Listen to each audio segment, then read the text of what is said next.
Well, now I have to. I've already started, and now I have to wait for him to come back. Fuck. Oh, he'll be here shortly.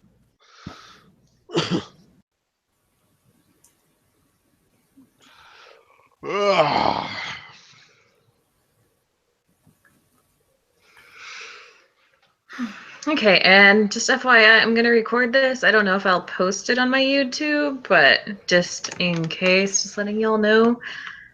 Probably edit this part out of it. Andrew immediately turns off his camera. Yeah, I've never seen his camera off. That's crazy. Can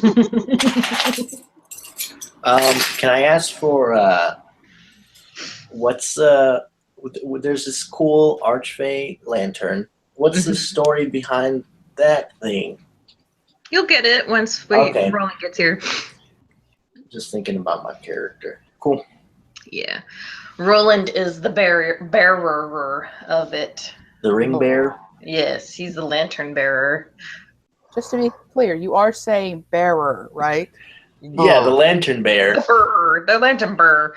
Yeah, the lantern bearer. The lantern bearer. You know, the bearer of the lantern. Mm-hmm. Yeah. Sharp teeth. I will TPK you all if you make fun of my pronunciation. Jade got my joke. Just to put it out there, I'm too busy eating chicken. What? Noted. Wait, I thought Andrew was playing the barbarian. So, why you were already role playing? no, I'm literally eating chicken. Yeah.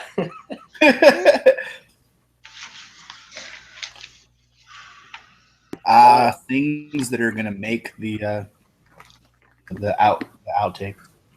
Mm-hmm. There better be an outtakes video. It'll be the entire thing. Don't worry. That's the best part of Rush Hour. It really is so great.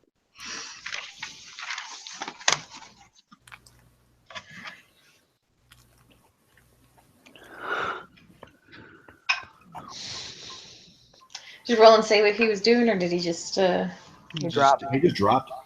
I wonder if it was on purpose. No, he hates it. Offended. Well, that's gonna really suck for y'all since he was the one attuned to the lantern. That's why you should let me be the bearer. You're an orc. Half work. Half orc. Oh, I'm sorry. I didn't realize there was a difference. Had I known I was going to play Well, Druid duh. earlier, yeah. It's gonna be that kind of party. You're half blood. Ain't no party like a half orc party because a half orc party don't stop.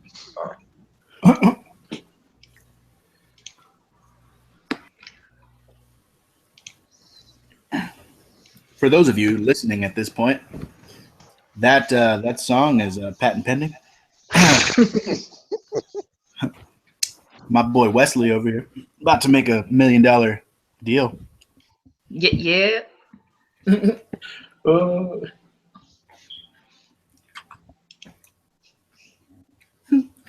See, because what you didn't know is that Jay-Z is probably listening to. He plays D&D, right? Oh, definitely. All the time in his spare time.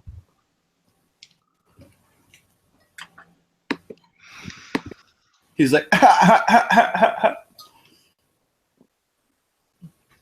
you know that weird ass laugh he does. He's so overrated.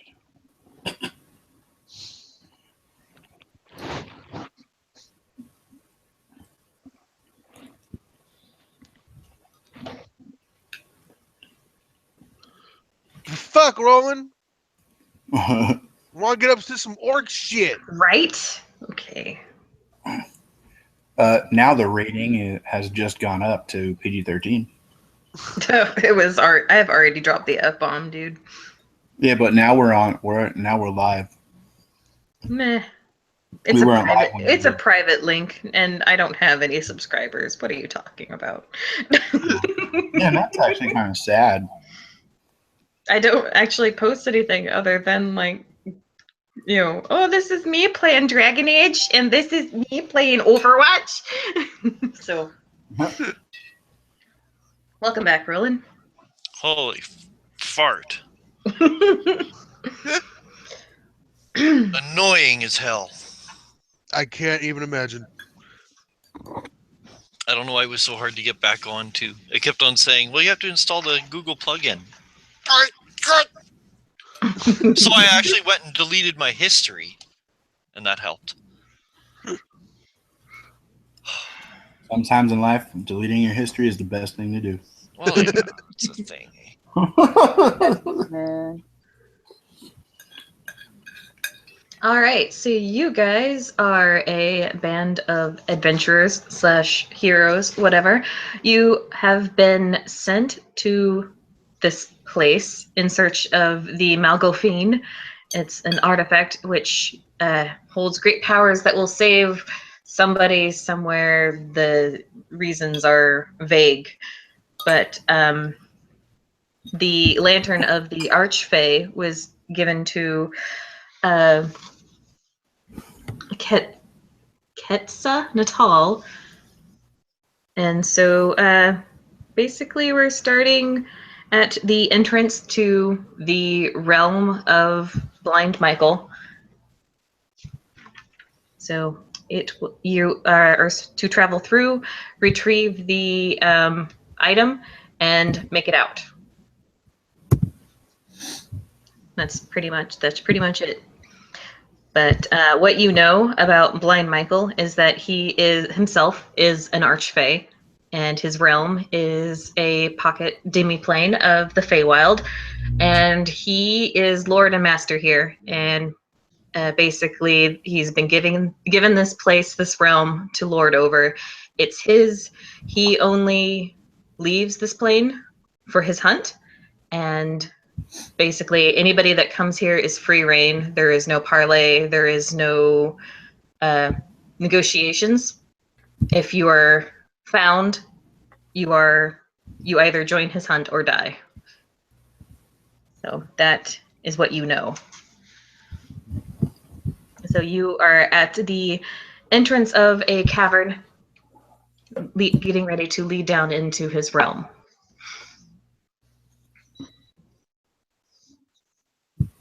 And so why don't you guys tell each other who you are? We'll start with Andrew. Ah, yes, playing Grognog. Famous chef from across the lands.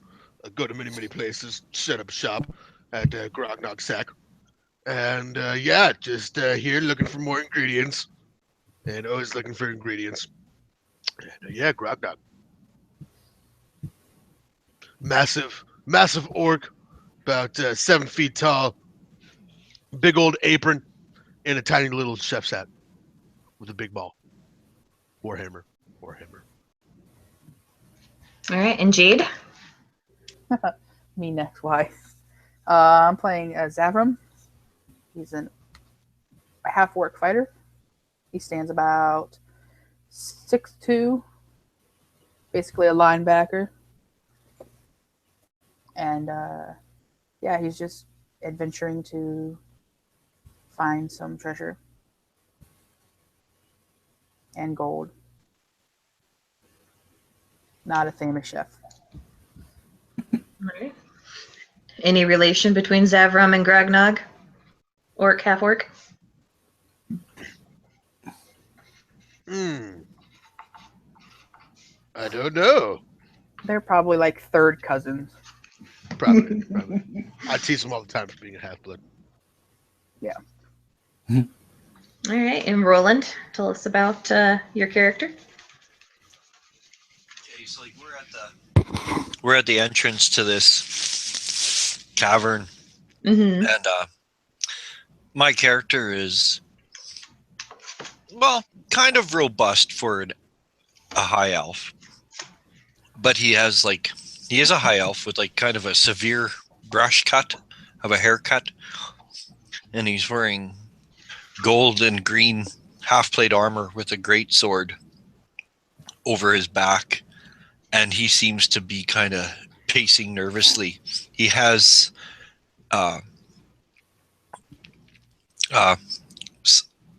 golden-hued skin with black hair and bright blue eyes, and he says in a very heavily accented common tongue, very heavily accented with Elven, and he looks around and he says, "How many of you will have a problem seeing in the dark?"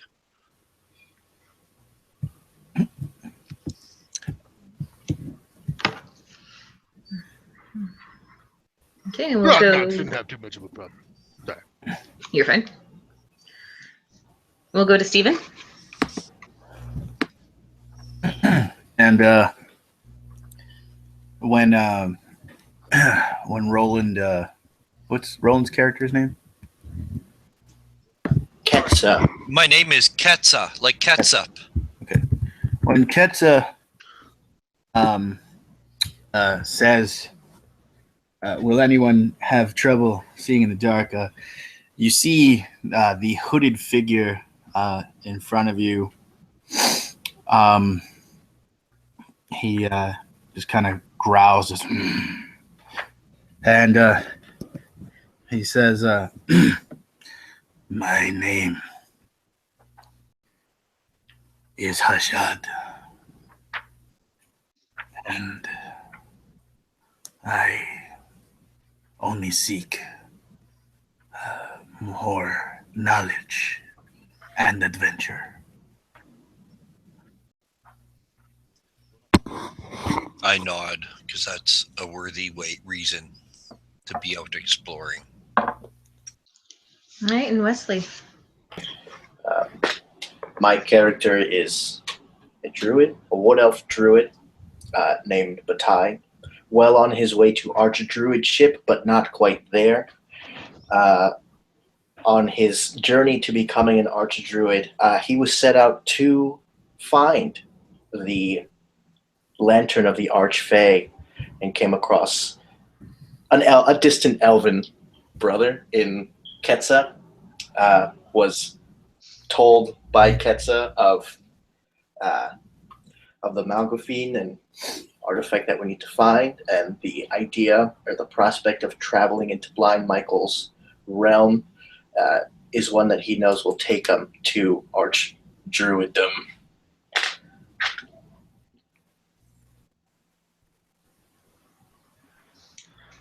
All right, so you stand at the entrance of this cavern, and do you proceed?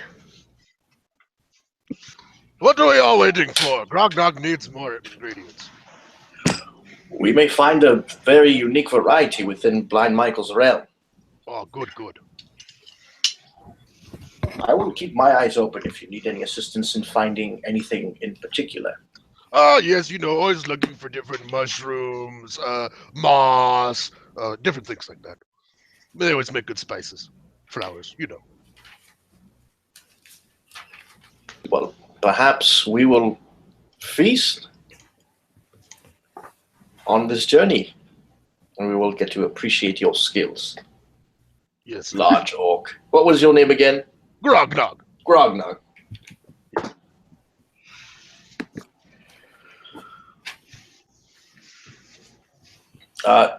Ketsa, do you have any idea how long this journey will take to find the Malgophine?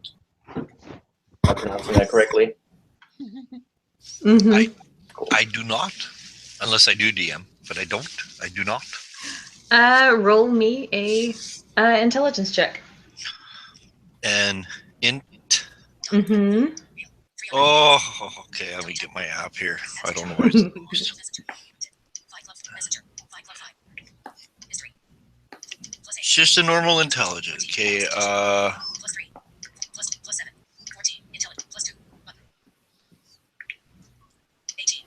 Oh, 18. All right, so you know that there is a story of Blind Michael's realm, or about the Mogulfine, and it goes a little bit something like, "How many miles to the Mogulfine? 70. Can I get there by candlelight? Yes, there and back again. If your heels are nimble and light, you will get there by candlelight."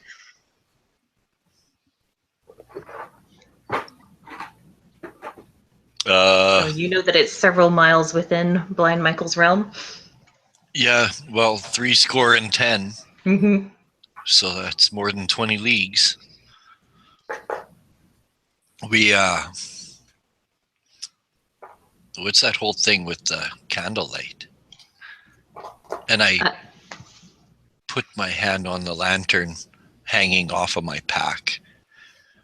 I say, because although we might not need light, I do think that this lantern may help us. The way may be hidden. Then let us begin to seek it out. Batai, being very observant, takes point and begins down the cave. I'll I follow follow. closely behind. I follow as well. I stealth, Alright. although I'm not great at it. But I do walk as quietly as I can. All right. Well, as you enter the darkness of the cave, the lantern at your side immediately flares into a bluish-white light, and it is kind of ghostly in appearance and it's kind of unnerving, as you haven't seen lantern light of this type. And the light given off of it kind of reflects strangely along everything, but it's for everyone who doesn't have dark vision, which I think everybody does, but basically you can see and it is already lit. Oh, and for those who were not here when I spoke of it earlier, all players within 15 feet of the lantern bearer gain a +1 to their saving throw, so that is something to keep in mind. I won't remind you. You guys, once a I'll look at it lantern, lit up and say, looks like someone's been here before. Recently, maybe. will I grab the lantern off my pack since it flares to life on its own? And I kind of look at it a little bit quizzically, but doesn't really surprise me. And I'll carry the lantern. And I imagine that the glow of it is somehow comforting. It looks strange, but you feel protected. And like as the bearer of the lantern of the Archfey, the Fey creature, which imparted this to you, said that it would protect you in Blind Michael's realm. Mm-hmm. So I say, everyone stay close. Anything that's in the darkness will hesitate to enter the light, I feel.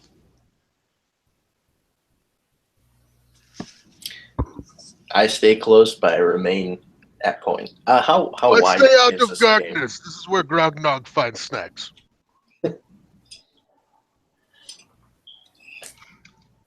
How big is this cave? Is it a little cave? How wide is the walkway passage? There's enough space for you guys to like walk however you feel, and like the lantern's light covers the entire encapsulated the width of the cavern right now. Cool. As we get deeper, I'd like to check for footsteps or any signs of anyone else passing through before us. At this point, there's not a whole lot of people who traipse this close to the entrance of Blind Michael's realm, because it is pretty much a do not go there unless you value your life type place. So there's not any recent sign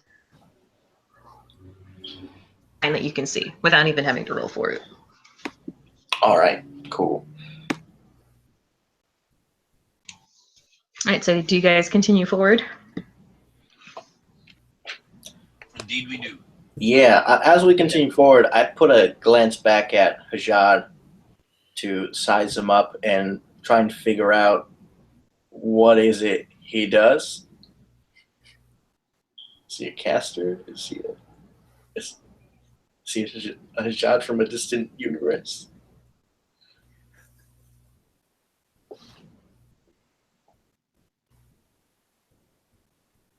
And I then thought as I this look at was him, just someone's pet. I This is say, not just Kitty. I say, Yes. oh, he is a kitty. Okay, cool. Okay, that answers that. Yes. What does Bataille see when he looks upon Hajad?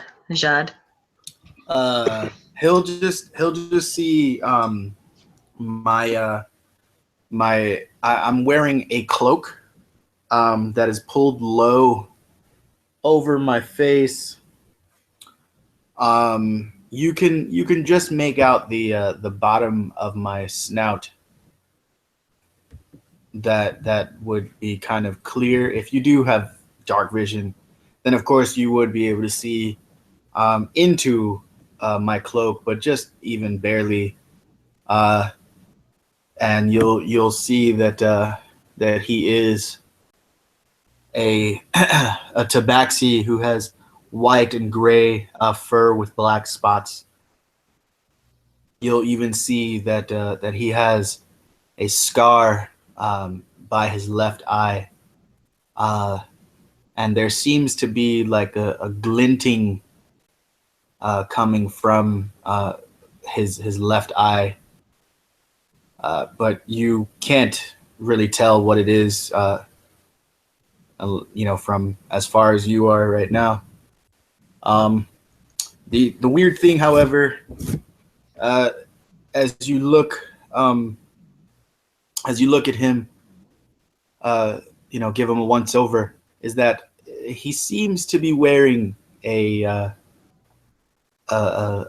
belt, or what looks like a belt, that is the color of his fur. You may even think that that it could possibly be his tail wrapped around his waist. Cool. The cloak with, I say in Elven, the cloak with the drawn hood implies he's evil. And Your giveaway. and I'll respond in Elven and say, evil does not make it past my blades. I don't say anything in response, but I look at you in disdain for how the way you mutilated my beautiful language. I chuckle in Elven. You chuckle in Elven. Wow. It sounds like bells and butterfly wings.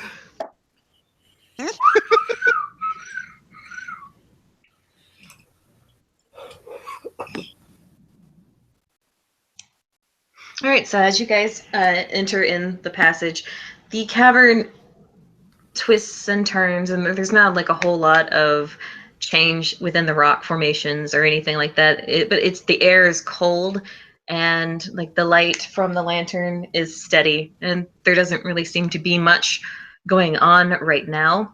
But as you get deeper and deeper, the air gets colder and colder, and until eventually the cavern passage opens up into like this great huge cavern, and that is when like it is dark. There is like, even with your dark vision and the light from the lantern, there isn't a whole lot that you can make out because it is foggy and like obscured. But there's like the air feels heavy. And if I could get a wisdom check from everybody. Oh wow, 17. 18. That will be a modified 3. 18.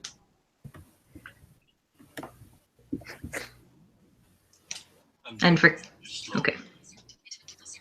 Don't worry, don't get mad.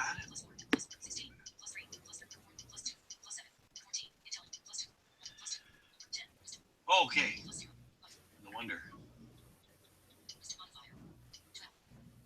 I rolled a nice 12.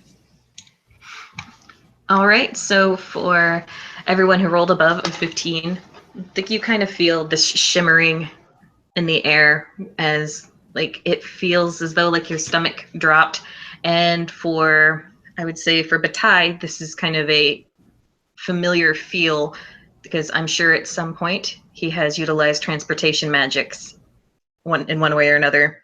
And so it is you feel that shift if you're magically inclined. For anybody who rolled under a 15, you feel that drop in your stomach, and like the skin on the back of your neck is crawling with like unease, and you feel very uncomfortable being here.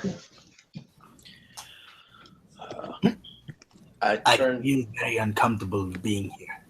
It's okay, kitty cat.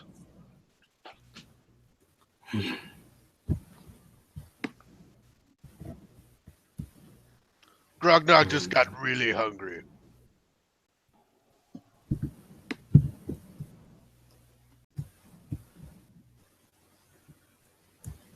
I turn to the group. I hold a closed fist up in the motion to pause. So do you turn back to the group? Yes. You can't see the cavern behind you. All right. I say, no doubt some of you have expressed feelings of unrest, of discomfort or hunger.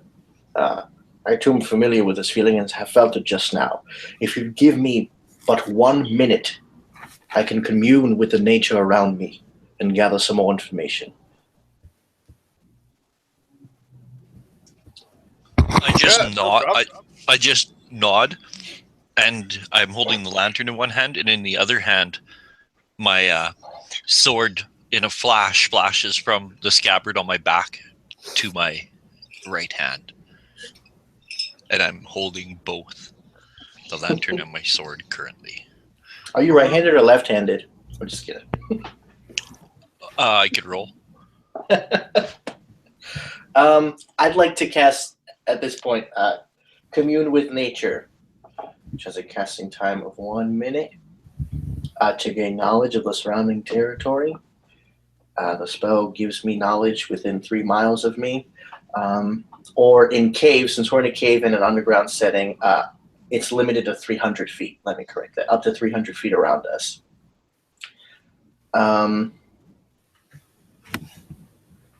You instantly gain knowledge of up to 3 facts of your choice. May I choose those facts, Corinne? No? If you would like, yes. If you were communing with nature, you're trying to connect with the spirit of this place. Yes. What would you like to know? I would, number 1, any... it says here, I'll just read what's listed. Powerful celestials, fae, fiends, elementals, or undead. Focus on fae, since I know I'm in entering a different realm. Okay, within 300 feet of you, you don't feel a large presence of fae at this point, but there is a strong feeling of undead. And while they feel fae-like, but the feeling of undead prevails most of that. And I would also say that you feel as though like there is a strong influence on this place that reminds you of like other sorts of like different types of planes. Basically, it kind of confirms what you know, that this is its own demi-plane with its own things. Would you say we have? Would you say it feels to me that we have crossed the threshold into a new plane, or we're still mixed? We're still within the threshold. That shimmering feeling that you know from you cool. have passed into. All right, and one more thing. Within 300 feet, is there any change in terrain or any bodies of water?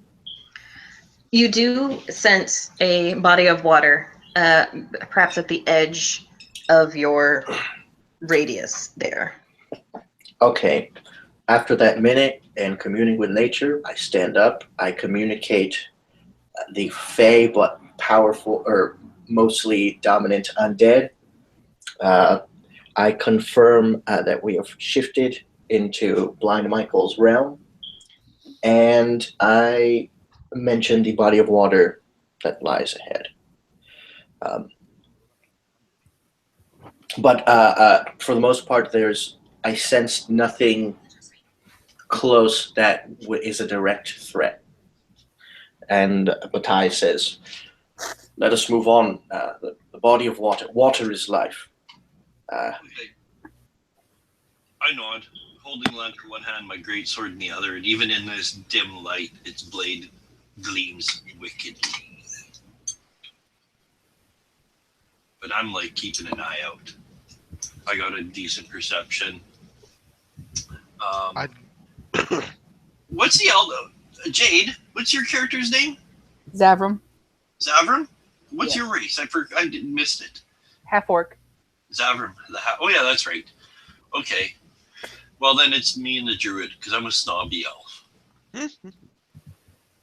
Grognog at this point would like to take out a little tiny sack from his apron, and there'd be some jerky in there that he'd pass around to anybody that wants some. Again, I look almost in like horror when this orc hands me a piece of dried meat. I'm imagining it's like some human or something. I don't hate him. I'm just better than him. Kitty cat, you want jerky? And I'll come forward to you and kind of like reach my hand out And I'll and hand jerky. take a piece, and then like stop walking again just to allow everyone else to like pass me as I pull up the rear again.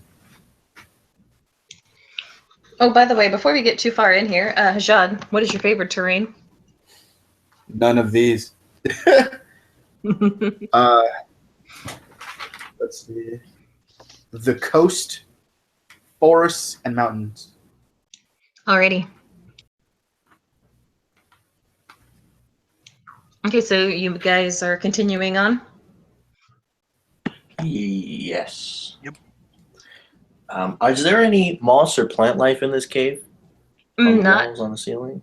here. Right now it is stone Cool. and not much else. All right. Does it look like work stone, or is it just Make me an intelligence check.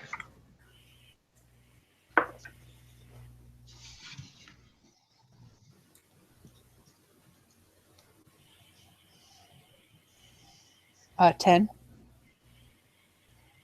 Stone. I mean, it looks like a cave that you've been in before. It looks like a cave, like any other cave. Smells like a cave.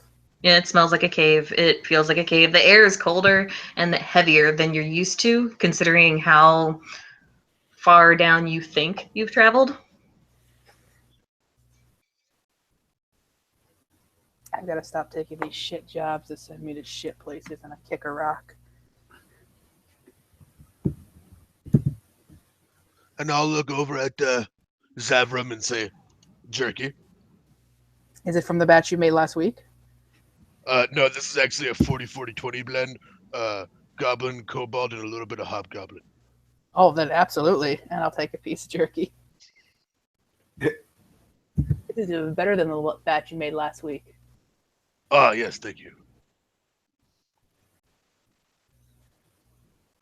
Right, so you guys make your way down to the river. Yes. Okay. And Bataille is kind of leading the way as he's the one that sensed it, but I assume. But as you come down and you start to see through like the fog, malaise, whatever you want to refer to it as, but you see like this twisting river. It's black and it looks thick. And strange, but it is goes on for as far as you can see to the left and right. Is there an obvious way to cross it, or is this body of water? Is it flowing like horizontal to the direction we're going to, or do we walk by it? If you want to go forward, you would have to cross it. Okay. Is there an obvious way to cross it? Have I? Sorry to interrupt real quick, but have I seen a river this color before? Like of the water? No.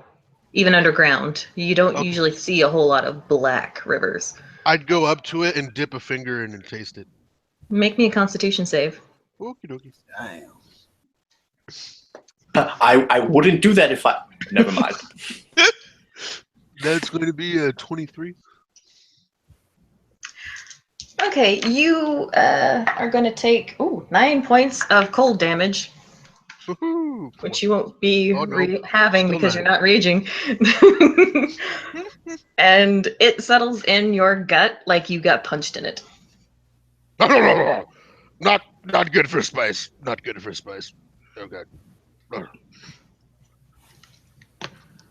Would you like a berry to chase it down? Yeah. Yes. That'd be nice. I make 10 berries in my hand, infused with magic. I'll go up to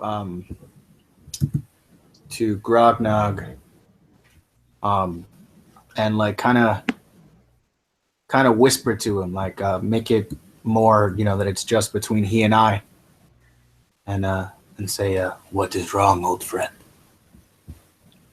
I thought water was going to make nice base for soup. It will not make nice base for soup. This water that you have tasted. Yes. What is wrong with it? Oh, it hurt Grognog tummy a little bit. How many berries would you like? You see 10 before you in the palm of my hand. And I'll grab all 10 and throw them into my mouth. I turn to the rest of the group. I say, I hope no one else wanted nourishment for the day. You feel so full. Like this is the fullest you've ever felt in your life. It's like lembas bread. One bite is enough to fill a grown man. Exactly. For a whole day. And you just ate 10. And I'll slowly move. Thank you. Grognog may need bathroom soup. Would anybody like to give me a perception check? Yes. Do it. For is there an obvious way across? I like will the as grid or well something? because I said I was. That will be a 30. I didn't roll well. I got a 14. I rolled a 17. That'll be a 30. Yeah, Whoa. so that 30. 12. You Okay, Okay. X-ray vision. for that 30, Natural 30. speaking of X-ray vision, at the bottom of the river, for like a brief moment, there's like a flicker of the lantern light, and you can see through the water a bit, and you see skeletons, lots and lots of skeletons underneath the water. And there is not a passable point that you can see, no bridge, nothing that you could cross, or no How far stalactites you across could. is At this point where you're at right now, it's about 60 feet across. I have But idea. Hijad's 30. He can kind of see off down a little bit to your right, a narrower section of the river. And I'll say,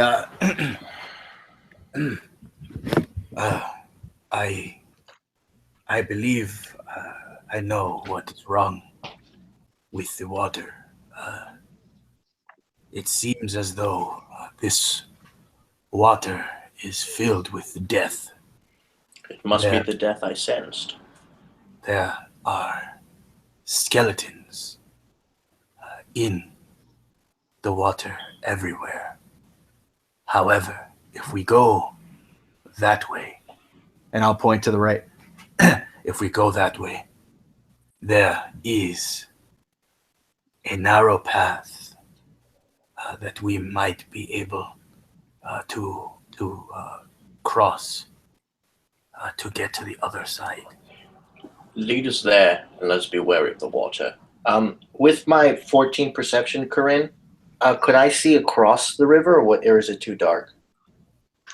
Where you're at now, no, the Like air, on the other side? yeah, there's Okay. still like that heavy fog everywhere. All right. Lead the way, Hajad. Yep. And as I walk, I like pull back my hood a little bit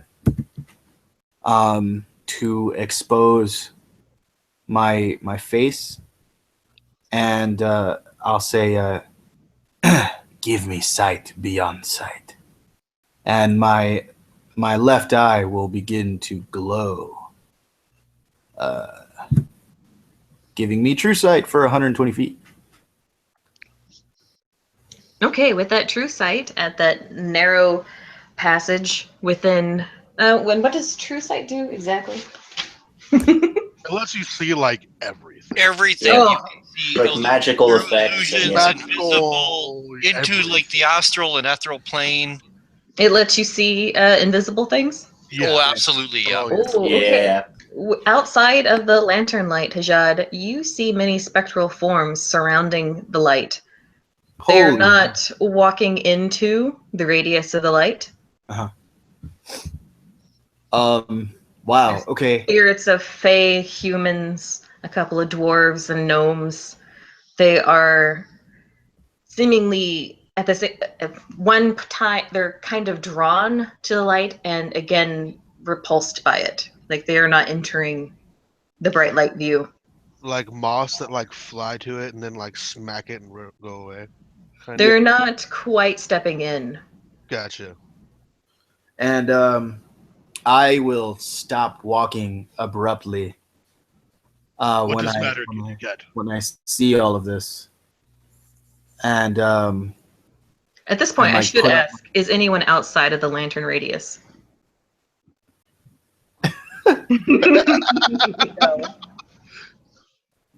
well, now that I know that. no. Well, okay, what did you say that the radius of the light is? 30 feet from you. Oh, Yeah, no. so that's 60 feet across in diameter. 30 feet from the bright light. 30 feet of an additional dim light. Oh. They're not stepping into the bright light. Yeah, so it's still 60 feet in diameter, though. 30. Oh yeah. This is Yeah, a 30-foot like radius that's- from you. Yeah, like that's quite a big Yeah, area. that's big. Yeah. But Hajad was getting ready to turn to the group.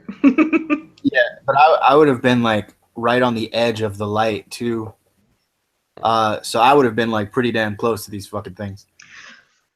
Well, if you're right at the edge, then you see this tall, like 7-foot elven spirit. It's wearing like these long black robes and kind of has like a long black cowl over their eyes, and she's staring at you right Yeah. now. She's not wandering the way the rest of them are. And so I'll like put up my arms to stop everyone else's walking and turn around again and say there seems to be forms around us. The spirits of the dead are very close. They are surrounding us on all sides. Okay, Kitty cat, I thought we had a long conversation about this. Didn't you give up drugs many years ago? The things that I experienced in the past were not of my own volition. This, So you're definitely not just seeing things, because you know you used to see things a lot. and I'll like reach up and tap the the gem in my eye and say, I promise you that what I am seeing is there. Would Well, anybody I- like to make a perception check? Yes. No, what I'm doing is I'm setting the lantern down on the ground at my feet, Mm-hmm. and I'm holding onto my great sword with two hands, and I'm like, I guess I am looking around, but I'm doing that. Perception check for Batai, 24. Anyone else? Got an 8. Well, I could, but next to these monkeys, I don't know if. That's a 1. Jesus. Thank you, Andrew. Grognog, that cat is crazy. Grognar, I don't know. Hansi, I'm pretty sure you've been getting back into the drugs. I look to the rest of the party. Guys, take what he says with a grain of salt. Hansi likes to do drugs every now and then. He sees, spirits and things. I'm half buying it. I rolled a 9. I'm more listening to the orc talk than I am actually look around. What did Batai roll? 24. And did Zevram roll? Or is Zevran looking? Is that Rob?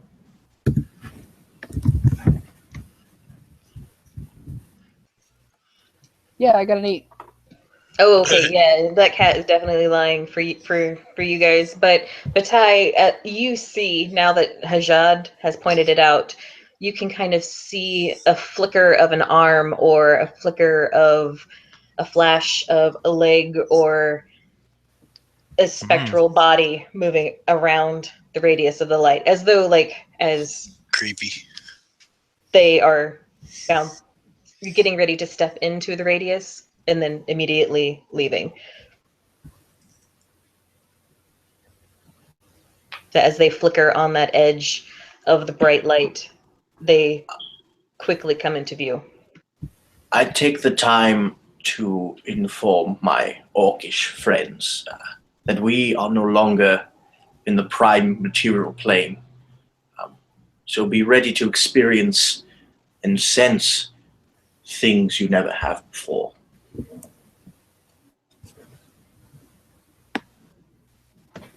And Hijad, that woman that's been staring at you, she raises a finger to her lips beneath the cowl and backs away. And you lose her in the flash of spectral bodies. Oh, that's creepy. As long as we stay within the lantern light, and I look to the ready to attack Ketsa and the lantern on the ground. I will be glad to carry the lantern, Ketsa, if you would prefer to stay armed. I just shake my head, no, and I reach down and pick it up with one hand. Very well. Hashad, to the Yeah. narrow passage. Yes. Make it so. Let us stay close to the brighter light. If we stray and leave the brightness, we could be in grave danger. And as I'm leading them to the passageway, I'm gonna be still trying to spot the woman. Make a perception check. You got it.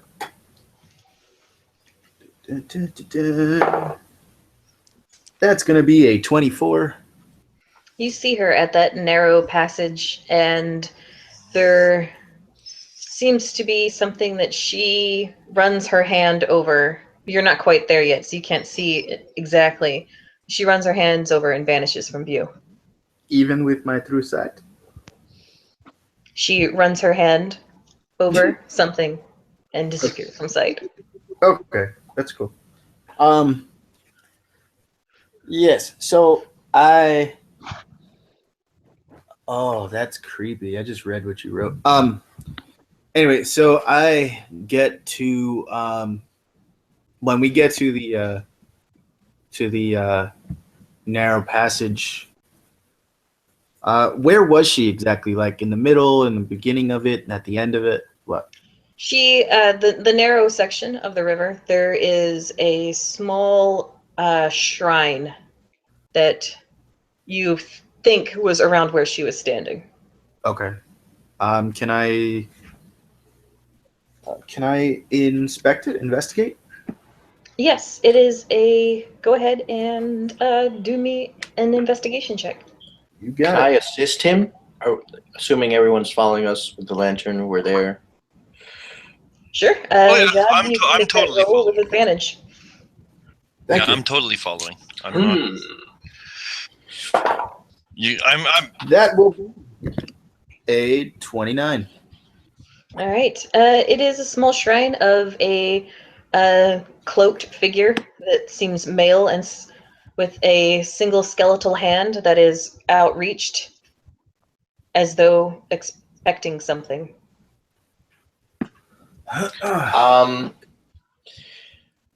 You feel this uneasy aura coming from the shrine. Mm. History check or religion? Make About me a history check. history. Mhm. What I would like to know is I would like to connect this figure to this body of water and any historical texts I've read. Mhm. Can I help also with an Arcana check? You can do an Arcana check. It won't help him with what he's trying to figure out, though. Can I help Hajad with an Arcana check? Yes. Okay, because that's exactly what I wanted to do was an Arcana check. I want to check out this shrine, and if Hajad comes over, we'll use the lantern. We'll hold it like as close as possible to like get like to see if there's anything that we can see, whether it be inscribed or even like a hidden lever or switch for a compartment or secret door or Do you touch it? no, not yet. I want to know what Okay. this is all about because you said it has a handout. Mm-hmm. Yeah, I almost want to fucking. I got a critical 20. There you go. All right. Let me resolve Wesley. Go for it. But Ty studies the statue, thinks back to the sage recesses of his mind of any text he read as he rubs a gold coin from his little pouch between his fingers, and I rolled a modified 20. All right. Well, then it's lucky that that gold in your hand. It was inspiration. You've heard stories about this type of figure in regards to rivers and undead. Generally, you pay such a figure for passage. That is what you know.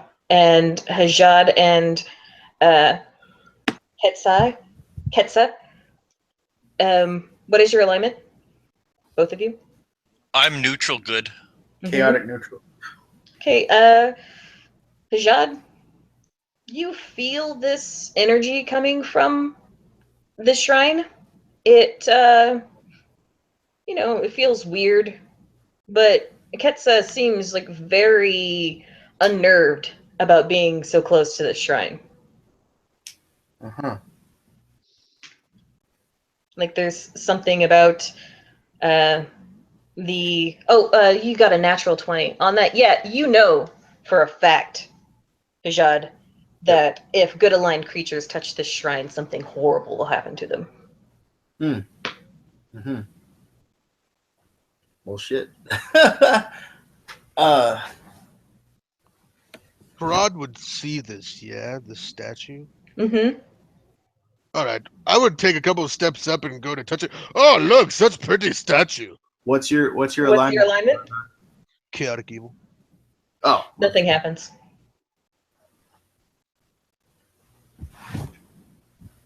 I turned to Hajad. We were both studying it.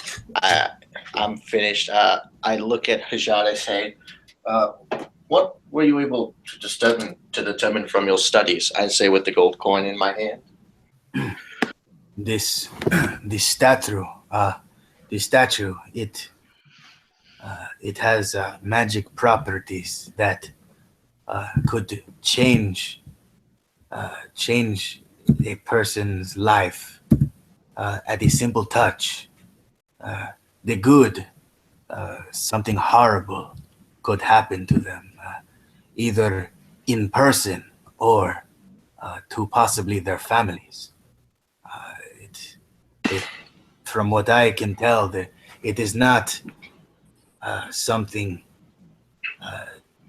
It is not something that I know for a fact of what can happen. All I know is a good person would lose a piece of themselves by coming into contact with this piece.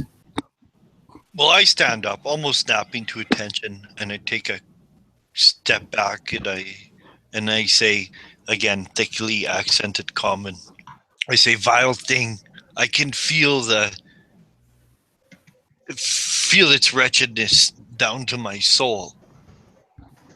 I look around. I say, "We should get moving on. Nothing around here is good."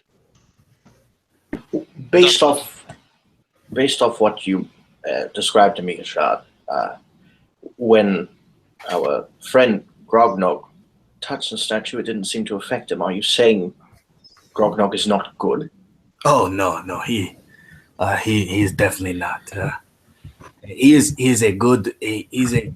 Grognog make good food.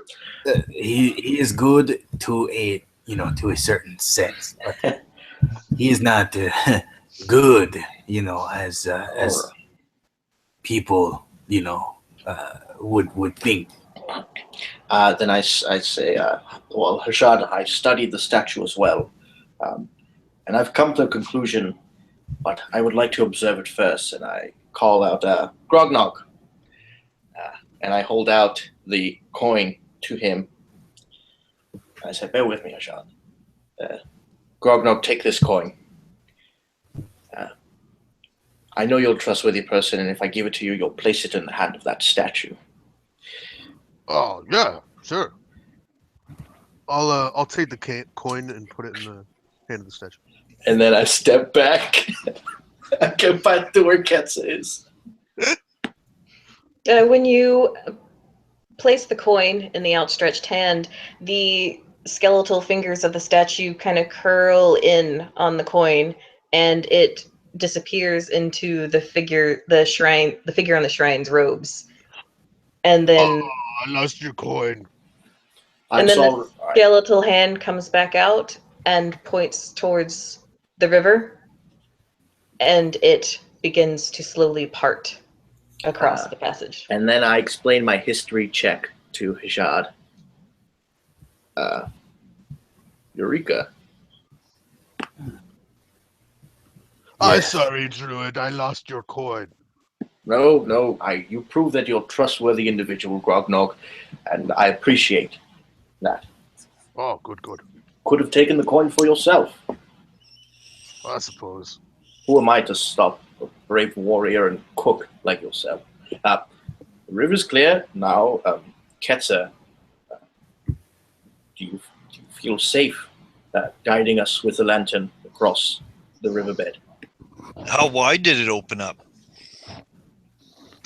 About like 5 feet or 20 feet? It cleared a passage all the way across, like it parted like the Red Seas, and it's about maybe 5 feet has opened up, so you could go one by one. That would be claustrophobic, but yeah, sure. At least no one is chasing us.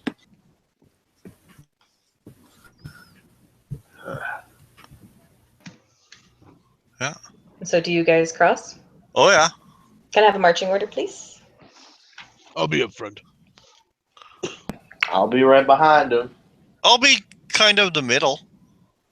I retcon that. I start to go take the lead, but then I'm really curious. I saw that spirit thing. I'm going to take the rear. Okay.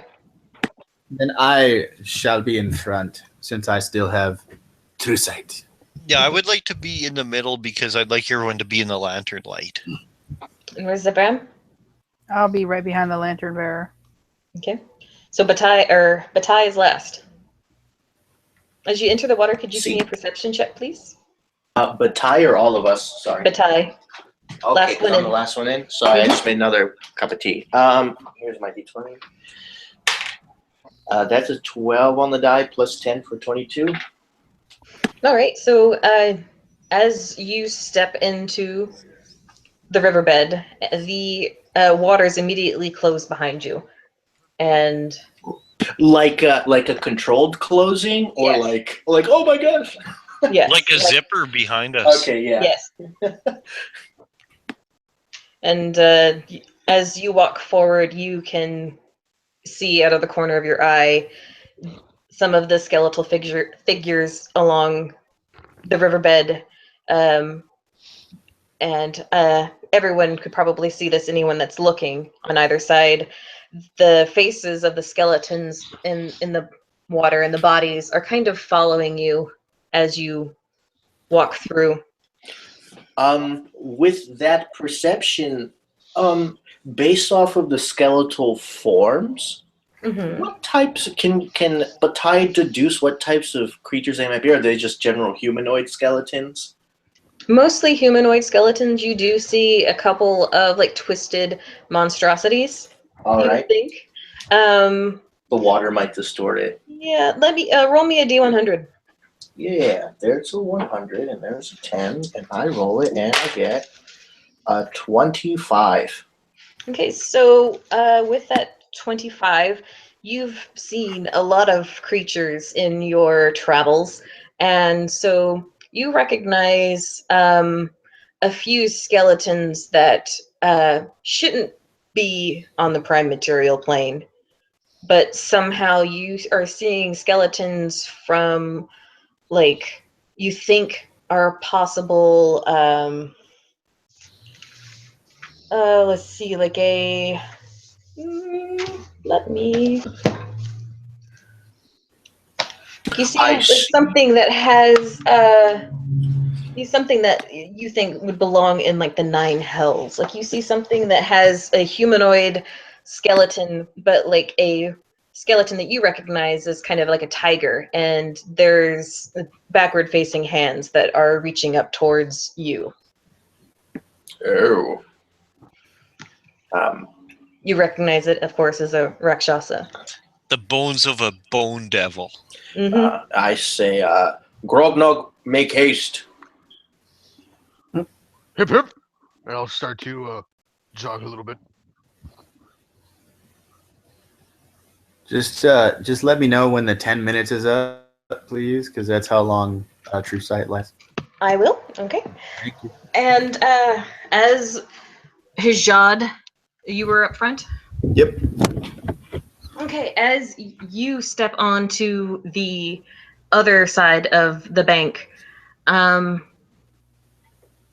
with Batai's passive perception, you kind of hear uncontrolled water falling now behind you.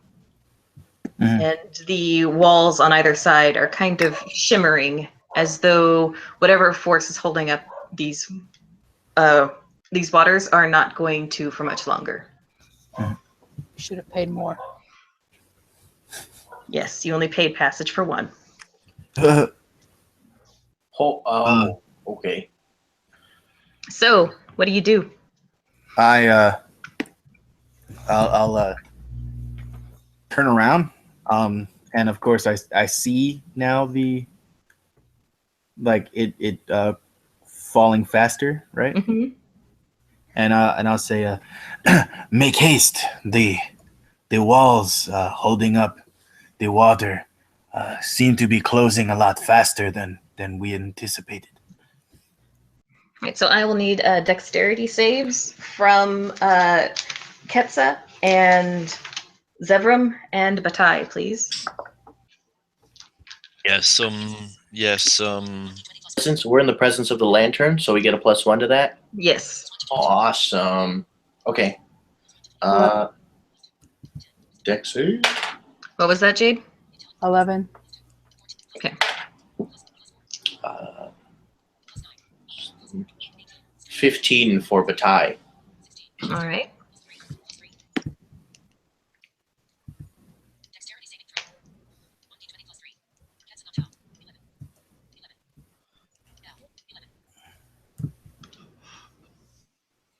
Okay, I rolled an 11, but I am going to indomitable. You rolled an 11. Is that But, with your modifiers, Yeah. including your plus for your saving throws for having Okay, the well lantern? then 12. Okay. Oh wait, what does the lantern give me for save? +1. Plus 2 since you were the bearer. Oh, Okay, he's a plus bear. 2, so 13 then. He's a bear. 13. Okay, so Batai, you rush forward whenever you hear Hajad saying that the waters are closing in, and you kind of accidentally knock Zevran and Ketsa kind of off to the side a little bit, and they're... Can I indomitable? Yes, you may. I'm going to. Yeah, I think I might actually do that one as well. Can you believe I rolled the exact same thing? So I still failed. So you kind of stagger a little bit, and Totally. Dominable. I try not to drop the lantern. If there's anything if there's an opportunity once I'm on land to do anything, I would like to observing them. Okay. Since I'm not rolling a save, is there anything I can do to help any of them? What would you like to try to do? Jade, what'd you get on your Indomitable? 19. Okay, and so you kind of feel Batai like brush past you, but it kind of kicks some sort of orcish instinct, and you feel like the rage of something, and you just shoot forward, and you make it on top of the bank. No I didn't problem. say excuse me when I bumped into Zab, so he gets really angry. Rude!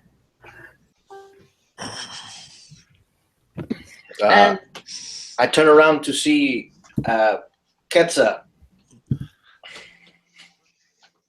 And Grognog was going to try and help. Yeah, I'll grab him. Like, whatever's closest to my hand that I can grab on him, I'll grab. All right, roll me a D100.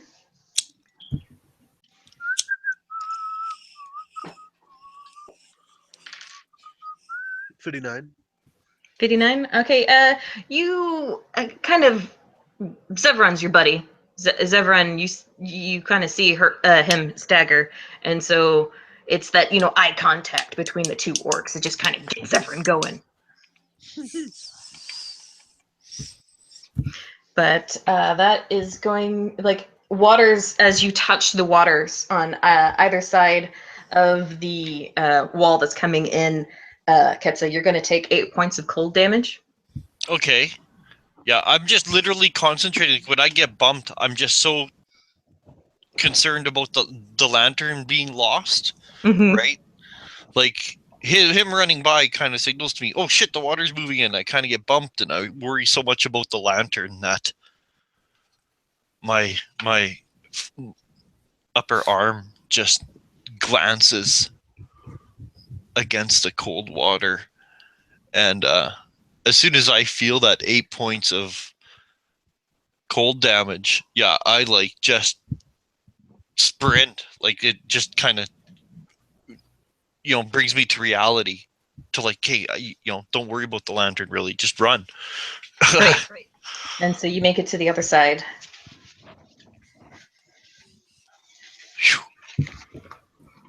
I still think it's a bit early to think of an exit strategy. You're thinking of an exit strategy? But Ty expresses it's still a little too early to be thinking about one. And let's see, what's your passive? Your passive is 22. On this side of the river, you don't see a shrine. Yeah, that was my next thing. Oh yeah, I assume. Again, I say, like, I assume that the egress will not be the same way as hence we're coming in. I'm sure that this is like one way. And then on this other side of the riverbank, it's strange, but the cavern was wide and huge and cavernous, and you couldn't see, the outer walls, but it seems to have narrowed from where you are now. It's like you went down into the riverbed and you came back up, and you can see the walls now on the east and west of you. And you know that whenever you were on the other side of the bank, it did not look this way. Like it was just open river as far as you could see.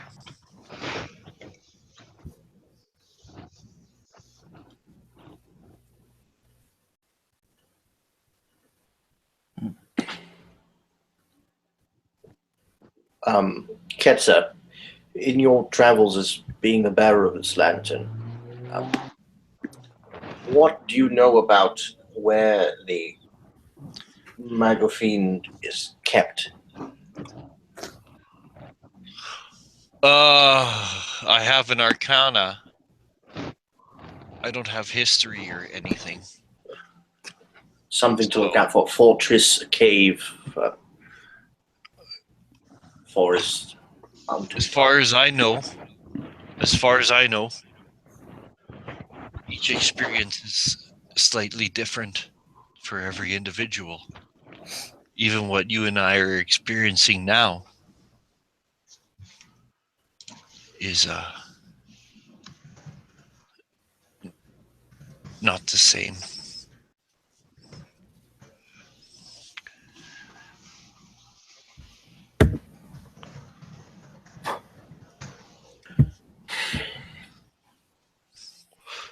This land, this realm, is vast. Hajad, does your sight reveal any sense of direction towards this artifact? And I'll look around with my gem. Do I see anything? Ahead of you, there are where this cavern has kind of narrowed. It's 120 feet, you say? Yep.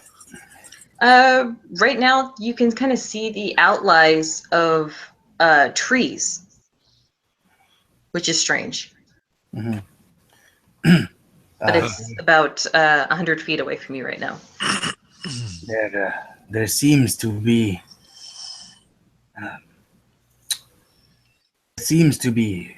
foliage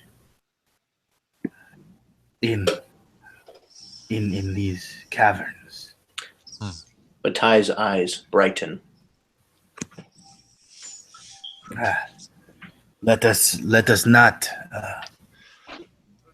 get too excited, friend. For the life-giving water was not what we thought it would be. Perhaps I can communicate with this foliage to better understand where we are and the whereabouts of the artifact we are here to possess.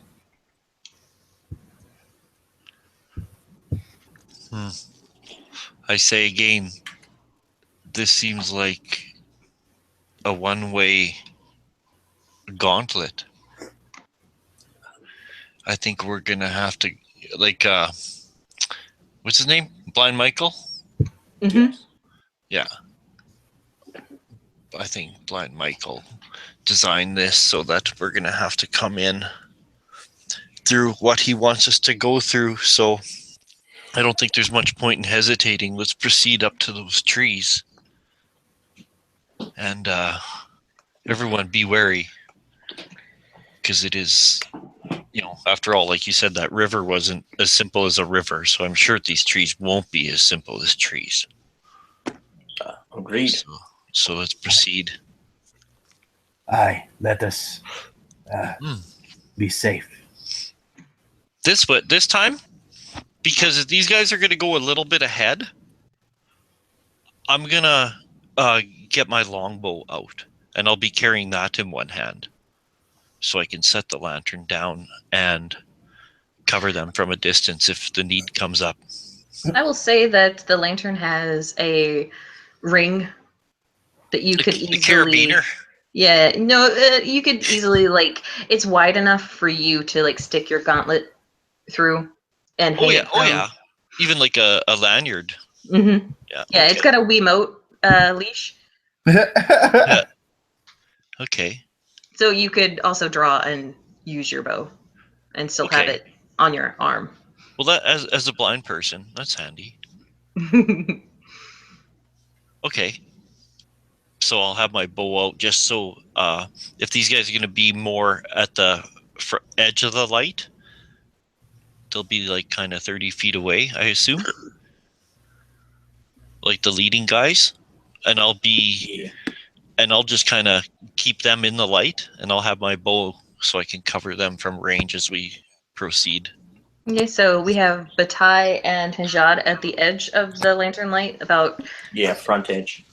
so 30 feet away from uh The center, yeah. the center. Where are Zevram and Grognog within this arrangement? Yeah, I'm pretty sure I would be up front. Like right at the edge of the light, or a little bit back, splitting the difference. Yeah, just splitting the difference. Yeah. And Zevram? I'd probably be near him. Okay, So the orc and half orc could be like 20 feet from the center. right. Okay, The other sounds guys good. are 30. As you approach the trees, Hajad, since you're the only one who can see past the lantern light's radius, could you please give me a perception check? What of call? Okay.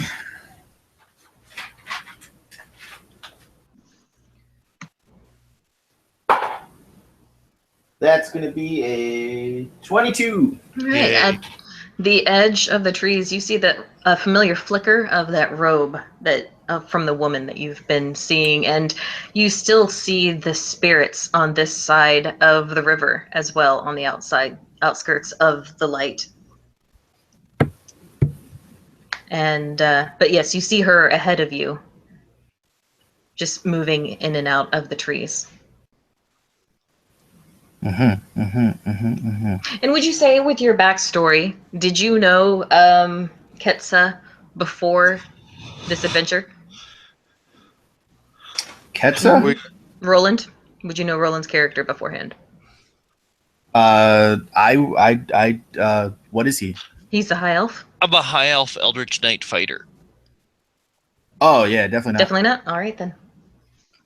The one that I know is Grognog Okay. from a past adventure where I tried his food on a random island. On the short walk to the foliage line, can I make a history check on the artifact, on the Malgal Fiend, for my own recesses? Sure. Just because I in an effort to gather information before I attempt to speak with plants. History, that is 8 plus 6 for a 14. You know that the Mulgulfine is a powerful artifact that the Knights of the Alabaster Lily hold in high regard. It is something that has been lost to them for nearly aeons, or eons, however you want to say that. All right. That's part of this quest. The Knights of the Alabaster Lily? Mm-hmm. Okay. That is the order that Ketsa is from. Cool. Yes. I made that connection. I knew that already. Okay. Do we know? Is it a weapon? Is it a box? Is it a ring? Is it a? With that history check, you don't recall any physical descriptions of the Mulgul. Okay. Well, how much information do I know about this mission then? I have an arcana, but other than that, could you assist me on a history check about your order and their relationship with this artifact, Ketsa? well, I'm not proficient in history, but I But do if have you're- intelligence. If you're assisting him, you would give him advantage. Basically, you'd be saying like, "Oh, this is what the Alabaster Lily Knights Yes, are I'll just about." Blah, blah, blah, blah, blah. re-roll. I'll just Yeah. re-roll that 14 now that you're helping me. Yeah, because as you're re-rolling, I say like, I'm one of the knights of the Alabaster Lily, and basically, the Order of the Alabaster Lily is one of the great elven arcane institutions. It's a college, a library, a museum, and I'm one of the official guardsmen there. And I've been doing that for decades. So that's why my character is, he seems like the snobby elf. It's not that he's a real snob. He just doesn't know anything different. Okay, what'd you roll on that new history I check? say thank you very much for the assistance. It was much help as I rolled a 23 after modifiers. With that 23, I would say that his description kind of reminded you of something that the Mogulfine is an artifact of the old Sealy Court Sheed courts, like the old school Fae of the Feywild, like before they split from the Prime Material Plane. It's like the old Elvish courts. I get chills while he's telling me that. The old Elvish courts, like this artifact. Roll me an intelligence check to go on top of that history check. Who I? Mm-hmm. Batai? You, Batai, roll me intelligence. All right. To see what kind of connections you can make. Yeah. Hey, that's not bad. That's a 15 plus a 1. All right, 16. So with that 16, you kind of figure that the Mogulfine is the artifact which allowed Blind Michael to keep this pocket plane. Okay. They all see me say that out loud. I say, this artifact is of most important to Blind Michael. Right. Not only is it what you need to complete whatever quest the Alabaster Lily needed this for, it is also what is going to keep Blind Michael locked away. Like this is kind of what gives power to his plane and his own power over this plane. Would you say he's lawful evil? Yes. Okay, cool. All right then. I say all that to y'all dudes. The mere act of repossessing this artifact for the Knights of the Alabaster Lily pits Blind Michael against us. Now, I haven't had any immediate experiences with Archfey, but from what I've read and studied and felt and sensed throughout my life,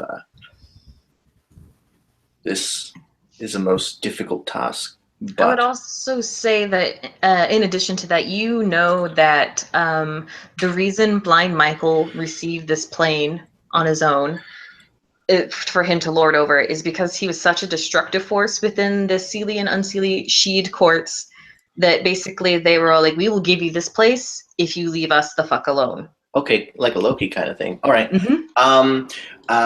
But it can be this challenge can be overcome with more information. I tell them that stuff. I look at the plants, the foliage. What are they like? Are they dead? Are there leaves? What color are they? They are twisted oak. Like they kind of like twist in unnatural forms. They're not really like any kind of tree that you've seen before. You don't get like a feeling of life from within these trees. Okay. Like their roots are thick and brambly, and like you can tell just by looking, it's going to be difficult walking through these trees. By looking at them and knowing that I get no sense of life, but Ty deduces that it's not worth trying to communicate with them, and takes a step back. Roll me a wisdom check. All right. Flat with regular wisdom. Mm-hmm. Roll a d20 plus your wisdom modifier. Cool. 14 plus 5, 19. You kind of get the feeling that if you tried to commune with these trees in the way that you have with trees in the past, it might cause you physical pain. Yeah, even trying to speak with them. Mm-hmm. Okay. It's that connection, that mind-to-mind connection. Plants and animals that are this tortured looking are not pleasant to connect with. Okay. I look to the group. I say, it is with much dismay that I feel I'm at a loss here. This realm is contrary to our own, which is so full of life. Hashad, we must use what we are given, our eyes, our sight, our senses, to make our way through this area. There is but a short time until I am left with only the sight of one. I feel that there must be more to be done. Then let us perceive further a good entrance to pass through this wood, deeper into this realm and closer to the mountain feet.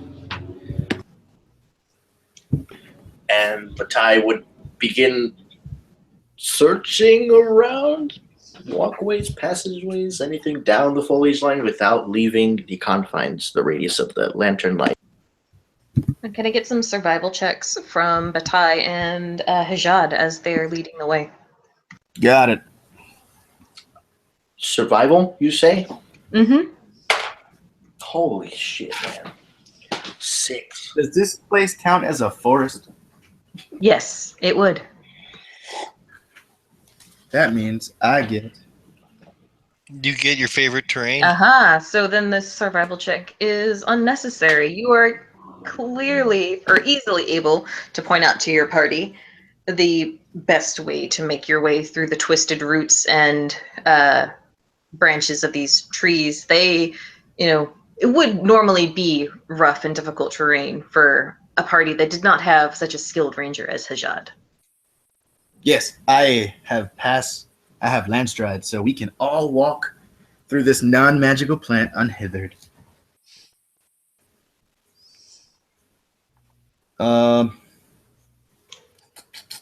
and you guys travel forward, and it's been it feels like miles through this forest, and the trees are kind of getting twisted. They're twisting more, and it kind of seems like as you go further and further along that they're kind of twisting towards you a little bit. And they're kind of the branches are getting lower and it's getting closer and closer. Grognog is kind of having a little bit of difficulty. He's having to duck his head to get under some of the branches. I fear the ingredients of this realm, Grognog, are not of a caliber that you need. Grognog, give me a perception check. 8. You see in the roots of a tree a interesting to you mushroom. Oh, awesome! I hurry over and go to pick it. You just straight up pick it. Yeah. All right, I have make an me a intelligence of Constitution 6. saving throw. Come on now. As you pick it, a spore cloud erupts in front of you. a Constitution saving throw. Intelligence 6. I love that. That is going to be a 19. Okay. You are going to take 13 points of poison damage, reduced to 6 for making the save. Spicy. You get the idea that this would make an excellent spice for one of your stews. Awesome. I'll pocket it. In small doses, I hope. A little garnish. For a creature with lower constitution, may not like it so much. You should make it perhaps orcish special.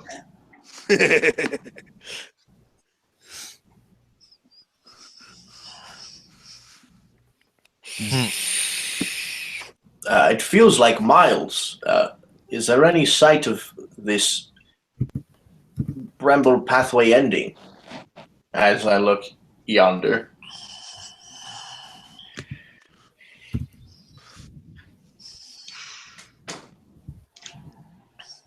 Let's see. So you guys have traveled for a bit, and like you're still like you can see from outside of the lantern light. It's not as thick as it was before the fog, but all you can really see is more and more trees. And if I could get another survival check from Hajad. Got it. I get a minute.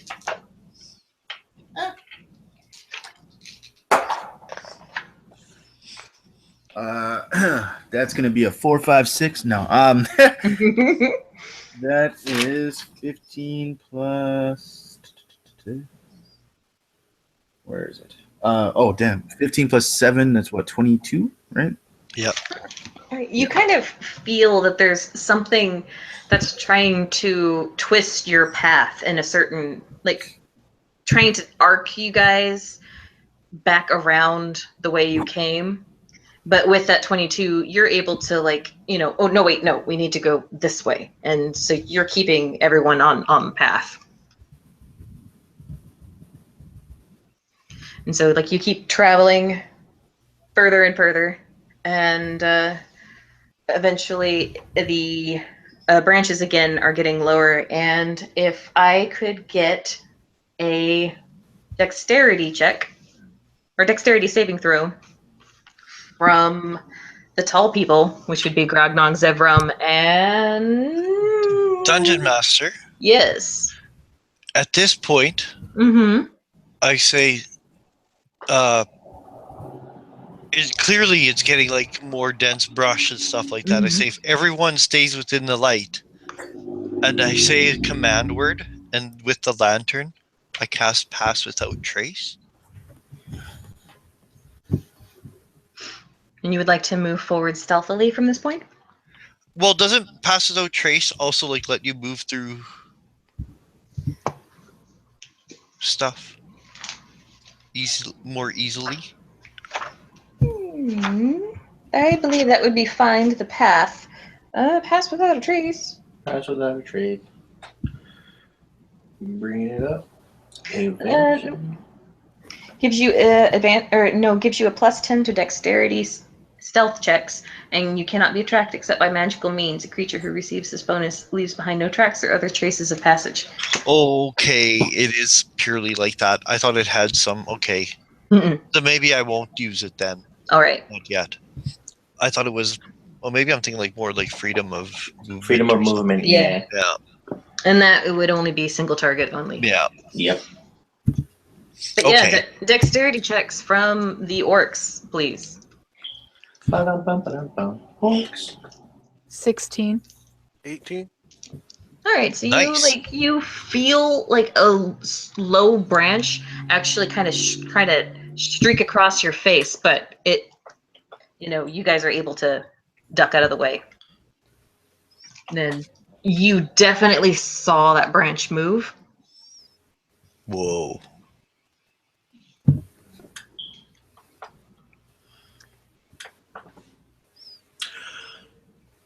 Doing all right back there. Yes. Yes, must be some wind. Very well, be safe. It's just the wind. I'm just following in the footsteps Again, of the orcs. 6.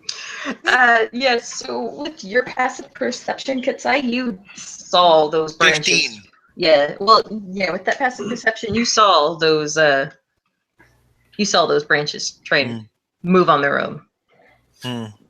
You're the only one Well, that was behind to see it. I'll keep watching the trees just to make sure it's not a trick of the eye. Although I'm fairly confident, I don't want to overreact. But it wouldn't surprise me if we're in like a realm that this guy could control. That he's created with his mind. Who knows how twisted it could be? These trees are trying to blind me, poking me in the eye. You're fine, half-blood, just some wind. Roland, did you officially cast Pass Without Trace, or did you rescind that? No, I rescinded that because it was Okay. a different effect from what I thought. I'm going to drag my staff a little on the ground and use one charge to cast Pass Without Trace. At the staff of the woodlands, that does not cost you a charge. Oh, you're right. Cool. It's concentration up to 1 hour. Should we all make our stealth checks now? Yes, please. Everybody make a stealth check to see. Add 10 to it. And You that got adds 10.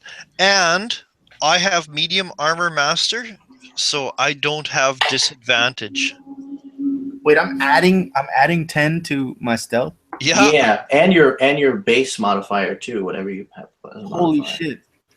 Without even rolling, that's already 23. Yeah. Should I roll still? Oh yeah, totally. Yeah, do it. We're You against get a ice. 1. But Ty says the arch. This is the Archphase realm. He has a very good sense of what's going on. I have a 25. We got 23. 22 with disadvantage. Wow. Great roll. Had to take the 11 over the 19. I position my ear in the direction of Grognog to see if I can hear him. No, you guys, as a party, rolled well enough that you think that you're all right. For the most part, you're able to quiet the party members who didn't go as well. Did you hear what I rolled? No, actually. 43. Yeah, rogues. Rogues, man. Yeah. Like, you have stealthed out of Blind Michael's realm. Like, you're not even here right now. Like, you never You create even, your own realm of stealth. yeah, you never even set foot here. Like, you're still like in a tavern somewhere, just like drinking an ale. Everyone just thought you were with them. I've left and came back 3 different times, and you guys still have no idea.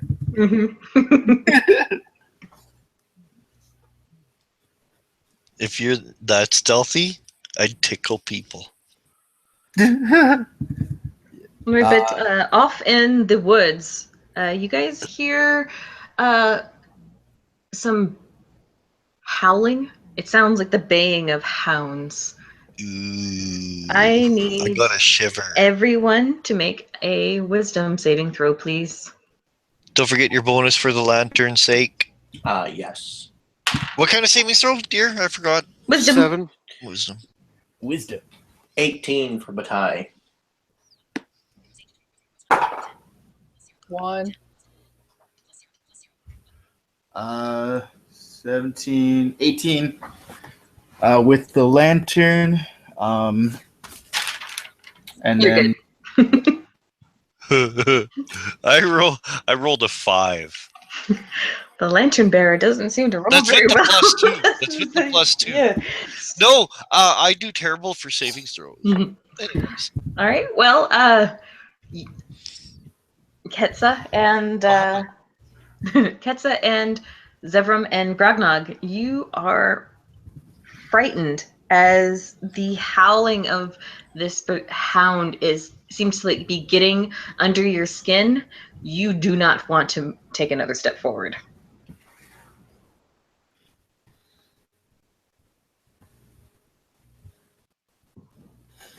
I'll reach for my sword and I'm not going anywhere. They're just hounds. I'm sure orcs like yourselves. Grognog getting a little tired. Maybe we should have nap first. This Yeah, forest nap. is A nap no place sounds to like a rest. good idea. Yeah. Orc and half orcs need naps every now and then. You know. There's no need to fear. Orcs like you should be enraged at hounds being Fear? nearby. Who's afraid? We're not afraid, just tired.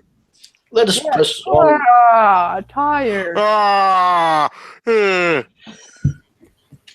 Could you please make me, you loudly yawning orcs, please make me a another stealth check, a disadvantage, please. Jesus.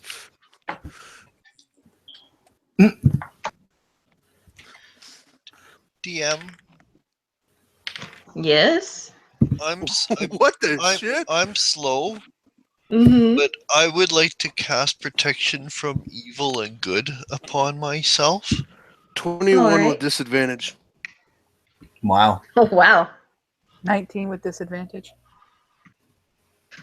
All right. Well, you guys, you're yawning rather loudly, and you hear like crashing through like the woods off to your left and your right, but you don't hear anything coming closer to you. Yeah, this looks like a fine place to nap. Definitely a good place to nap.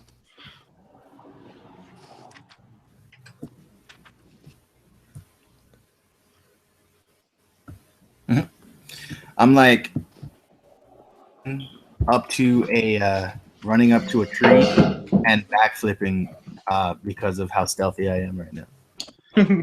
Make me a dex check. Here it comes. Or, excuse me, acrobatics. Classic Steve. I'm gonna fall so stealthily.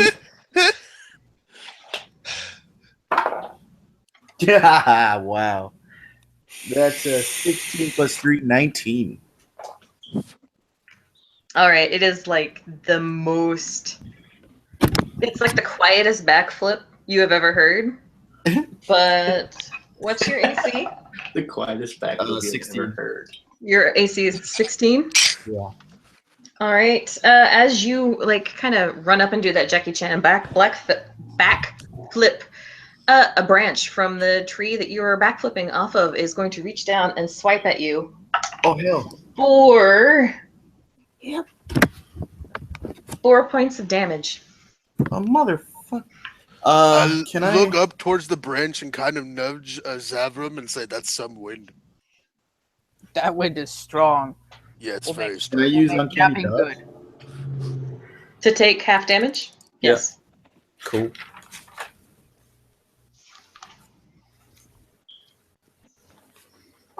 Yep. And there is a loud crack as that branch kind of reaches down to swipe at Hajad, and the barking and howling that you've been hearing starts to come in your direction.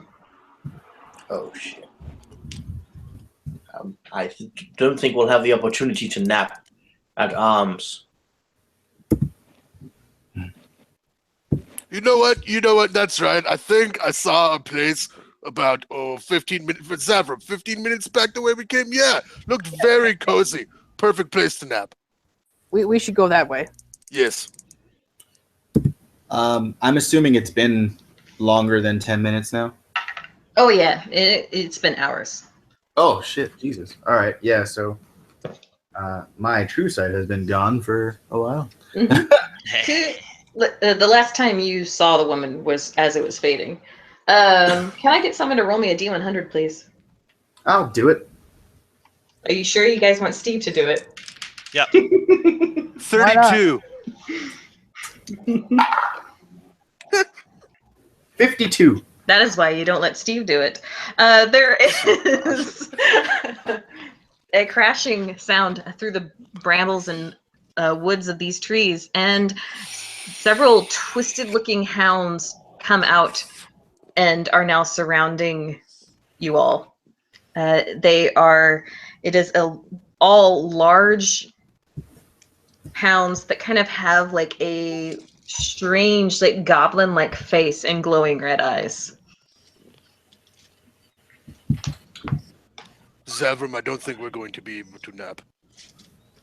They're all circling and kind of like yipping excitedly at you. There are about 8 of them right now, and you hear more howling in the trees.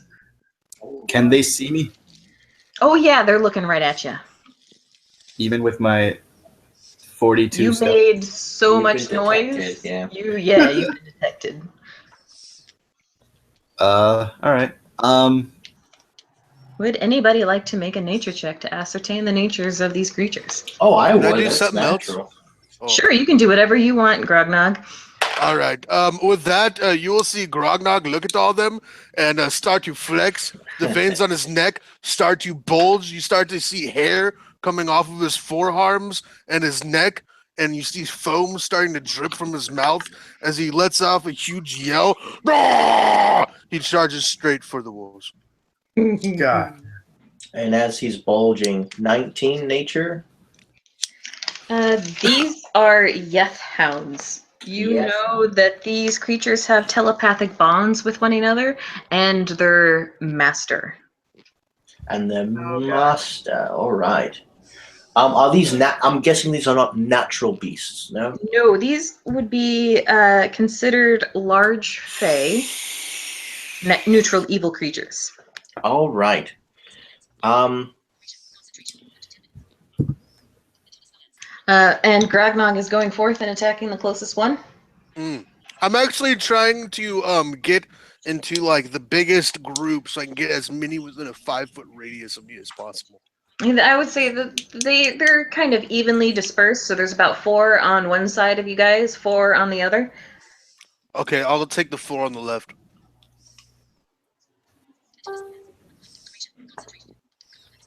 All right, and are you attacking them? Yep. Before I do, I'm gonna throw my hammer at the first one while I'm growling and running. Okay, So that is going to be a 19 to hit. and that hits. All Roll me right. 2d8. Yep, and that's going to be. Do I add my strength to that or just 2d8? Yeah, you add your strength. All right, so that's gonna be 15 points of damage. God damn. And then, as it returns to me and I grab it, I'm going to jump up and strike again at the same one if it has not fallen yet. It has not. And that is going to be a 11 to hit. That will miss. All right. And that will be my turn. So you said 15 points of damage? Yep. Okay. And I will use the distraction that he created. Actually, you guys will now roll initiative. All right. 15 for Bataille. 15 for Bataille. 23, Hajat. That is 20 plus 3. 21. I love how I got barbarians have an 8. advantage on initiative. What'd you say, Jade? 8. Why are you laughing? What did Bataille roll? 15.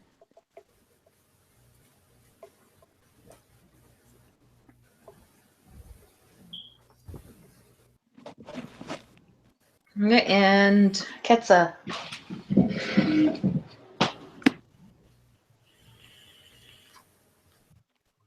What did Ketsa roll? 15. Thank you. Who has the higher dex? Mine's +3. Mine's +3 as well. You can go first if you wish. Okay. I respectfully ask you to yield. Yeah. Okay, yeah. I say I have something planned. Okay, yeah. That's fine. I hope you do. Okay. First on the initiative order is Hajad. Damn right it is. All right. So I am going to use the distraction that he created Mm-hmm. with his right, Mm-hmm. and I am going to. I'm going to use my longbow. All right. So I will shoot into the fray of people there. I mean, of wolves there. Mm-hmm. Right, and as I let go of the bow, I mean of the arrow, you see it split into 3 arrows. Wait, roll me 3 attack rolls, please. Yes, ma'am. That is going to be a 19 on the die, a 17 on the die, and a 16 on the die. All 3 hit. Oh, well, all right. Okay.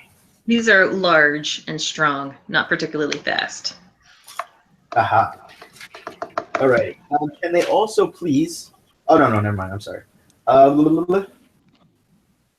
Okay. So Are you all hitting the? Are you hitting the one that Grognog attacked? Well, since it's split into 3, 2, that it would have hit like maybe it twice, and then like another one, depending on how big it is. It's big enough that all 3 would hit the same one. Oh, okay. All right. So then, yes. So that will be.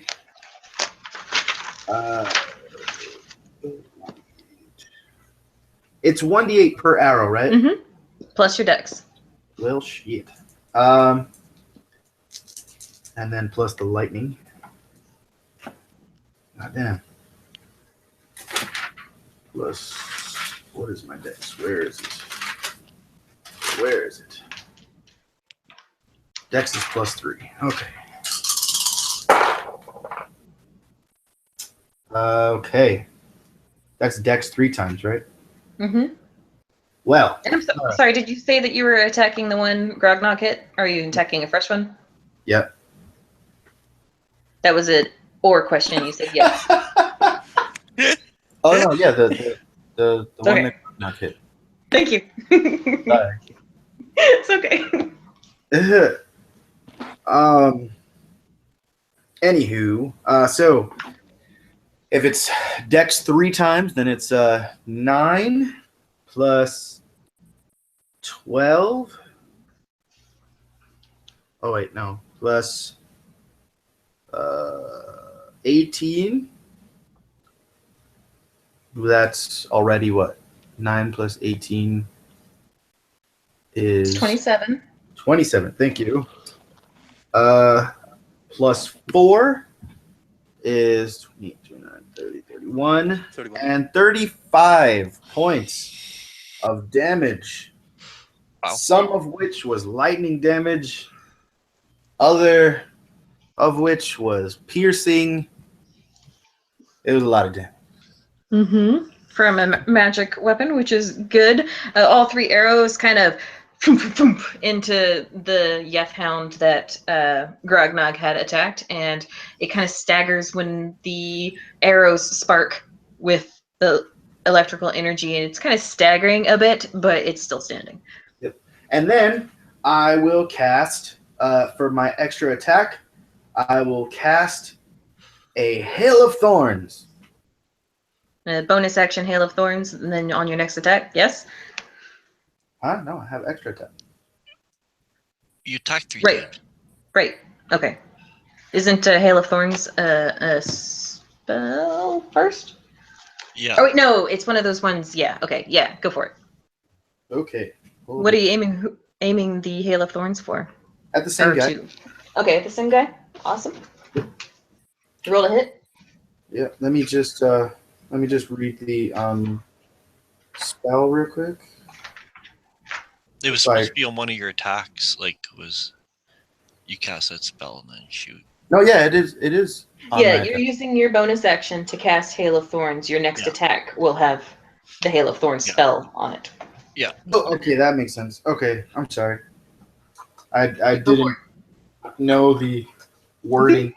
Anyway, yes. So So I will shoot again.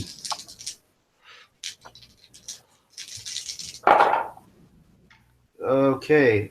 Only 2 will hit this time. No, it So longbow of the sky sentinel. I'm sorry, you can split the arrow once. Oh, my bad. So then only 1 will hit this time because it's only 1. Mm-hmm. What'd you roll?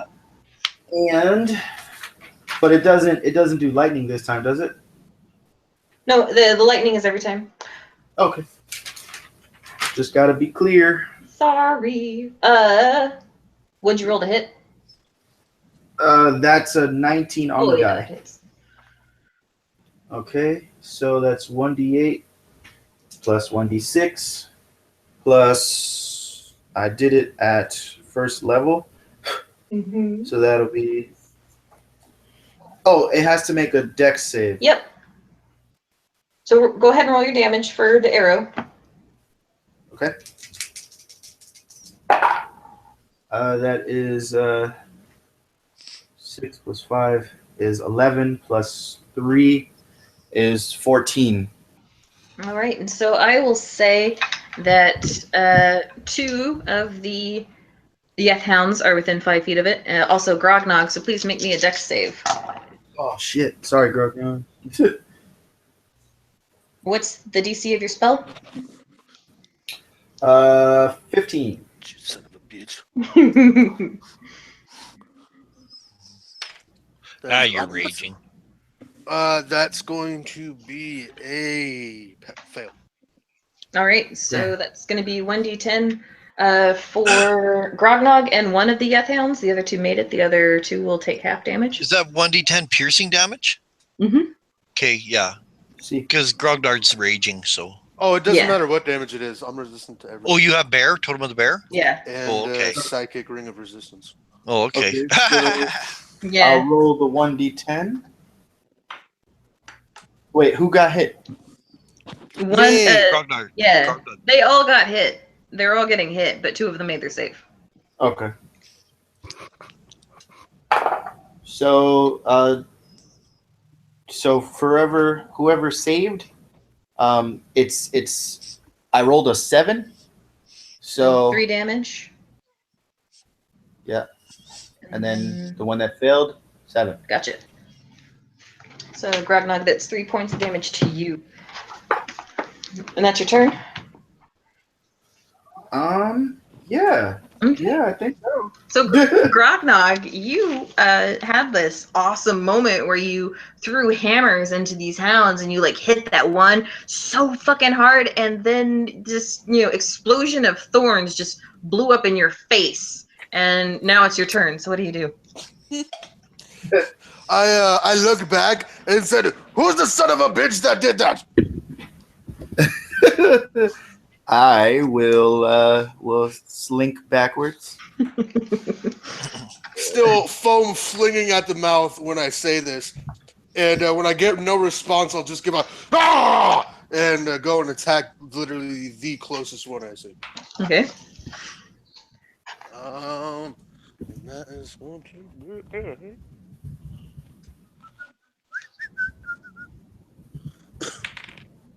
What the? That's a miss. And my second one is going to be an 18 to hit. That'll hit. All right, so that is What'd you roll on the first one? an 11. Total? Yeah. Okay. So that is going to be a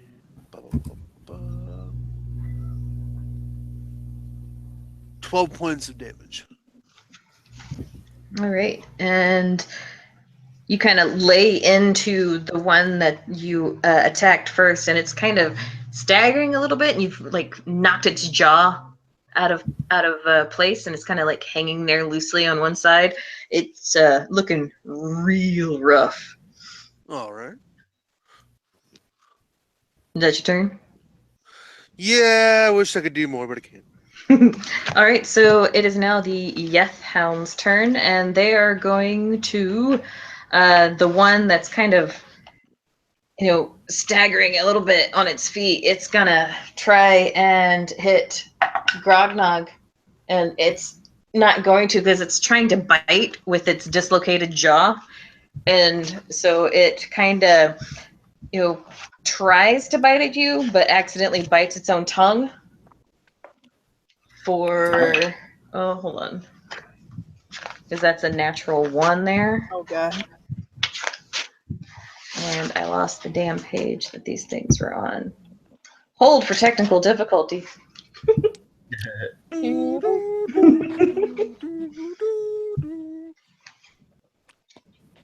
I shouldn't have closed the book.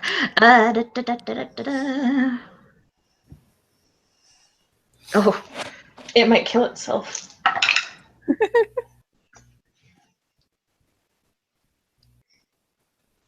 Yes, this Hound tries to bite a Grognog, slams down on its own tongue, and it passes out from the blood loss and slumps dead at your feet, Grognog.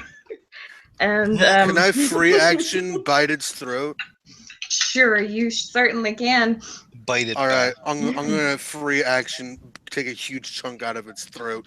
You'll just see blood starting to pour from its neck as I start to chew, and you hear me kind of crunch on some cartilage and bone. Oh, I forgot something. Damn it. At the end of your turn, Grognog, could you please make me another wisdom saving throw, please? Just like right now. 11. All right, you are still frightened of the Yethounds. I probably should have not allowed you to charge at them, but yeah. Can I be frightened while raging? I can't remember. Oh, you Does started that to rem- rage. Yeah, that would counteract it. You're right. So yeah, never mind. You're good. No. Let me read something because I might be wrong. I think if you drop out of rage, you become frightened again. I think, or is it just charmed? Nope. I'm sorry. I still would be because that would be Path to the Berserker, mindless rage beginning at 6th level. Yeah, Trying I to be knew. frightened while raging. Nope, I'm still frightened. Yeah. Okay, so you're terrified of these things. So like the other 2 that were right next to it, the ones that Ijad also got with his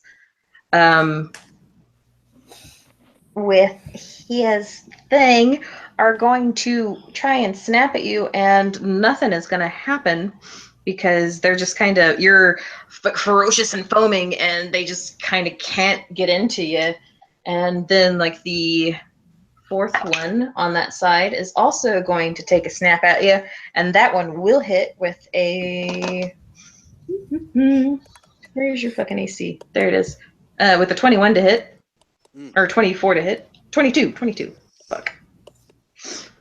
And so that is going to be 2d6 plus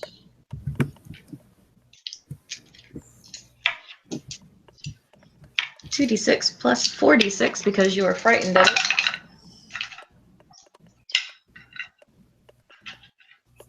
For 21 points of 21 points of damage, piercing and psychic. So halved to 10. Oh no. Oh no, you're so Close. scared. You're so scared. You're so scared. So scared But- of doggies. That would be the hounds on the left. So now the hounds on the right are going to go after.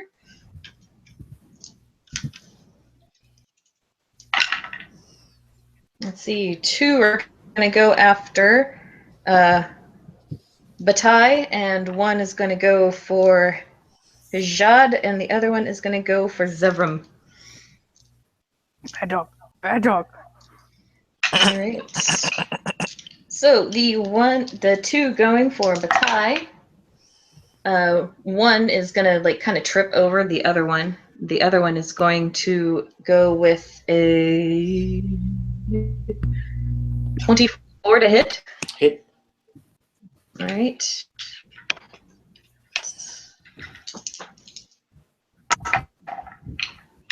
For 12 points of damage. And then the one going for Hajad is going to miss as well with a 3. And the one going for Zevram is going to be a hit. Yeah. Bad dog. Bad dog. And you were frightened of it. So that's going to be extra damage. 3.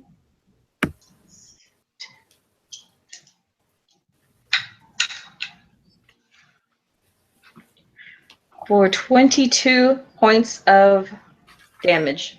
Bad dog. And that is their turn.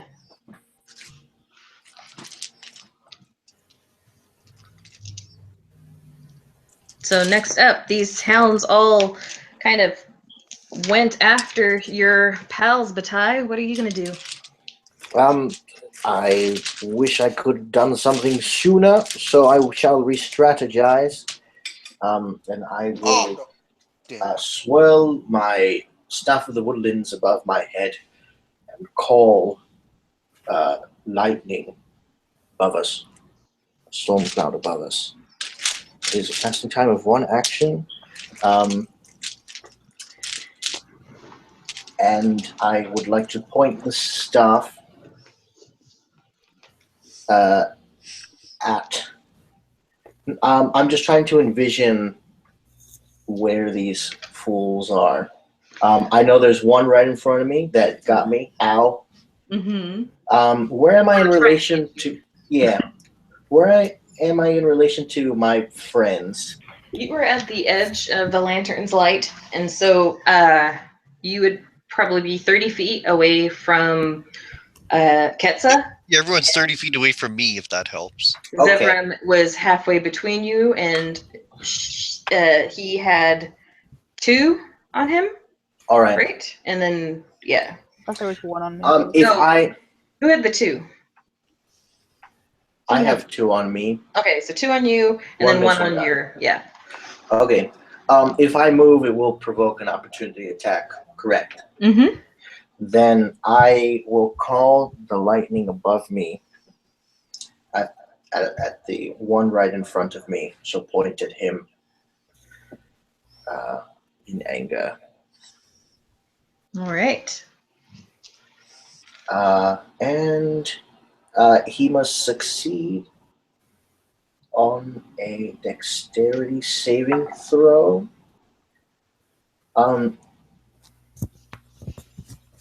That's a 14.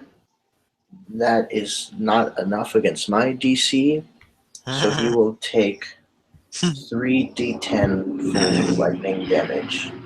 All right. Is the other one within 5 feet of him?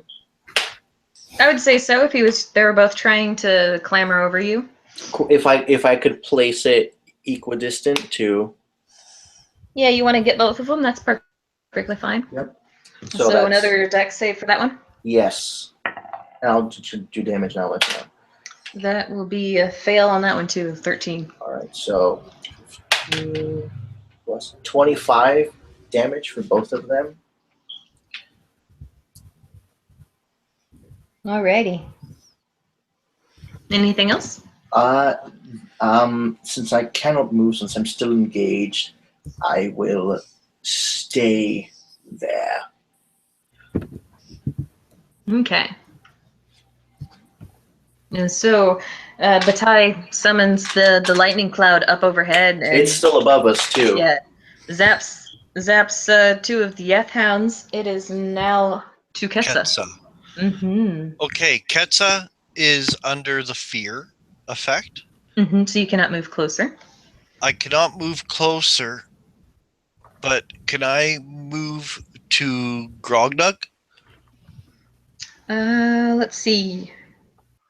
Because I'm a Knight of the Order. I'm a Guardian. I'm a Protector. I want to move to Grognug. Let's see. 1 attacked you. So actually, a frightened target that starts its turn within 30 feet of the hound must use all of its movement on that turn to get away from the hound. And so there aren't any Yeth hounds behind you. So you will be running 30 feet back the way you came. Unfortunately. Okay. Sorry. No, that's all right. I'll do it in a different order then. If I'm going to move away, Yeah, basically, the sight of this Yeth Hound in your face is like filling you with like this primal fear that it's like that flight or fight feeling. You have to get away from it now. You can kind of like hear that howling inside your mind. Okay. So what I do is I cast protection from good and evil upon myself. Mm-hmm. And if you look it up, fey creatures are one of the affected things that I'm protected from. And if you're feared or charmed, it breaks it. No, you get advantage on saving throws. Your next saving throw. Let me make sure to see if it triggers one now or if if you have No. advantage on your next time. Okay. It breaks it.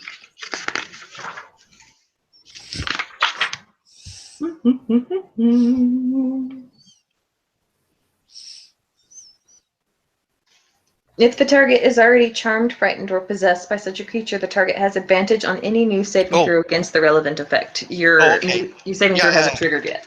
Okay, yeah. Oh, it's not until the end of my round, right? Yes. So Damn it. Well, that's what I'll do, though. I move away and I cast that upon myself. And then I'll make a will save. Oh, by the way, he probably gets an attack of opportunity on me for moving away from him. Yes, he will. So do that. And Is he still close to me? No, these are the ones from the other side that came in. Okay. And so that it'll miss. These guys are rolling horribly. Okay, and that was a will save, correct? Mm-hmm.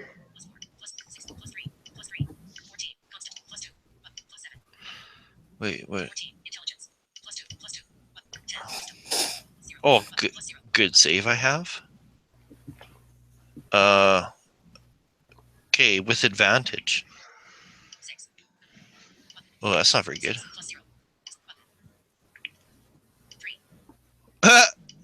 With advantage, I rolled a 6. You're still frightened of Fucking Indomitable. I'm using Indomitable again now. Fuck. And I rolled a 2.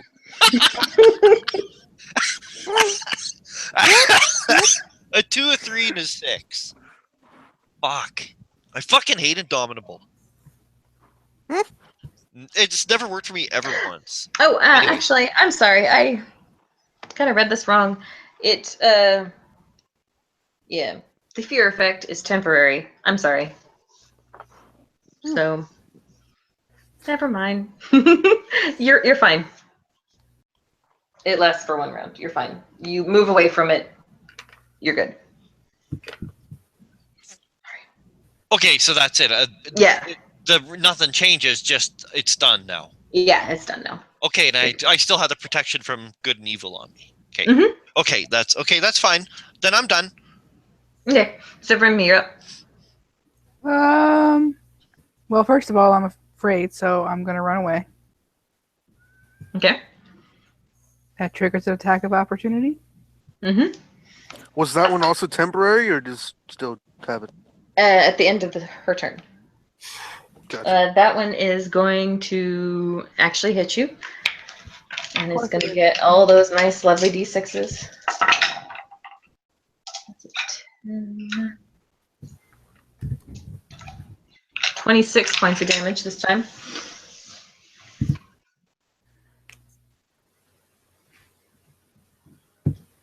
All right. And that protection from good and evil sounds like such a good plan. I think I'm going to cast it as well.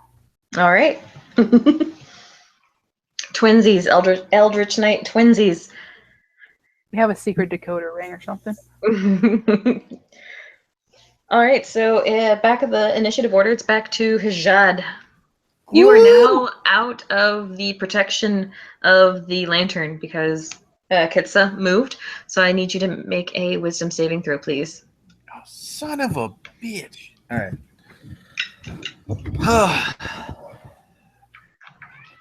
Let's see here. Trying to make sure I don't have anything that could aid me at all.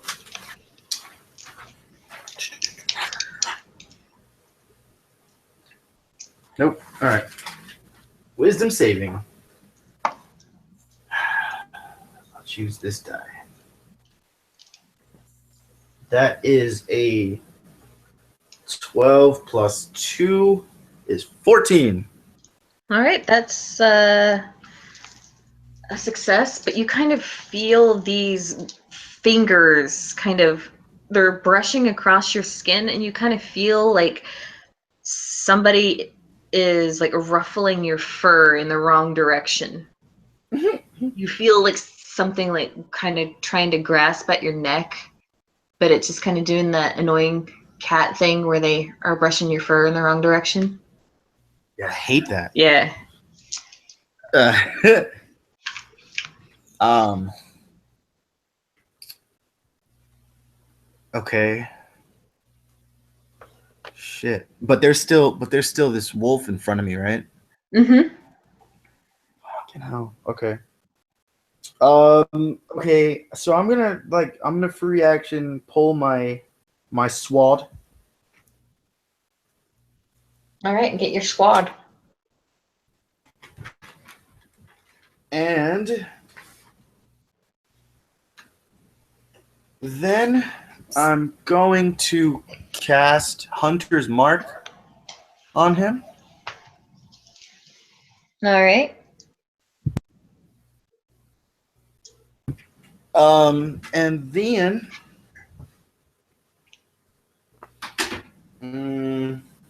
is he under his max HP? That one? No. Damn. The two next to Bataille are though.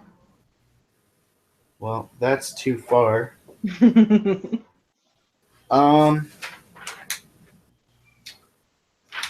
he is not under his HP. All right. So I guess with Hunter's Mark, that's all I can do. Hunter's Mark is a bonus action, so I will still get my attack and extra. So boom, here we go. Get it. All right. Come on, baby. Damn. Okay, so I'll say the first attack will miss with a 5. Yep. But got 13 on the die. My pluses, though. Oh yeah, you hit it. If you've got any kind of modifier, you got it. They have an AC of 14. Oh well, hell yeah. Okay.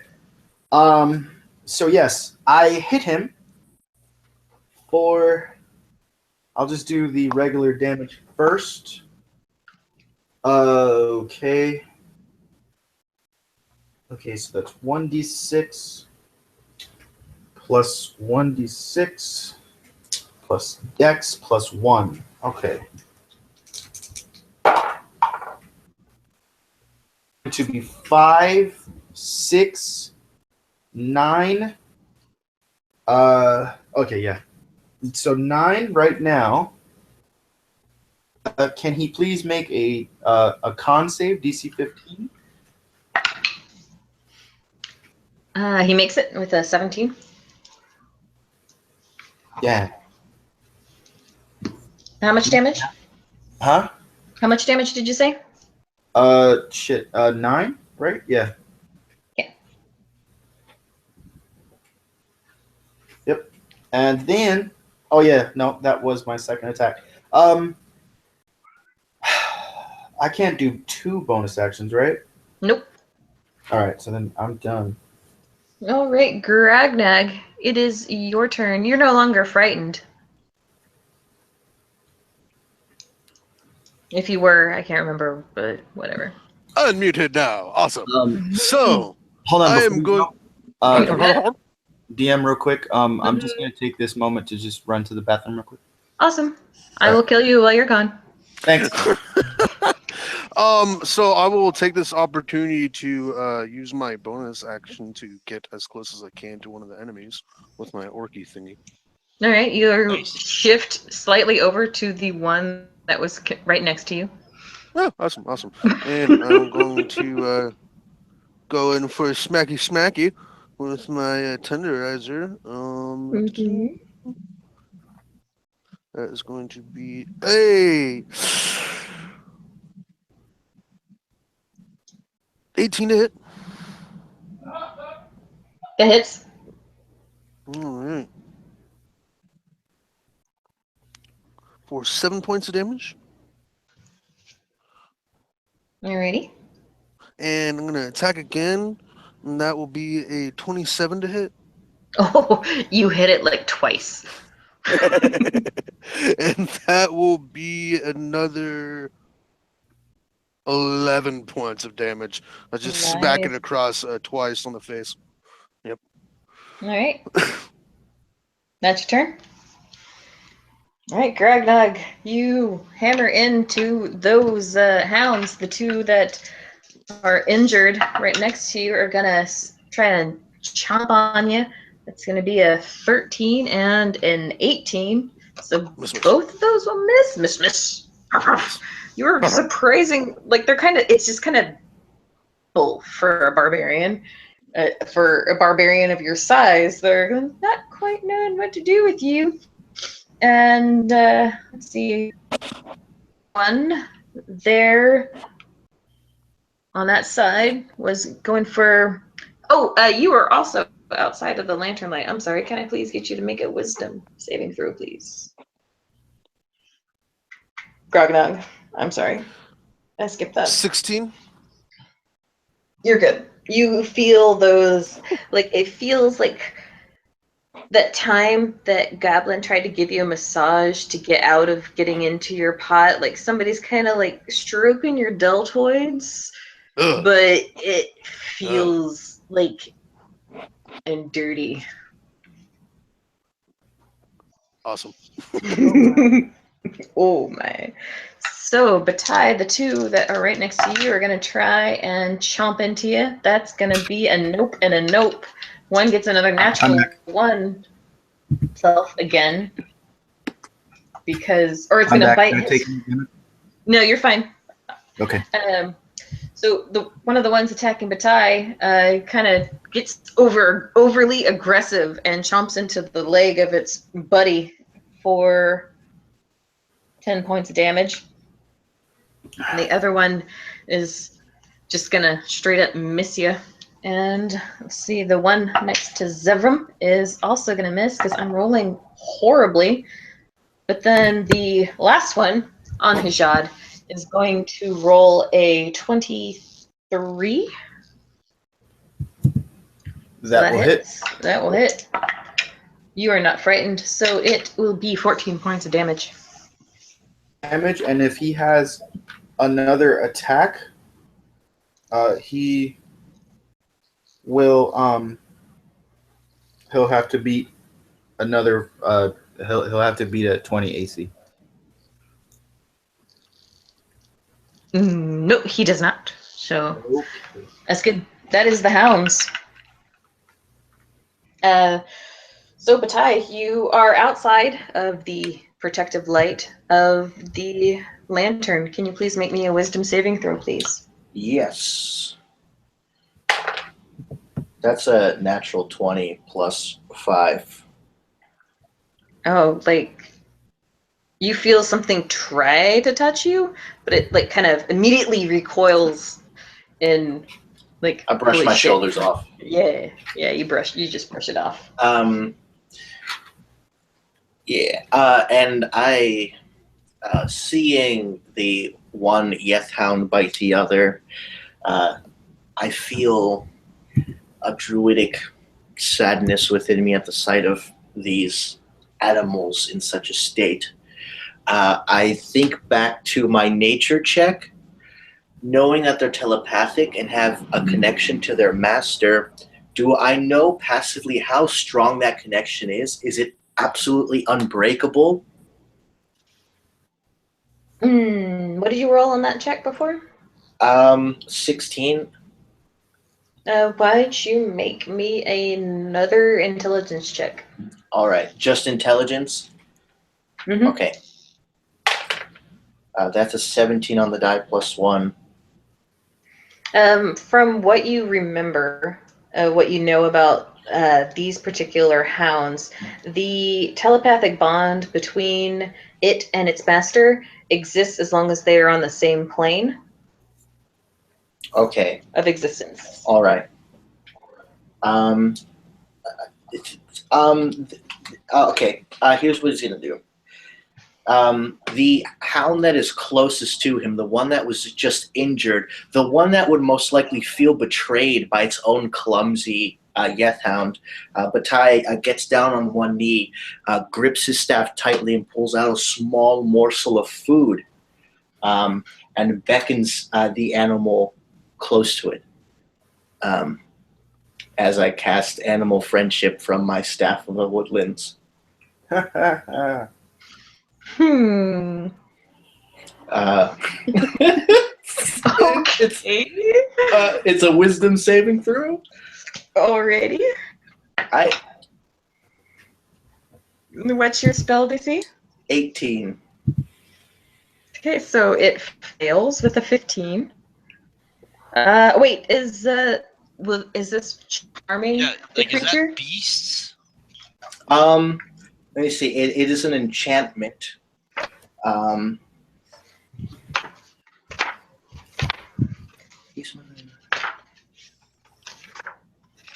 I guess if it's an enchantment, it is a charm. Yes, these. You kind of reach out and try to feed it the morsel, and it just kind of cocks its head at you a little bit, and that kind of slightly humanoid face just growls at you and snaps at your hand. Son of no. Yes, I say down, boy, down. Why don't you make me another nature check real quick? Another nature check. Here we go. Nature check in the house. That's another 17 plus 6 for 23. Right. I would say with that 23, you know that Yeth hounds are like what binds them to a certain place can be undone with sunlight. With sunlight. Mm-hmm. And as it snaps back at me, I close my hand with a morsel of food. I look at the staff. I am of the land, and I will do that on. I have an image of the sun in my head, and I will take care of that next turn because the animal friendship was my full action. Yep. Damn it! I closed the damn book again. Okay, so Katsa, it is your turn. You should write it down. I would like to move up into melee combat. Can I do that with this lantern, or do I have to set it upon the ground? Would you like to? I'm using a great weapon. Right. Would you like to move into range so that your allies are within the Well, yeah, I do. radius of That, protection? yeah, I do. That's I want to move up, and I figure, well, I'm going to be in melee combat at that time, so I want to. I want to know if I can fight with holding this lantern on the lanyard. Yes. Okay, then what I'll do is, of course, I'll move up so that I can compass all my companions, and I'll move up to the nearest Yeth hound. And that would be the one that is on Zevram. As I'm moving closer, I put my bow on my back, and I'll just use my bonus action to summon my greatsword into my hands. Mm-hmm. And Eldritch Knights are awesome like that, yes. And as I said, like even in the dim light, my sword gleams with a gleaming edge to it, glowing faintly. And I'm going to Great Weapon Master the nearest Yeth hound. So I will. Where is it? Okay. So I will attack the nearest Yeth hound. Mm-hmm. A 21 and that's I'm minusing 5. A 21. You hit. And he takes 26 points of damage. Oh, nice. Nice.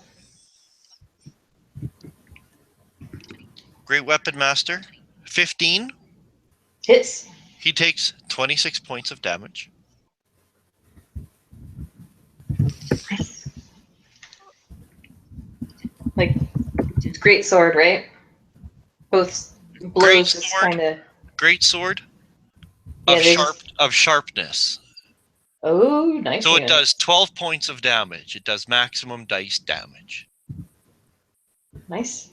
And the last attack, I rolled a 5, which is a miss. 10 minus 5 is 5. And that's it. I'm done. So I'm in melee combat as well. These guys are all up in the light.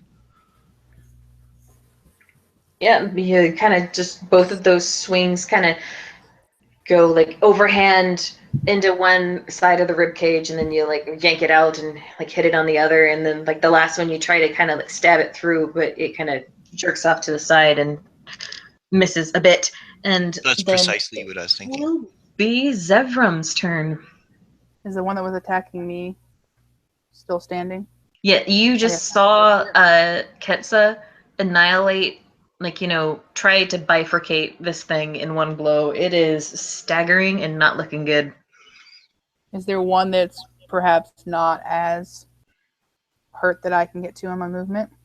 You would take an attack of opportunity from the one that Ketsa just attacked. Because it's still within melee with you. I moved away from the fear. Oh, yes, you did. Sorry. So yeah, you can go. That one that Ketsa attacked would be the closest one to you. All right. But you want one that's not quite as hurt? Yeah, because I don't want to waste a bunch of cool stuff.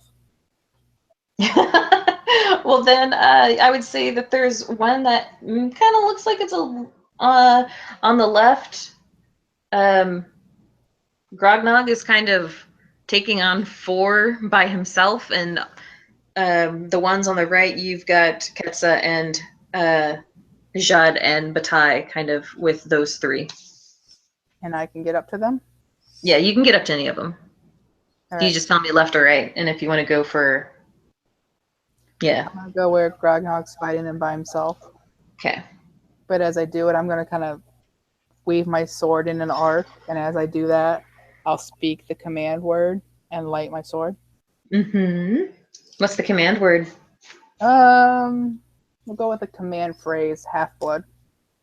All right. The sword ignites, and you kind of go up on like the smallest or the last of these hounds. It's kind of like Grognog hasn't kind of gotten in on any of this, and it's undamaged from the hail of thorns from before. I'm going to take all 3 of my attacks. All right. Roll them. Oh, that's a natural 20. All right. So roll your damage, double it, then add your modifiers. And then I have like some special critical thing too. Yeah.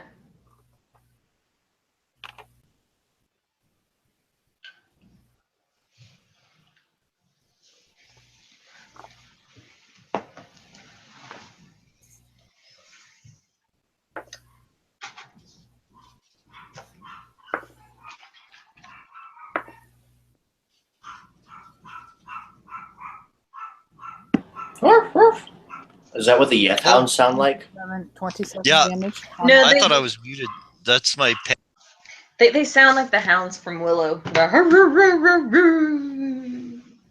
you say? 27 damage. 27 in one hit. Yep. Very nice. Very nice. 22 to hit. That'll hit.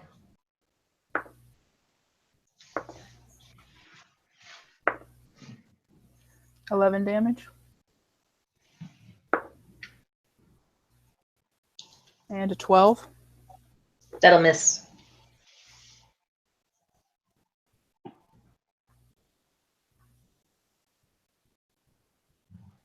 All right. Anything else?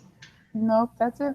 Alrighty. So your flaming sword just kind of hacks into this Yeth hound, and you smell charred flesh and burnt fur. And so we go back to the top of the initiative order to Hijad. You are within melee range with one of them, I believe, correct? Yes. All right, so you have one in front of you. What do you do? Do I have to do anything, or am I now in range of the Ketsa moved. lantern? Ketsa moved, so that he's protecting you all again. Cool. Thanks, man. Welcome back. Okay. No problem. You see my gleaming sword? Yes. But do you see my special sword? And once again, I will swing the sword that has a sickly green hue to it, and excuse me, and I will just roll both of my attacks at once since I am doing melee right now. Ooh, wow, crit and a 14. All right, there's a 14 on the die. Yes. All right, so Applause. both hit. And this is the one you hunter's marked, yes? Yeah. All right, you will also double the hunter's mark damage. So roll all your damage, double that total, and then add your modifiers. Holy shit. Okay, wait. Wait, okay. Okay, so do you want me to roll the crit first? Yeah. Okay, good. Okay. Wow. So if you 1d6 and 1d8, 1d6, roll both of those, double that total, and then add your attack modifier. Okay. So it's 1d6. Okay, 1d6 plus plus 1. You said add what else? Whatever the damage for your sword is. Okay, yeah. Well, the damage altogether would be 1d6 plus 1 plus dex. All right, so then you would roll your d6, double whatever you rolled, and then add your modifiers on top of it. Wow. So max damage. So 12 plus 1, 13, plus 3, 16. Mm-hmm. Times 2. No, you've already I'm doubled sorry. it. I'm sorry. Yeah. I did that already. Yeah. Yeah, I'm sorry. So yeah, 12, 13, 16. And then 16. Oh. Yeah. Yeah. damage for your second strike. Yeah. Use a different die. Hopefully I get max on this one too. No. Damn it. That will be 3, 6, 7 points of slashing. Can you also make me a con save? Is it 1 or 2 con saves? I'll do 2. Let's see, they're both gonna be 15. Oh, that matches. Right, so it saves. Yeah. Alright, so Hajad, you slash into that Yeth Hound, and it is now Grognog's turn.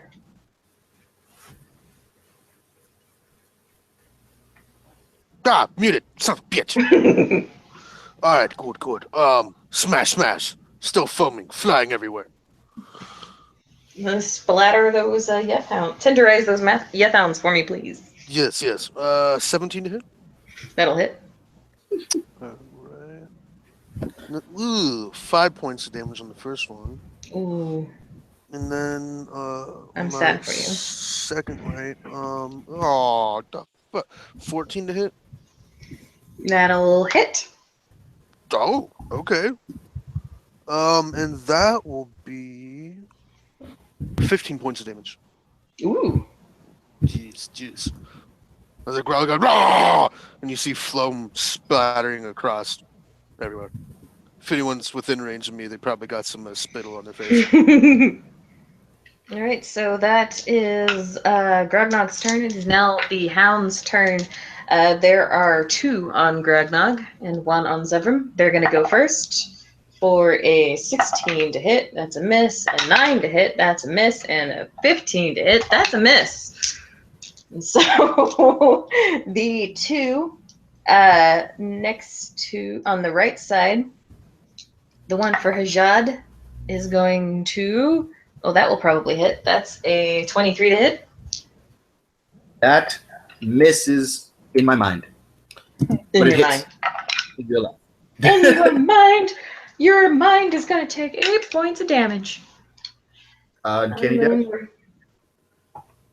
Sure, 4 points of damage to the uncanny rogue ranger type person.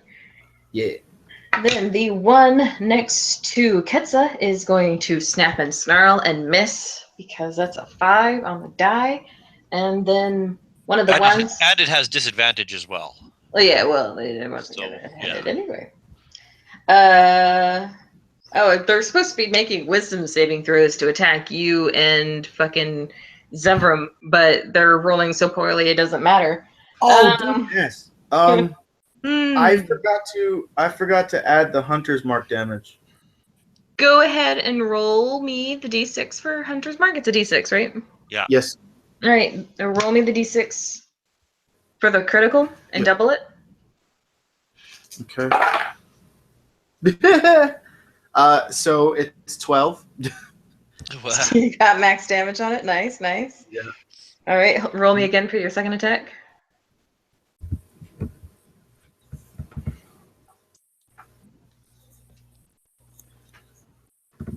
Also max. So max Nice. damage on board.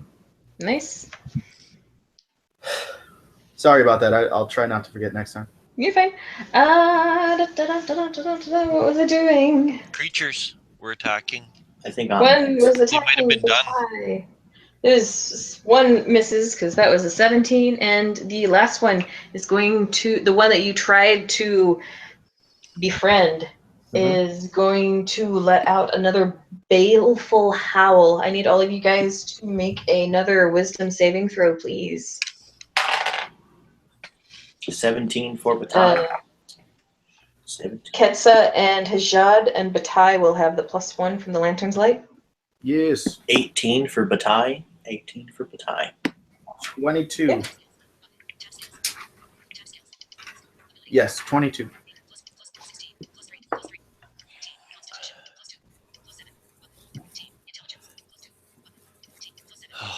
Got a 2.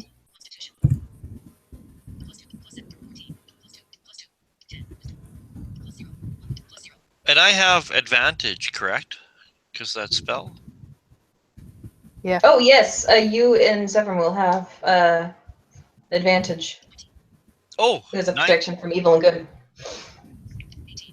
well, wow, I rolled a 19 and an 18, so. Okay. Well, technically a 19 and a 20. No. Zevram, what was your second roll? Yeah, made it. I rolled the same thing twice. Oh, that's sad. And Grognog. 4. Sorry, you're just so 4. You guys are these big, powerful orcs. The blood of war chiefs course through your veins, and the sight of these dogs with human faces just freak the ever-loving shit out of you. You're both frightened. Again. For a round. For a round. Oh, I'm getting very tired again. Can I get a perception check from everyone, please? It's close to nap time. What? What? Yeah. 13. 14. Yeah, This 14 is for based Batai. on hearing, because I know that Tajad has a thing for sight. Ew. Yeah, that's ridiculous. Like, I feel like I need to say this because I rolled a 2, but it would still only be 14. But that's I rolled a 4, man. I rolled a 4. It's just in the moment. We're distracted by things. We're not in our element Yeah. to be. Yeah. Did anyone not get over passive. 20? Nah. No. All right, then. So that is the hound's turn. Batai, you are up. I grip my staff. I turn my eyes towards the lantern, and the omnipotent, omniscient person in the sky would see in Batai's head that he wants to cast daylight on the lantern, but he would like to do an Arcana check to see if that would affect the lantern and its current light, or if it's just a cosmetic spell on top of it.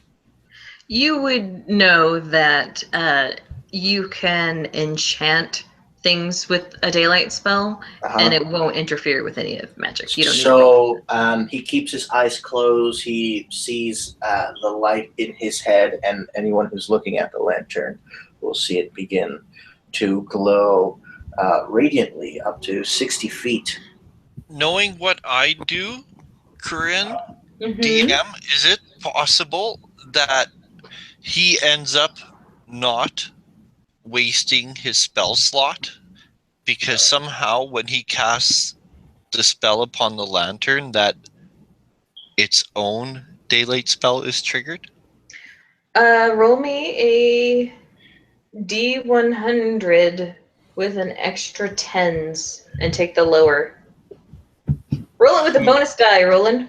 Okay. I just thought, because, I mean, I was waiting for my character to know that, right? To be able to activate it. But that just, I don't know. Sorry, in combat, I just didn't take the time.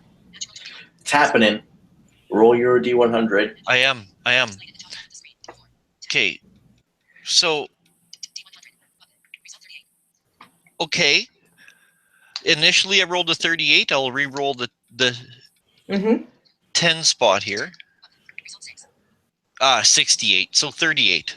All right. So, like Batai, you reach out towards the daylight or towards the lantern with the intent of casting the spell, and you begin to make like the somatic gestures in which to do so, and it feels as like something flickers within the lantern, and it like you bursts. flick a light switch. It bursts into light on its own, like you did the clap on, and so the daylight. There's now daylight within the 60 feet of the lantern.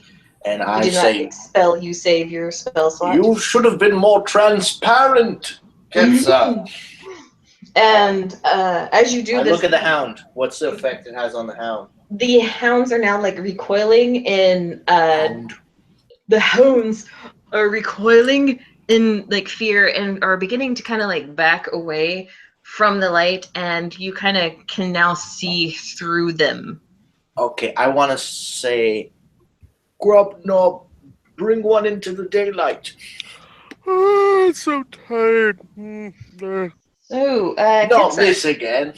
Ketsa, you just saw your druid companion reach out towards the lantern hanging on your arm, and the lantern bursts into daylight on its own, and now the hounds seem to be frightened themselves. They want to recoil in fear. Well, I want Right. to. And I want to. Yeah. As What do you you want to say, do? I want to take this as an opportunity to, like, while they're cringing, to just go all out again with my sword. Roll with advantage, please. Okay. I swing so hard with my initial strike that my feet leave the ground. And before my feet leave the ground, I swing down. And once I'm down on the ground on one knee, I then thrust upwards for my third attack. And I will, whatchamacallit, find my app, first of all. I will, once again, great weapon master this whole thing. Mm-hmm. So let's see if I can get a critical. Oh! Critical hit! This is my first attack, the one where my feet leave the ground. Mm-hmm. I would like someone to look up Sword of Sharpness, because I wasn't 100% clear. Because it does maximum damage, that's 12. Would I then double it to 24? Add my bonuses, which is another 14, which is 36, and then it says a sword of sharpness adds another 14. Page 206. Right. Let's see. Attack an object, maximize your weapon damage against the target. When you attack a creature with this weapon, roll a 20. The target takes an extra 14 slashing damage. Roll another d20. I will So, in a second, but I want to deal with the damage first. well, actually, let's see. If it does max damage, it's a d12, right? Well, 2d6. 2d6. Okay. So you see, so it does 12 points of damage, right? You would double It's both of those. So it's okay, 24, Mm-hmm. and then I add my dexterity, 28. I add my plus 10 for Great Weapon Master, 38, and now I add the 14. You bifurcate this thing. You don't even have to. 52 points of damage. Yeah, you don't have to roll for anything else. You bifurcate this thing from like skull to tail. It is just completely pounds, and neither side is pretty. Okay. In your I'm first gonna hit. move to the nearest one, and I will attack that one with advantage.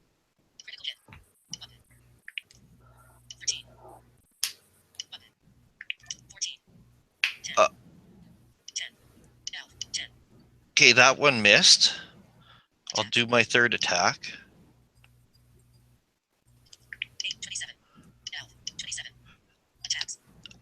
That was a 22, but with advantage. So 22 hits. So again, I did 26 points of slashing damage. All right, and you kill another one. Okay. How much movement do I have left? Can I move to another one? Because I get a bonus attack for that critical hit. Because for Great Weapon Master. Well, then yes, I will say you are now coming up on the one that is howling. Okay, the one that's howling. While it's howling with its neck thrown up, I just take a slash, and not even to cut its head, just at the very tip of the sword, like the last 6 inches, are just gonna cut through its larynx. Get it.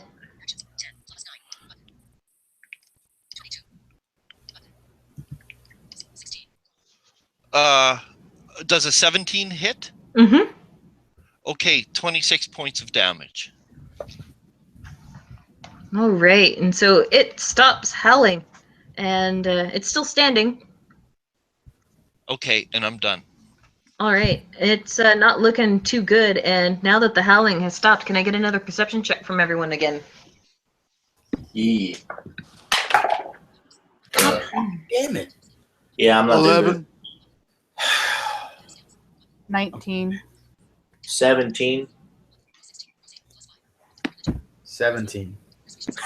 Yo, me and shot. Oh, man. 19 I rolled for perception. All right. Oh, yeah. Show never off. mind. 19. It's a little bit closer, so the DC isn't as hard. You guys now hear in the silence after the howling stops, you now hear a horn blowing. Oh, and then I make the connection between hounds and hunting and horns. Yeah, it's an easy connection to make. Oh, damn. And so that was Ketz's turn. Zevram, you are still in the fray, in the thick of it, with Grognog, and there are 3 Yeth hounds in front of you that are kind of shrinking back in horror, and they're not paying much attention to you because they're squirming in the daylight and kind of halfway not there. Roll with advantage, please.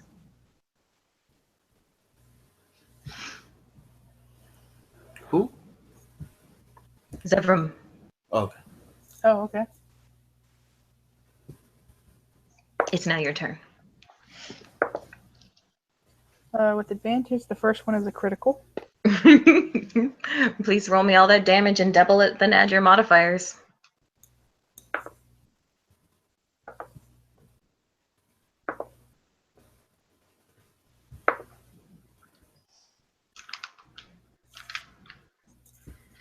Uh, 37 points of damage. It's the same one that you attacked before, and You hack off one of like the front paws, and the part that you bisected, the paw that's no longer attached just vanishes into dust.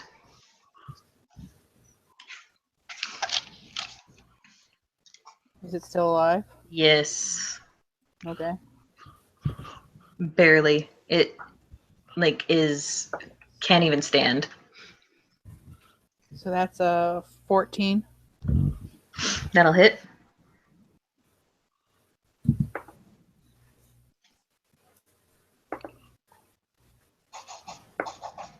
Just go ahead and describe it. It had 3 hit points left. So after I chop off its paw, I just completely like swing down and just completely decapitate it. And like the head vanishes as it flies off from the body. Anything else? Is there one within range that I can get to make my third attack? Mm-hmm. These were all kind of surrounding Grognog. 29. That'll hit. Do you want to be beaten on the one he's been beaten on? Or are you going for the other one? Let's go for a fresh one.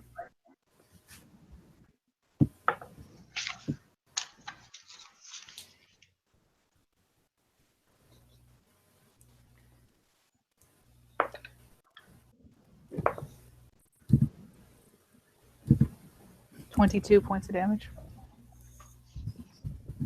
Alrighty.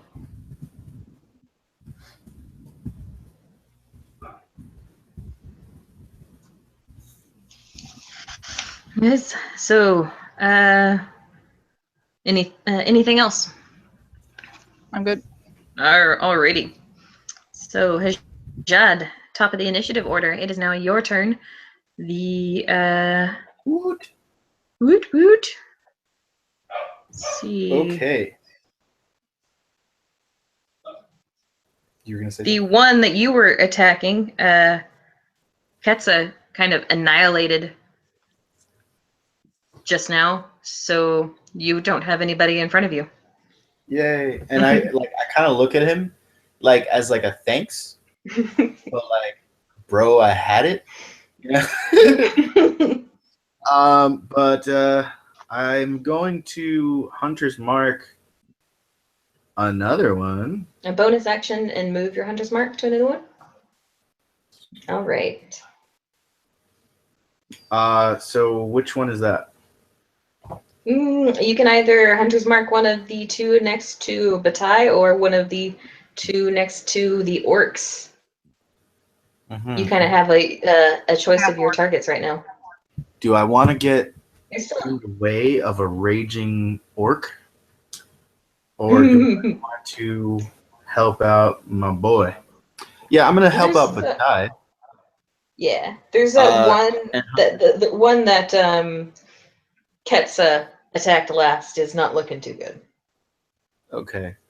Yeah, so I'm gonna Hunter's Mark that one.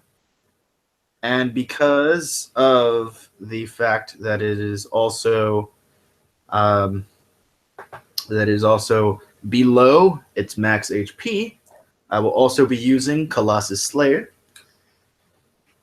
Alrighty. All right. So that's just gonna go ahead and put my And D6. Ketsa is also in melee with it. Yep. So you will have sneak attack as well. Oh, nice. What is All your minimum right now? Like right now, what is the minimum you can roll? right. 3d6 for sneak. So 1 plus your hunter mark, that's up to 4, plus your plus 3, Weapon. so you're up to 7. Plus Colossus. Wait, what?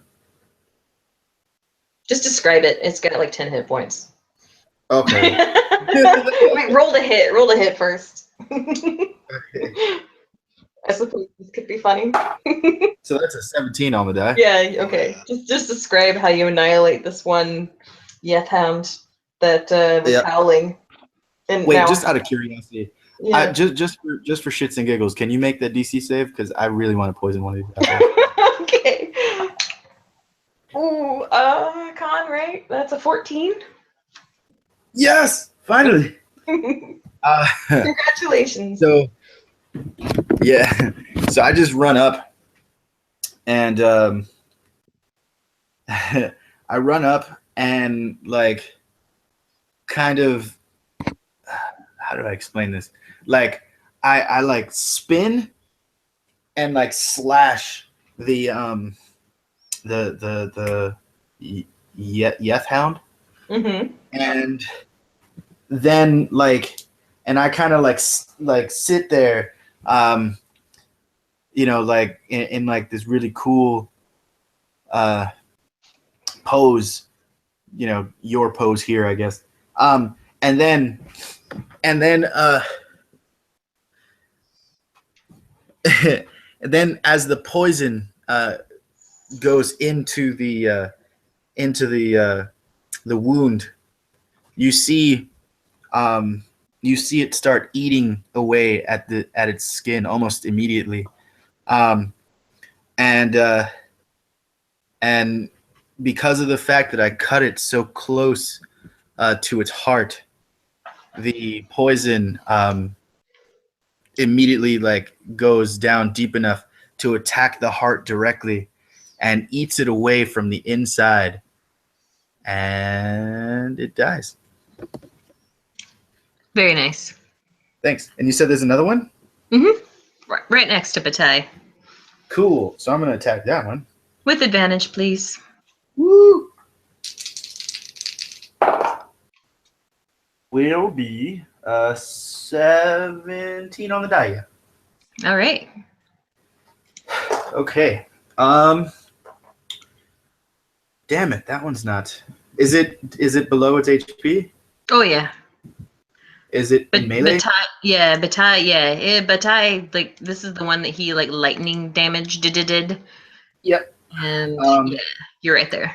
But he's not hunter's marked, so that shit sucks. Mhm. That's okay. I don't need a hunter's mark because I still get sneak and I still get Colossus Slayer. You don't need no stinking hunter's mark. I don't need no sneaking hunter's mark. And Dan, DC save, please. Oh, that's the same thing. That's another fail. Oh, that's another fail. All right. So, wow. So I'll grab that D6 again. Wow. Okay, that's going to be 2 D10s. There's so much to roll. I almost want to just take a picture of the damage and just send it to you.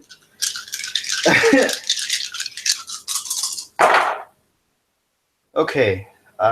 3, 8, 11, 12, 14, plus 7 is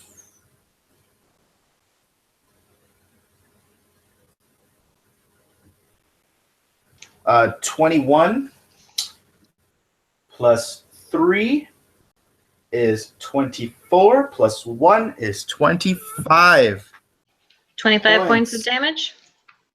of damage, and he will be poisoned for the next minute. All right. So, Gragnag, it is now your turn.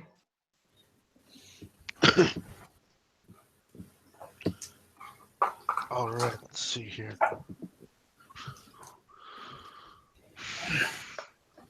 Now, did I hear incorrectly, or have all the wolves now kind of like ran away?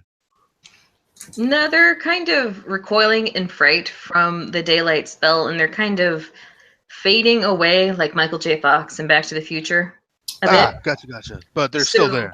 They're still there, and you may roll with advantage. Oh, all right. Well, shit. Oh, God. Where'd it go?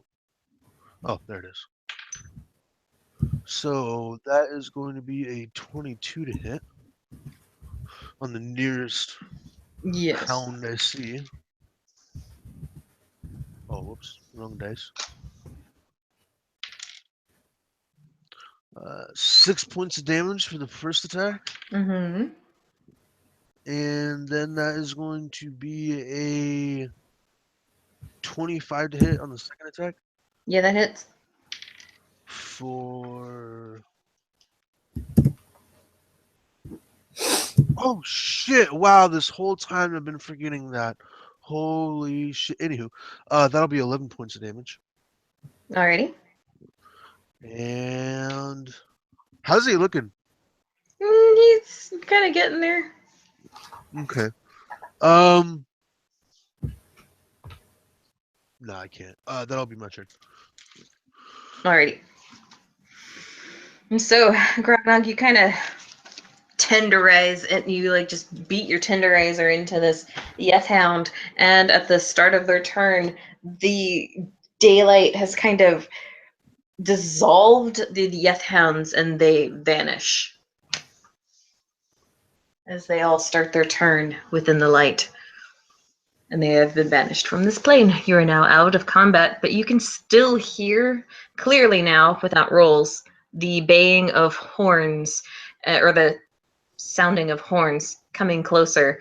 And we'll take a quick break right there. Okay. Okay, I was just gonna say when the combat comes still, Ketsa is just like in a real cool like sword with or pose with his great sword, and he's just still as a statue, but just the lantern is still swinging around wildly. And then The we shadows just are listen. making some of you Yeah, busy. yeah, and as we hear the horns get in the distance, and we just cut to commercial. Cool. Yep. Let's make it quick. Or in 5 minutes, or do you guys need longer? Okay, I'm pretty good. Okay. just to If this is a refill. commercial, then do you have mild to severe halitosis? I do. Well, then this commercial Is that why girls don't like me? You need Mentos. Mentos better. Fresh goes better. Mentos freshness. Fresh and flavor and full of life. It's unusually hot mint. No, that's not. give mint. give us a commercial for a new episode of of King of the Hill. I tell you what, Bobby. But Dad, I don't know. I told you not to go over to Bill's house, especially if he asks you if you want to take wrestling pictures.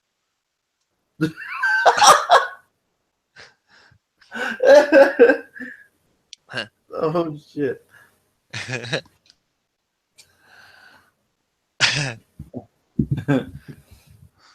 Damn you, Bobby.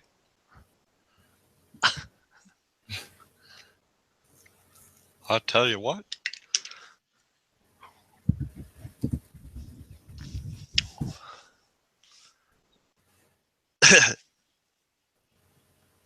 Bill? Why are we always getting Bill's mail?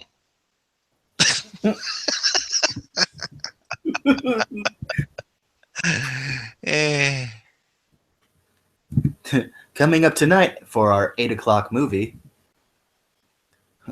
Have I ever told you how I got these scars?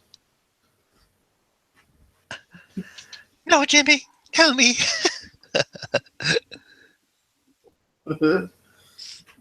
And then following that, precious, it's mine. The hermit says they wants it, but they'll never get it. Gollum's Christmas special. Yeah. Okay, I'm gonna go whiz. I'll be right back. But it's fun pretending. All right.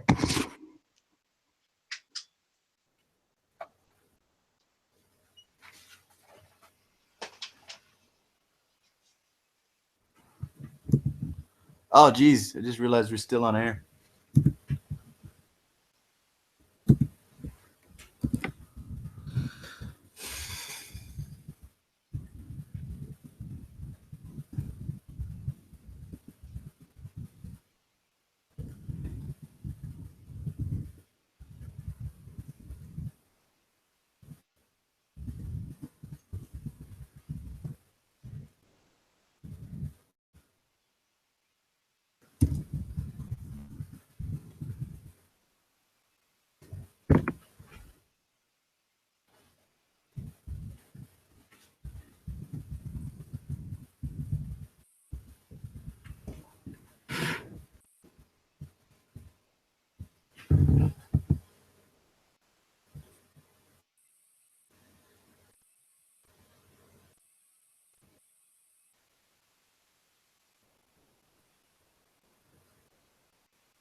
Okay, I'm back. How are y'all doing?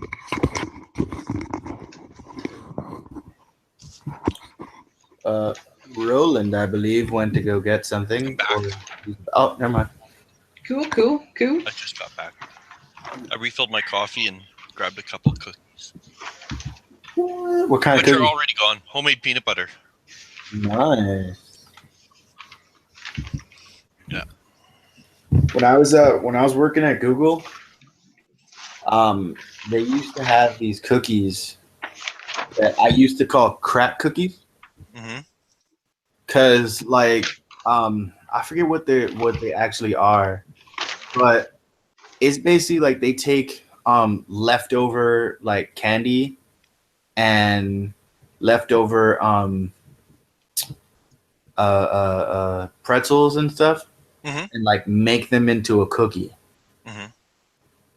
And like when I tell you that them things are delicious and addicting, kind of, Yeah. that's why I call them crack cookies. Yeah, I love cookies like that. I love, it's like the turducken of cookies, right? You take something really good and put it inside of something really good, Yeah. right? Like, yeah, candy. Like, when I was a kid, the old Monster cookies, right, with like M&Ms or Smarties in them, and that'd be great. Yeah. Pretzels and cookies, that'd be great. I really like a cookie, but it's controversial though. The whole chewy or crunchy. I like crunchy cookies. All right. The ones I'm talking about are like a mixture of both because they're chewy, That's perfect. but then all the other stuff that's in it makes it crunchy too. Yeah. That's pretty good. So what do y'all think so far? It's good. I like it. I'm enjoying it. Mm-hmm. Bad dog. Good. I'll Bad give dog. you your report card later. Okay, cool. Thanks. Yeah, when we're off air, we'll, Mhm. We don't want no crying on YouTube. Why do you like my DMing? Leave Corinne alone. Actually, at the end, we'll all tell you nothing, and then you'll realize how thankless it is to be a DM. Everybody fucking wants it their way, and then you get nothing in the end. So the only thing I'll be missing out on this DM experience is getting revenge on a player for insulting me. yeah. Because you're all gonna wait till after. Yeah. It just shows that you'll have to DM a campaign soon, though. I mean, Yeah. to That's be, why I said. That's a true measure of a DM. Mm-hmm. to be fair, like I'm taking that fight with the wolves as like payback for almost TPKing you guys during Shroud. So Whatever, you barely took any damage, bro. I don't know what you're talking about.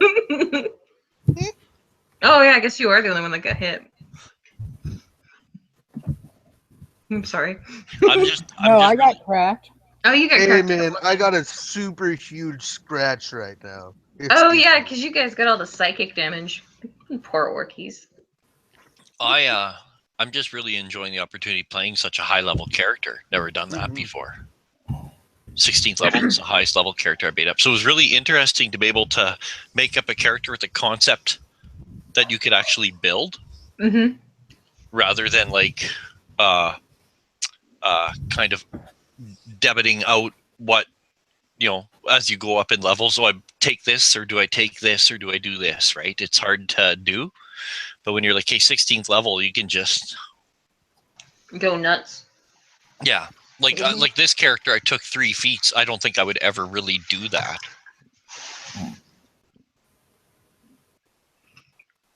Like making a character level by level, but this character, I took 3 feats. I'm like, what the hell? I got enough as a fighter. Yeah, that's cool. Just to let you know, great weapon master, medium armor master, and then was it battle or warcaster? I have that as well. So It's a good feat. if for no other reason, then I don't have to worry about what I'm holding. Mm-hmm. Is everyone back yet? Yes. Are y'all okay? Sweet. Are y'all ready? Resume.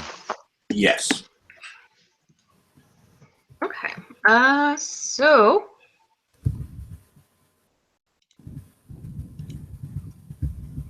you're now out of combat, and you hear the horns blasting off in the distance. What do you do? Is that pass without trace still upon us, or is it gone, or did you? That would be gone because you've. concentration? Yeah, that's right. Those cats or Bataille. Yeah, from the staff. Yeah. Did you take any damage there, Bataille? Or Yeah, I cast did take any other damage. Did you take the cast concentration spell? Yes, you did. Call Everything's a lightning. concentration spell. Everything is a concentration spell. All right. Okay. You. I have a Hmm. I have a thing. Can you I do have it a- again? I ask the druid. I say, could your staff give us concealment again? Because we should get the hell out of here now. I don't even respond. I do it. I have a thing. And I say, Hashan, do you have a thing? I do. Because we are in my favorite terrain,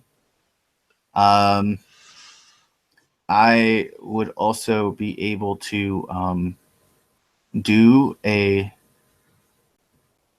intelligence check. Or wait, is it?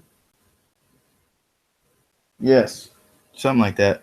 Intelligence check on tracking, like advantage to intelligence to track, to see like how many are coming closer. I don't remember if it was that or like favorite enemy or something like that, but I know I have that.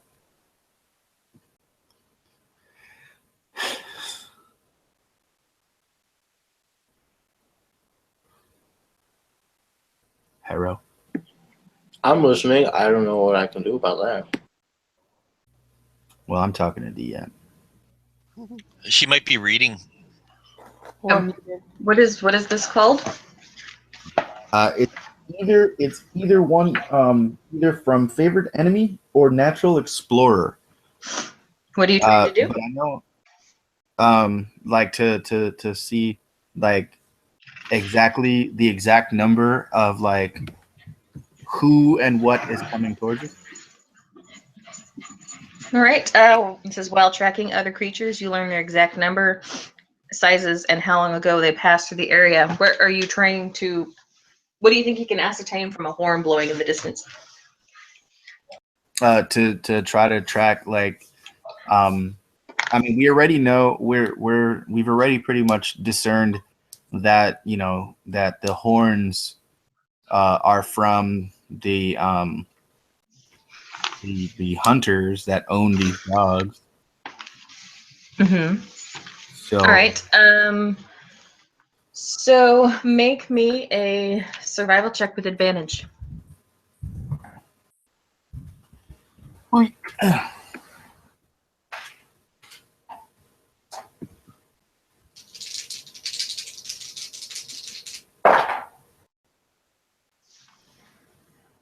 that's okay. The highest one is 17. So You would say that the horn blowing, that's it's 24 altogether. Oh, 24. That's different. The horn echo is kind of echoing through the trees, and it's kind of hard to ascertain what direction it's coming from, but it sounds close, like real close.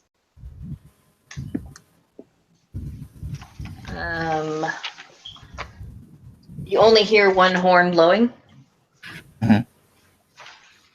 You would think that it's probably no more than a mile or two away. Ooh, But it sounds much, much closer than it did while you guys were fighting. All right. How is everyone? Can I spend? Oh no, because never mind. No, never mind. How's everyone looking? Bataille says. Grognog has scratch itchy. I seem to have been hit a few times. I know I am below 100%, but I think I can possibly make it further. Zavram? I took a few licks back in the fight, but I should be okay. Ketsa? I still only am carrying a burn from the cold water. The hounds weren't able to get me. And I only took a single bite. Then, since we are stealth, Hajad, were you able to discern which direction they're coming from? Perhaps we can travel in the opposite direction. That way, and I point in the direction that they're coming from. That it's coming. It is in the direction you guys were needing to head to find the Malgolfine. Of course. All right. Are we walking that way? I walk, but Ty goes that way. Wait, we're going I towards will- the horn? No, we're going opposite the horn, which is the way we would have been going if there wasn't any horn. I thought the horn was in the way we need to go. That Wait, is was it? correct. Oh, sorry. I was eating a cracker. Okay. I think I look at Ketsa and I say, Ketsa, if you were an archfey who had control over your own realm, and there was an artifact that was the sole adhesive that held your power over this realm, would you lock it away or keep it close?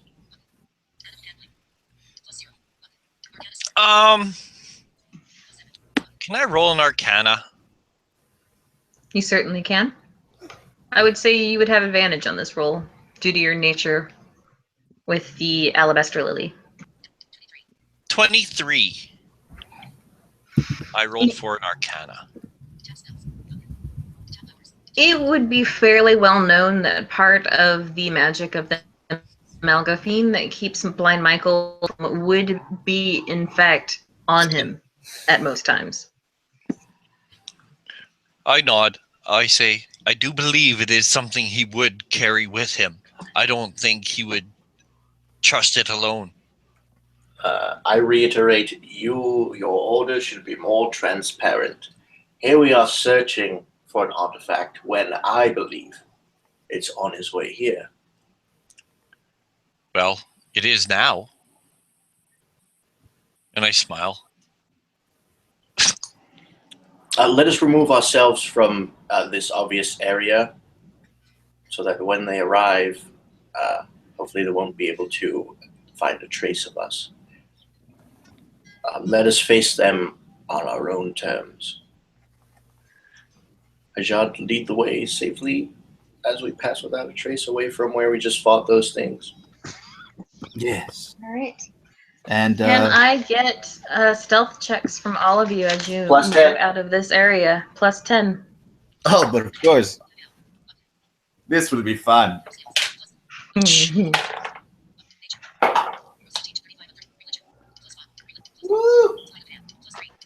23 for Batai. Can we just say that I make it?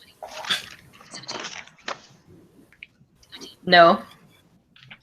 18 on the Frank die. stealth past a demigod. I rolled with the plus 10 a 30. Wow. 18 on the die. Wow. Plus 10 is 28. Plus 12, right? Yep, 40. 40. All right. It's more for 13 plus 13, so 31. And we are, Zephyr? I'm sorry, Wesley, what were you trying to say? we are passing without a trace through away from the area where we just fought. Would there be signs of battle? Oh, yeah. There's Okay. blood everywhere. Okay. Will they be able? And also I'll just let you know from your nature roll that you made earlier, the telepathic bond between a Yeth hound and its master, it can see through its eyes, Yeah, so like Blind Michael no. knows you're here. That's cool. We are in the process of walking away from the battle area, the encounter area. Aside from the Archfey demigod, we're covering our tracks. Like it's not too obvious which direction we went. And Pass Without a Trace would be covering that for you, yes. Cool. All right. But I still need stealth rolls from Zevram and Grognog, please. I got an 18. Okay. And So Grognog. that's with a +10, right? Mm-hmm. That will be a 17. What? All right. So you guys are trying to move past this area, but it seems like no matter which direction you go in, the horn is like equidistant from where you heard it last. I'm going to pretend I know that word. Equal distant. Oh, equal. Okay. It's equidistant. It's the word. It's a word that means that's two words matched together to mean exactly what those two words are. Equidistant. Sure. Okay. Give me sight beyond sight. What do I see? Sight beyond sight, 120 feet with true sight. You now see that the forest is ending in a few, like in 100 feet, and past that you see like twisted brambles and thorns. And now that you have your true sight back, you can see the spectral figures again, and you don't see the woman, but yes, you see an end to the forest. But right? Batai? Yeah. Okay, thank you. And with Batai next to me, and I'll like be looking around again. I'll say just loud enough for him to hear, but like under my breath still, like, you know, trying to keep it to myself, but, you know, unaware that I said it, you know, at such a loud voice, and say, where is she?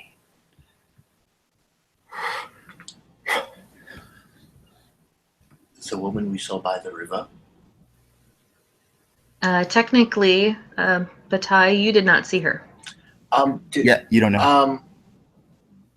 You didn't. I actually never mentioned it. Oh, my response is, what the hell are you talking about? That's better.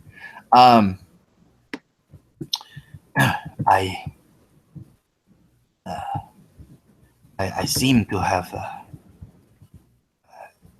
kept a piece of information. I did not think it to be relevant, but it is quite shocking that I cannot find this being now, with my true sight.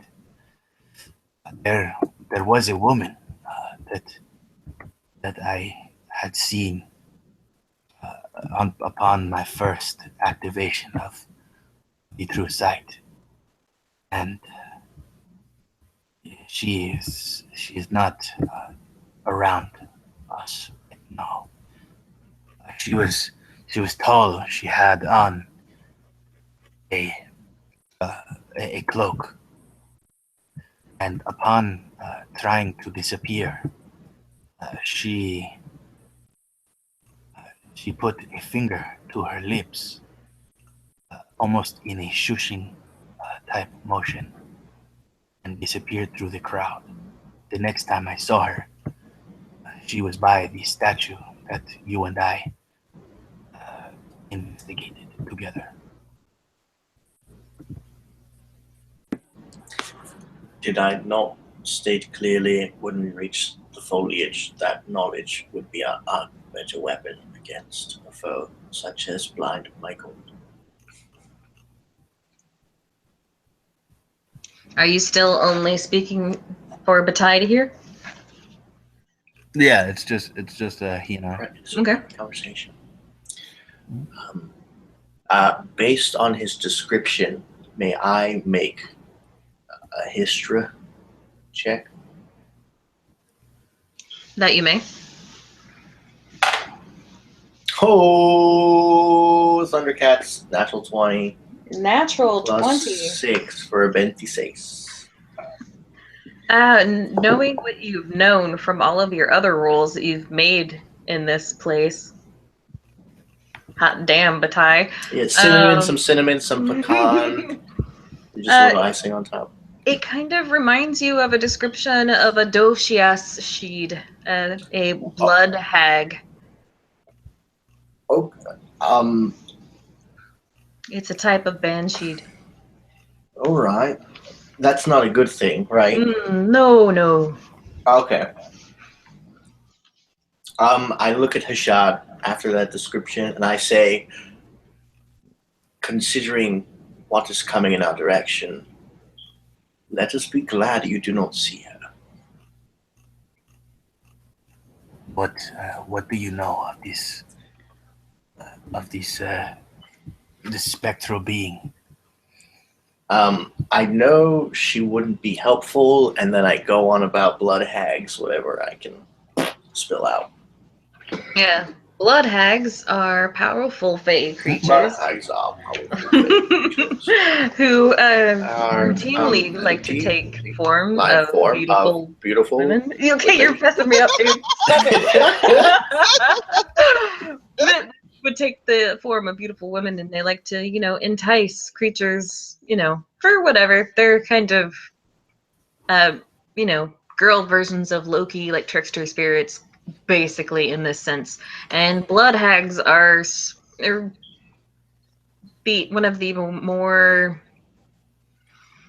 nastier versions of these particular types of sheed. Yeah. Speaking of beautiful women, did you know that when you begin to spill information, that you sound as though you are a woman? It's quite interesting. You say it's like for a second you say a number, and then out of nowhere you just sound like a woman. It's crazy. It is the voice of my teacher and my mentor, Archdruid, Kareen K. Scott. Man, please don't dox me on YouTube.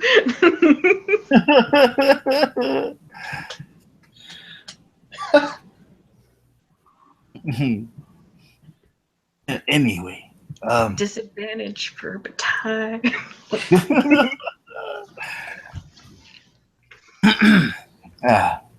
let us. We should probably tell the rest of the group. Yes. I tell Ketsa first, or if everyone's listening, but we gotta keep it hush. Team huddle in the conference room. All right. We're gonna do a montage. Right, and as Information. Batai tells you this, Ketsai, you actually know a hag. It's not a blood hag, but the Fae creature that gifted you the Lantern of the Archfey was an ally of the Alabaster Lily, known as the Ludedbig, a sea witch. And so the powerful protective magics that you are all now enjoying was gifted to your order by a hag. Well, there you go. We're running from a hag with the help of a hag. Sorry I wasn't more transparent, but my vows need no basis. And from that, him saying that with that natural 20 that you had before, Batai, you would know that hags kind of do things will sometimes help good aligned creatures or heroes if it would be of a benefit to them in like dealing with a rival. And so you kind of think perhaps to yourself that the reason that the Alabaster Lily Order gained this artifact for this quest was because of some sort of relation between the two hags. Okay, Mosai says, eating some lembas bread. So, like the hag we got the lantern from, her and most likely her coven have a thing against this. Hag. Whatever hag has been working with Blind Michael, yes. Yeah. Perhaps if we turn this hag against Blind Michael.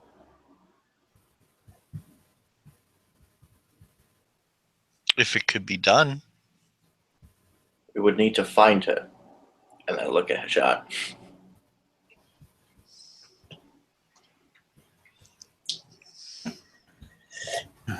And I'll, when you look at me, I'm just like kind of, I'm standing there like rocking back and forth on my heel to toe. And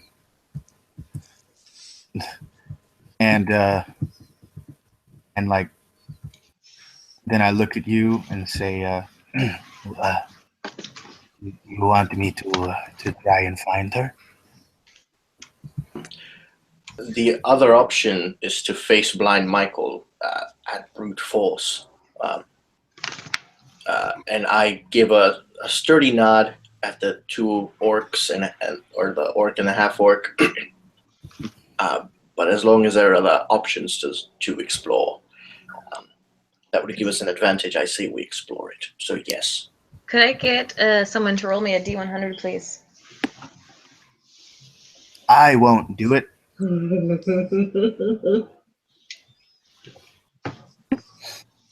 Okay. 84. As you guys have kind of been walking a little bit through trying to get to the edge of the forest, you kind of got distracted a little bit while you were talking, and the horns sound much, much closer.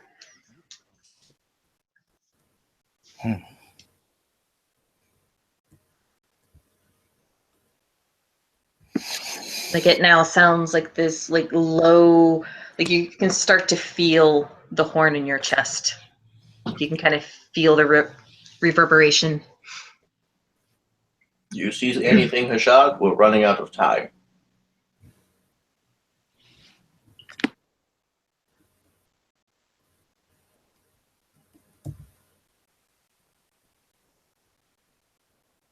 What would you all like to do? I would like to assist Hajad in perceiving, calling. I don't know. Yeah, I keep on yeah, hearing this horn, right? Yeah, everyone can hear this horn. yeah. All right, I'm just gonna run straight for the horn. I'm gonna try to perceive. You run out of the lantern light for this horn? Mhm. All right, can I get a wisdom saving throw, please?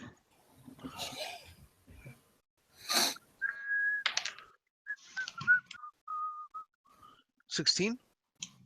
All right, so you're good, but you still kind of feel those invisible fingers kind of caressing your skin as you run, and And you you're just running. see Rod running into the distance. Ah! Maul and hammer in hand. And what do you guys do? I wanna try to perceive the woman, the hag. Roll me a perception check. Yep.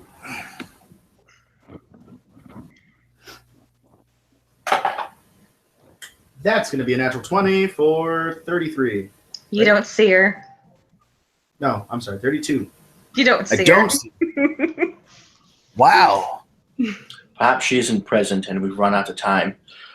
I'm going to take an action to put bark skin on myself with my staff. Alrighty. The time for diplomacy is over. according to Grognog. Ah! And so you guys just let him keep running. And so Grognog, make me another wisdom save. Mhm. That's going to be a 14. Okay, this time the fingers kind of disappear. You feel them kind of disappear into your skin. You can't see them, of course, but you feel like they like pass through you, and it chills you to like your core. And so you're gonna take 4 points of psychic damage because I rolled horribly.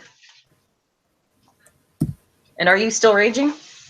If I'm not, I would have started when I charged because I was all, bah! Okay, so that's 2 points of damage to you. And now your speed is halved. Ah! Ah! Ketsa, it would be wrong to leave him out there like that. It is the just thing to follow our friend into battle. Well, yeah. How far away did he go? I would say he got about a 2 good rounds? 2 rounds on you, so Yeah. he's an orc. He can run far. Oh yeah. I just shrug. There's no catching up to him. We'll have to follow him, but I was Yeah. by my enemy! What are you? What's your race again? High elf, right? yeah, I'm a high elf Damn. with gold skin, almost what did I say? Black hair and brilliant blue eyes. Yeah. No, I was trying to judge based on like your size, how big you are. No. Damn it. Okay. Freak. So do you guys follow after Grognog now, or is he I still wait running? my trigger is Ketsa goes, and I go with him. Does Ketsa go? Oh yeah, I follow after him. We Okay. can't let him be running through this fucking woods here. Does everyone follow? I mean, if we need to track, someone else have to track. But I'm assuming right now we don't really have to. He's probably leaving quite a trail. Grognog, please make me another wisdom save. 5. All right, you feel those fingers. They seem to be getting, they're really digging in now, and that's going to be another. I know how to math. 15 points of psychic damage, please, and 7. yes, but now like the longer you are, it felt like the longer you were outside the light, the stronger these. All right, well, I definitely wouldn't catch on to that, so I'm still Okay. moving at a slow movement. Ah! Ah! And you break free of the edge of the forest, and there's now like a twisted grassland in front of you. And ahead of you, on the top of a rise on a hill not very far from you, you see a large horse-like creature. Make me a perception check. So it's a horse? Mm-hmm. Make me a perception check. 2. It's a horse, and you think if you squint funny, there's something up there with the horse. Maybe 2 things. You're not sure. I'm going to take my hammer and slam it onto my chest twice and roar at it. You hear from the creature at the top of the hill a horn blasting. All right, I'm going to charge. Alrighty. And as you get closer, you see on this horse-like creature, the horse itself, it looks like it's rotting.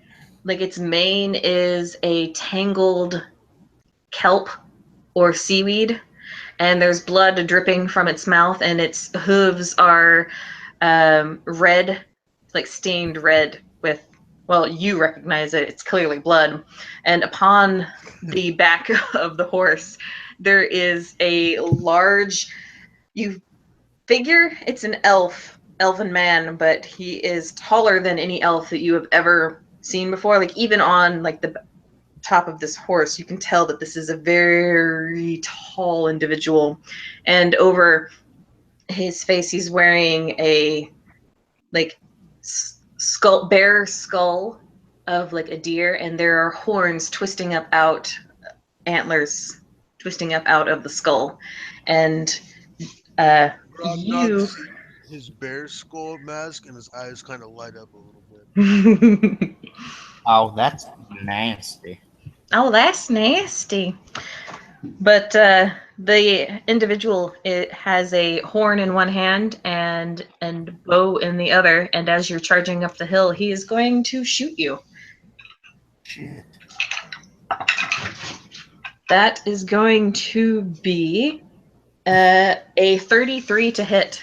Oh yeah, yeah. That. Let me check. Yep. That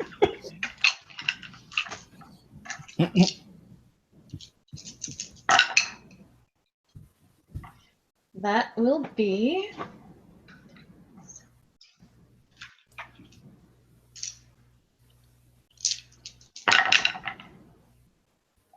17 piercing and 21 lightning damage. All right, so 17. That's 37. So that's like what, 16? Mm-hmm. All right, cool. As you hear me, and keep charging. All right. What do the rest of you do? I know which direction to go now. Yeah, buddy. Yeah, as well. But I'd like to cast protection from good and evil again if it's worn off. I mean, obviously, yes. That's the thing I'm All doing. right. And so, Grognog, I will say that you can go ahead and have a round before the others get here. Oh, all right. Mm-hmm. Have a round of drinks on the DM. Mm-hmm.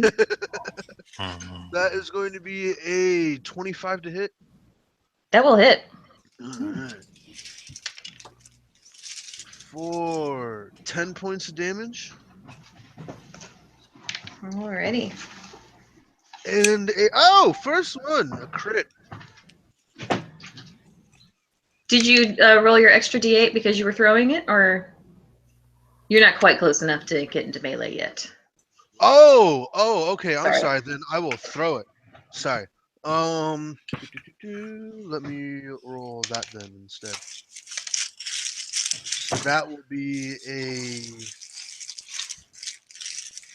12 points of damage. All right. And then could I use my bonus action to get to him? My orky stuff? You're still not quite within range, but I will say that you are closer. You're climbing that hill. Okay. And then if as you get closer though, you see another figure on the back of the horse creature, and Michael, another humanoid, slides off the back of the horse, and it is a robed woman who just kind of steps away from blind Michael. Just kind of separates herself, but you see a woman get off the back of the horse. And if I could get initiative from everyone, please. Yes. 6 for Bataille. Bataille 6. 6 for Zavram. 19. 22.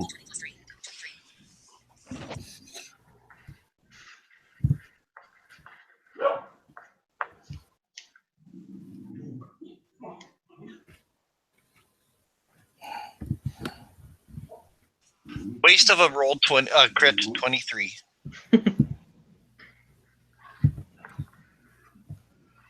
So disappointing.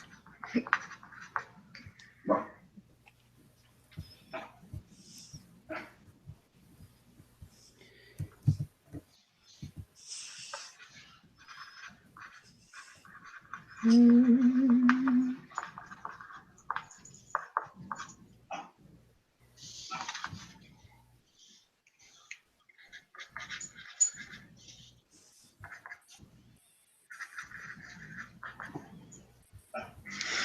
right, top of the initiative order is Michael. And Blind Michael will also slide off the back of the horse and will look at you, Grognog, and you can't really see any facial expression because of the skull mask, but he kind of holds out a hand and does a come on gesture. Oh, he's matrixing me. Okay. Yeah, he's Keanu Reevesing you. Yeah. And but when he does so, the eyes behind the skull mask will flash. He will use blinding gaze. Please make me a Constitution saving throw. Ooh, I can definitely do that. Yeah, that's going to be a 24. All right, nothing happens, but that will be his action. Ketsa, it's your turn. You break from the forest and you see clearly in front of you Grognog, like halfway up this hill, and you see what is clearly Blind Michael, a horse of the same description I had before, and the robed figure. What do And you how do? far away are they on top of this hill? I would say they're about 60 feet away. No, 90, because I said Grognak couldn't get there in melee, so 90. And there's he and his horse and a woman? Yes. How much damage? I'm sorry. How much damage did you do to Michael? 15. 15. Okay. Yeah, I would have crit, but that crit just went out there. Anyway. Okay, I fireball a lot of them. Was that within range? Fireball does have a pretty freaking long range. Yeah, it's a long range. I'm looking right now, but it's like 120, right? I know it's a long distance. I'm getting the spell here too. So. 150. Oh, okay. So dex save for them, right? Yeah. Yeah, DC of 15. Well, Michael will make that with a what is this? With an 18. The Sheed woman will make that with a natural 20, but the Kelpie will take full damage.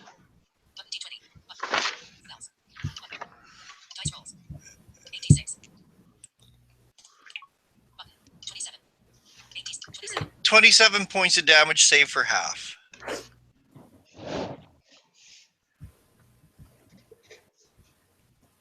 So that's 13. Okay. And I move up 30 feet, and as a bonus action, flash, my greatsword flashes into my hands once again. All right. So, let's see. Hajad, you break free of the tree line, and you see 30 feet ahead of you is Ketsa, and you see Grognog about another 60 feet or 30 feet in front of him. And then you see the figures of Blind Michael, the Kelpie horse, and the woman that you have seen this entire time standing off to the side. Is she...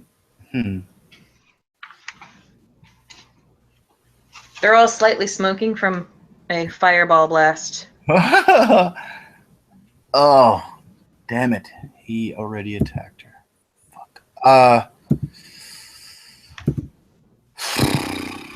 Fuck it. I'm going to attempt it. And I'm just... How far is she exactly? What did I say? 90 feet? 90 feet. Yep.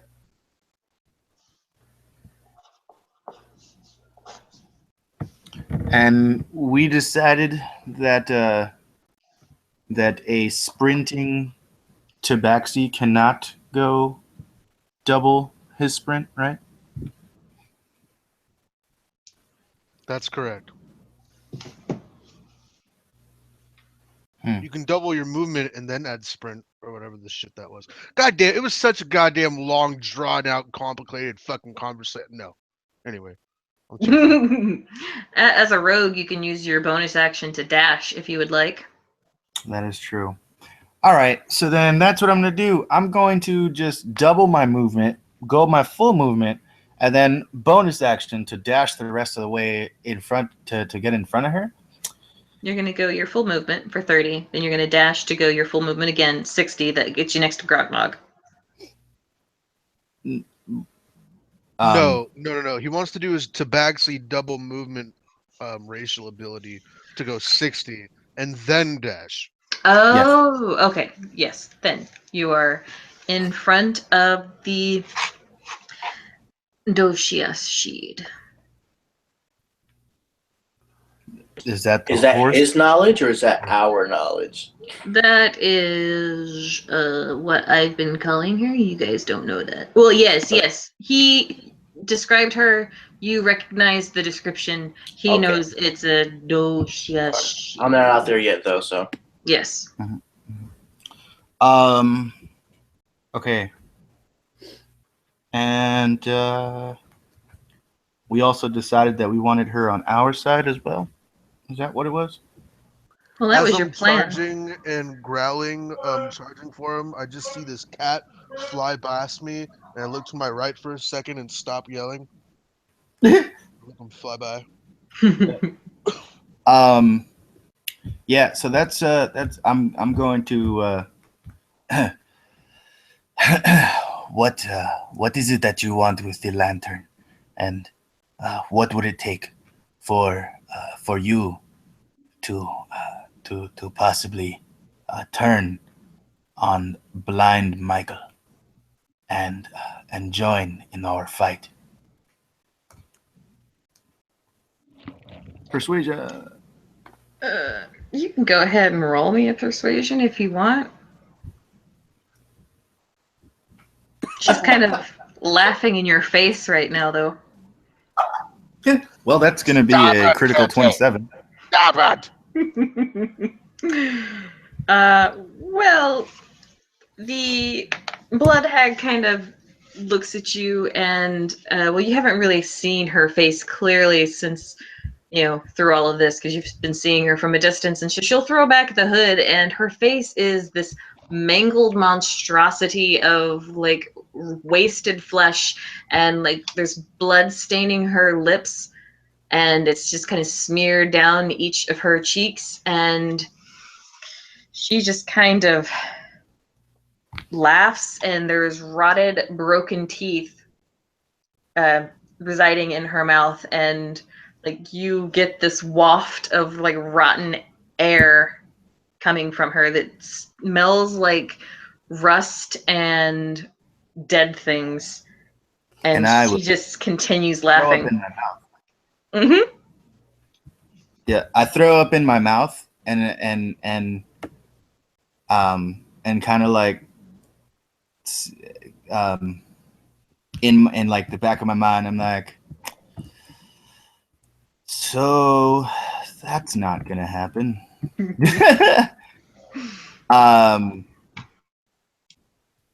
And that's a full action though, right? Stop it in the face, Kenny! I would use your bonus action to get up there. I would say that was a free action to talk to her. Full movement is what I'm saying. Yeah, so yeah. I would still extra action to attack, right? Yep. Okay. So just one attack this round.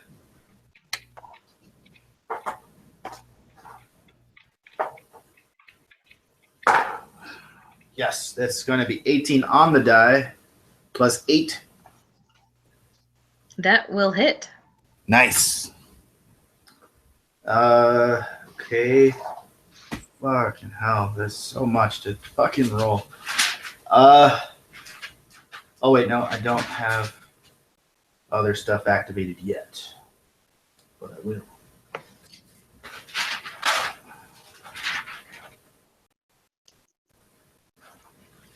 Can she make the con save, please?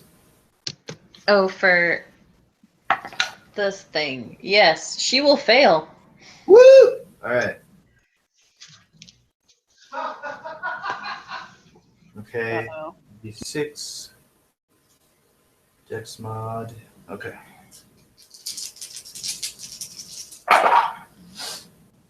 All right. So 6, 12, 16, 19, 20.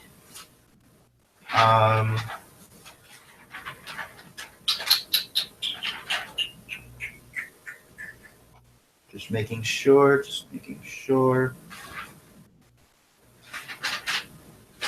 Is she at max HP? No, she got toasted by the fireball. Oh, woohoo! And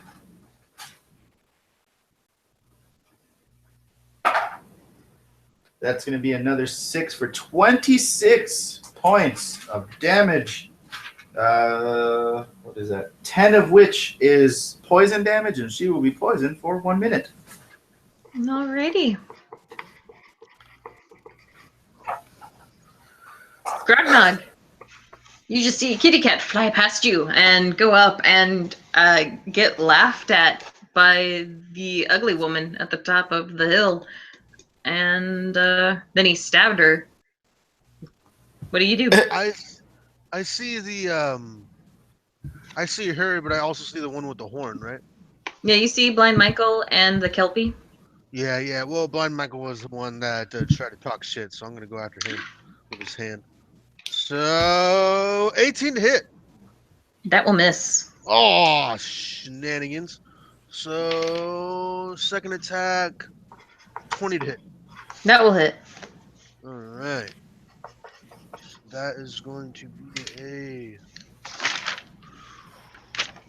13 points of damage. Alrighty. I just kind of stand right there, squaring off to him. Bah! Alright, then at the end of your turn, he's going to use a lair action. And it's going to be 3 targets within 60 feet, which would only be Hajad and Grog at this point. Please make me a dexterity saving throw. Oh, Yes. Ooh, that's a That will be a 19. Yes, 19. 19? Yep. All right. Well, the grass beneath you kind of like twists, and you leap out of the way as this like tangled vine kind of jumps up out of the ground and tries to wrap itself around you. Hajad, Grognog, you. oh well, motherfucker! I wish I would have known that because I would have had advantage on it too. Grognog, you have the same tangled vines like shoot up out of the ground, wrap themselves around you, and fling you 30 feet down the hill. son of a bitch. That's going to be 16 points of fall damage. Is that a type? Bludgeoning. Blood. Okay, there you go. All right. Since you game with us, call it whatever you want because I call things push damage. Push damage. All right, so now it is the Kelpie's turn. This bloody, rotten horse is going to charge down the hill 30 feet towards Grognog for 21 to hit. Yep.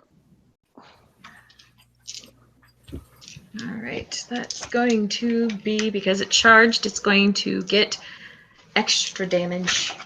But it's going to kind of charge at you and hit at you with its little hoovy hooves. So that's a, one more d4. 10, 16, 21, 29 points of bludgeoning damage. So would that be 14 or 15? 14. Okay. Cool. Awesome. So just kind of yell. Ah! And like this giant horse with like blood dripping from its mouth is kind of clobbering you with its hooves, like rearing back and whinnying in your face. Mm. Batai, it is your turn. As you break free of the tree line, you see Grognog getting his face trampled by this horse with the tangled kelp mane and the blood dripping from its mouth. And you see Hijad face to face with that woman that he described, and she looks horrid. And you also see Blind Michael. What do you do? Can I use my movement, 35 feet, Mhm. to position myself within 60 feet of both Michael and this lady? The blood hag? Yeah. Yeah, they're pretty close to each other, and 60 feet would probably get you right, or 35 feet would probably get you. So they're both within 60 feet of me. Yeah, you could get both of them. They're maybe 10 feet apart. And now I'm thinking about it. Would you like me to roll a check to see if the blood hag counts as a person or if Michael counts as a person? As opposed to Hold monster or hold creature? you could make a roll if you'd like. To check that? Mm-hmm. Yes. History, nature, insight. Let's go with history. You've been doing so well with those. That's a 19 on the die, plus 6 for 25. You have the feeling that if Blind Michael could be restrained in such a way, he would not probably be as terrifying as he was. You can certainly try. But you're not 100% sure if the blood hag would count as a person. Then I'm going to cast Hold Person at the 3rd level to target them both and see what happens. All right, so It is a Wisdom save DC 18.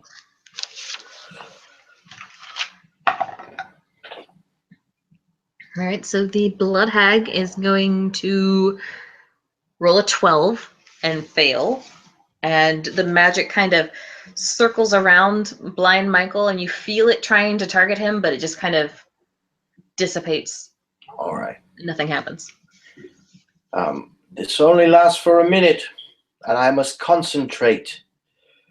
Because I know Hajad's over there. Do what you can.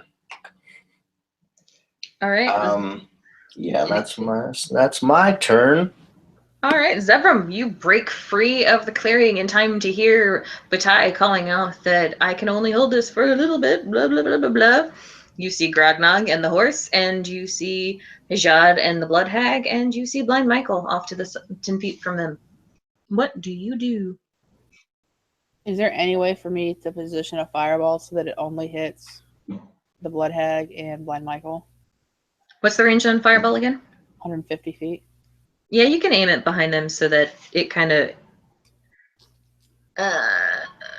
arcs a little bit. Well, make me an intelligence check because you can't see past the hill where they're at because you're at an angle. That's a natural one. Yeah, you're pretty sure that if you aimed for them, you don't know how far back to aim it. So you might hit Hujad if you try. Yeah, fuck it. All right. I'm gonna do my best. What? This isn't a fuck it situation. So what do you do, Zevram? I'm gonna throw a fireball and hope that I can get it out of the way. All right, roll me a D100 with disadvantage. Oh hell. 82. Yeah, Hajad, when he casts the fireball, you're gonna need to make a dex save as the fireball kind of explodes, maybe 10 feet away from where it should have been. Like it was. No, it wasn't close. I'm sorry. It blasts like right into your face. But you have advantage because you're a rogue and blah blah blah blah blah. Because it's a dex save.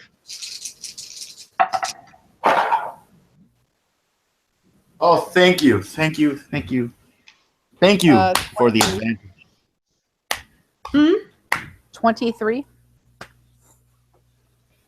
Okay. Spell save DC is 15. Well, I got a 17 on the die. Let me check what stats I gave these guys. So the blood hag would fail, so 23 to her. Blind Michael will also fail. He didn't do too well on that dex save. Actually, I forgot that I have the elemental thing that lets me treat ones as. Alrighty. So that's an additional 3 damage. You'll also be dealing to Hajad. Alright. God, I really like fire. but I've passed. Oh, you passed? Do you have uncanny dodge? I do. Then you don't take any damage. Woohoo! It's a fuck it situation. Yeah. I knew that. I totally knew you could do that. Not with that intelligence check, you didn't. I meditated it. All right. So it And I'm is going to move now towards them as well. already. It is now the blood hag's turn, and she, the bitch, is going to. Let's see, how far apart are you guys? Grognog's kind of right there. Ketsai's kind of close to him.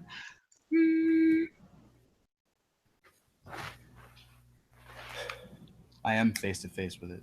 Yeah.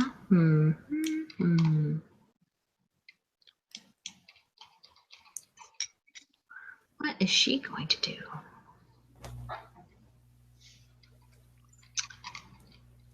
She can't do nothing. She is going to cast Inflict Wounds on Hajad, who is right in front of her. She's going to do it at a 4th level. So that's going to be 2, 3. I'm going to need another D10. Katsa's gonna go for a quick bio. Okay. All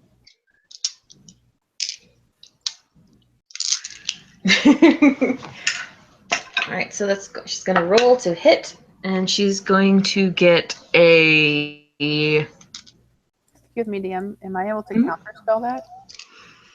Not with 60 feet. Am I? If I'm within 60 feet? No. Wait, you move closer? So yes, you did. So she's casting it at a 4th level, so you need to do a check to see if you beat it. Okay. So roll a d20, add your intelligence modifier. Okay. That's Jade. Jade does it. Oh. That's an 8, so no. All right, so I tried, man. the hag rolls a 12 plus 9 for 21 to hit you. Hajad? Oh, that's horrible. Yeah, it hits. All right, so that's She can make another whiz save at the end of her turn.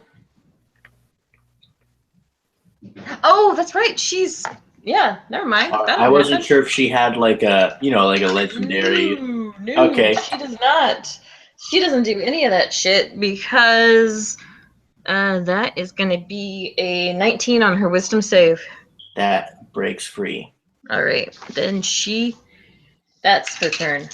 You So, are I so just- lucky, Hajad. She can keep Sorry, your counter. I didn't say anything because I trust you. Yeah, no, I just forgot she was held. That's all. She's not held now. I'm sorry. Thanks, Wes. You're the greatest. Does she take? She's poisoned though. Does she take that damage on her turn or your turn? Hajad? I'm really not sure because it didn't say anything about it. It just says that she's poisoned for a minute. Oh, let me look at the player's handbook. This It's is in where the, DM screen would be useful. Yeah, it's in the back. It's in the DMG. That one. Or No, never the mind. yes. The poison. Mm-hmm. Ketsa has returned Right. from the little elves room.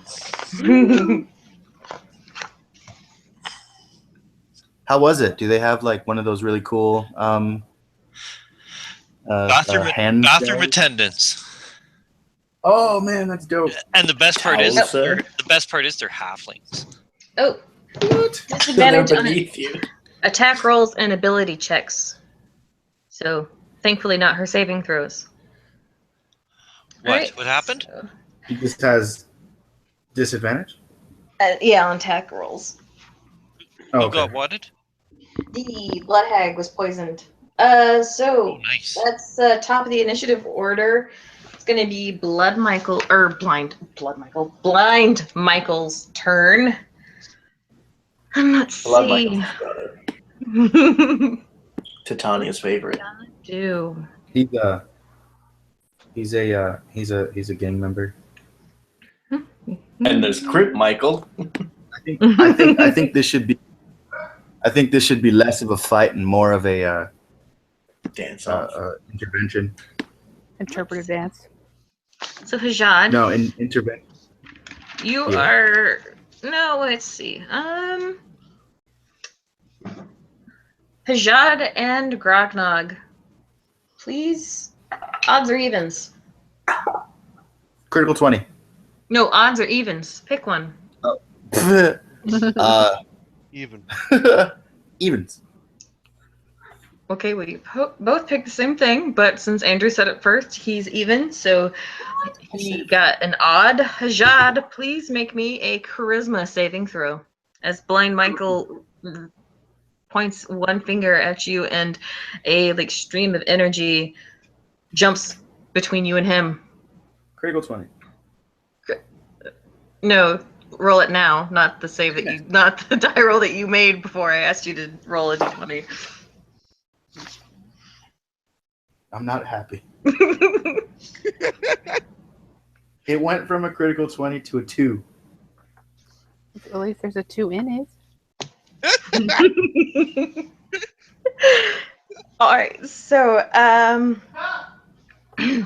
as he points this finger towards you, Hajad, you see these the spectral energy leave his finger and kind of coalesce around you, and a whoosh, you vanish, and you are in a nice little pocket plane, where all around you it kind of looks like you're in a stable of some sort, and you feel as there's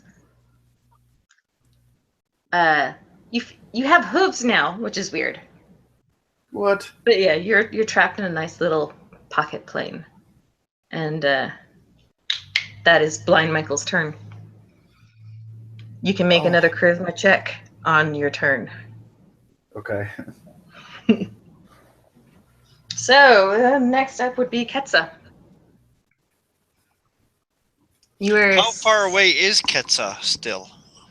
You moved your movement up, so you are 60 feet away from the main action. But there's a Kelpie next to Grognog, which you are near.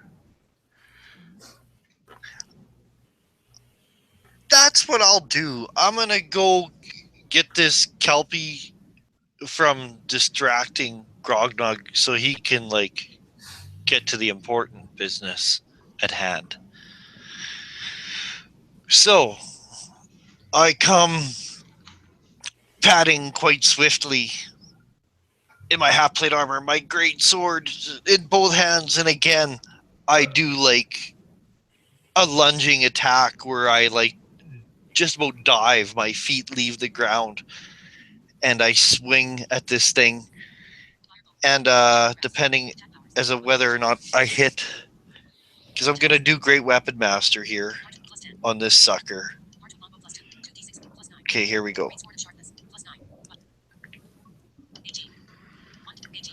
Does a 13 hit? The Kelpie? No. Yeah. No? Okay. Mm-mm. Then I will continue. Does a 16 hit? No. Damn it. Oh! Does a... What? Where'd that 28 go? Okay, I missed. All 3 times. Okay. And I just like roll on the ground and I stand up from just that fucking attempt. All right, Hajad, it is now your turn. You are in this plane and you feel like you try to force your mind out of this place. Please roll me another charisma check. I'm going to use a different die. Motherfuck, man. How'd that work out? 7. Fortunately, it was enough to beat Blind Michael's 6. With it? What? What? Yes. So you kind of back into existence, and you're right where you were. The hag is kind of grinning at you, and she's just, she's not held anymore. And so she's just kind of like, the master doesn't get his new horsey. And that is your turn, unfortunately. Grognog, it is now your turn. That was your action to break free of the prison plane. What about the extra attack? That Bonus action. you need to. That stuff happens at ends of turns. You should know that. I'm just trying. I know you're trying. All right. He so does. So does. This is why you died in the first campaign from a punch to the chest. I like how she mom told you though. Because she's like, you should know that. You know better than that now. Don't you even got, try. you got mom told. Now, Bobby, 24 go to to hit. your room. You're attacking the Kelpie? No, still blind Michael if I can get back to him. You're throwing it past the Kelpie? Oh yeah, that's right. He sent his fucking shenanigans at me. Mm-hmm. Okay. No. No, Andrew. Yeah. Ketsa, the high elf Eldritch Knight, came in to fight this Kelpie with you. I missed all my attacks because I went force, not finesse. Oh, of course. But of course. I'm there fighting it too. So, all right, so I'm gonna first attack. I'm gonna throw. You're Well, I going to was do gonna it at I was gonna disadvantage say- for having a creature in melee with you. Wait, what? You have a creature within melee with you and you're making a ranged attack, you'll be doing it at disadvantage. I thought it's only disadvantage to the creature that you're throwing it at. Oh, No, so you're going to throw it point blank at the Kelpie? No, now I'm all fucking confused. Okay. I want to continue attacking, and if I'm right next to it, I don't want to throw. I just want to beat it with my hammer. All right, then beat it with your hammer. Okay, cool. 24 to hit. That'll hit. Awesome. And that would be so confused. You said throw, so I figured you're still going for Michael. Well, listen, Sorry, yeah, well, sorry. I think he did. And no, I think, Corinne, I think you're right on that disadvantage. But the thing is there's no reason why, if you wanted to just move away, take an attack of opportunity, and just go up to him and beat him. Yeah, you can do whatever you want. Yeah. Nah, I'll attack this thing that's close to me. That's gonna be 13 damage for the first attack, and then the second attack is going to be a 18 to hit, That hits. and that is going to be 7 points of damage.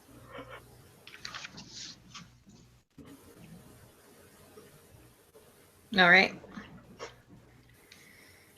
So it's now the Kelpie's turn, and it's going to kind of rear up and go after you, Grognog, because you're still right there. But that's gonna be 18 to hit. Nope. All right. So you kind of I would say glances off your armor, but you don't have any. So it kind of just hooves whiz past your face. You kind of like feel it brush hair from your ears, the ear hair from your ears. Awesome. And that would be the Kelpie's turn. Batai, it is now your turn. The All right. hag broke free from your hold person. You see the Kelpie, and you see Blind Michael, do something really fucking scary with Hajad. But Hajad's Yeah. back. I would like to use my 35 movement to stay within 60 feet of Blind Michael, but still move away from the hag. Like strafe. Okay. Are you staying within the lantern light? Where is the lantern light? Near the Kelpie, which is about 30 feet from Blind Michael and the hag. Yeah.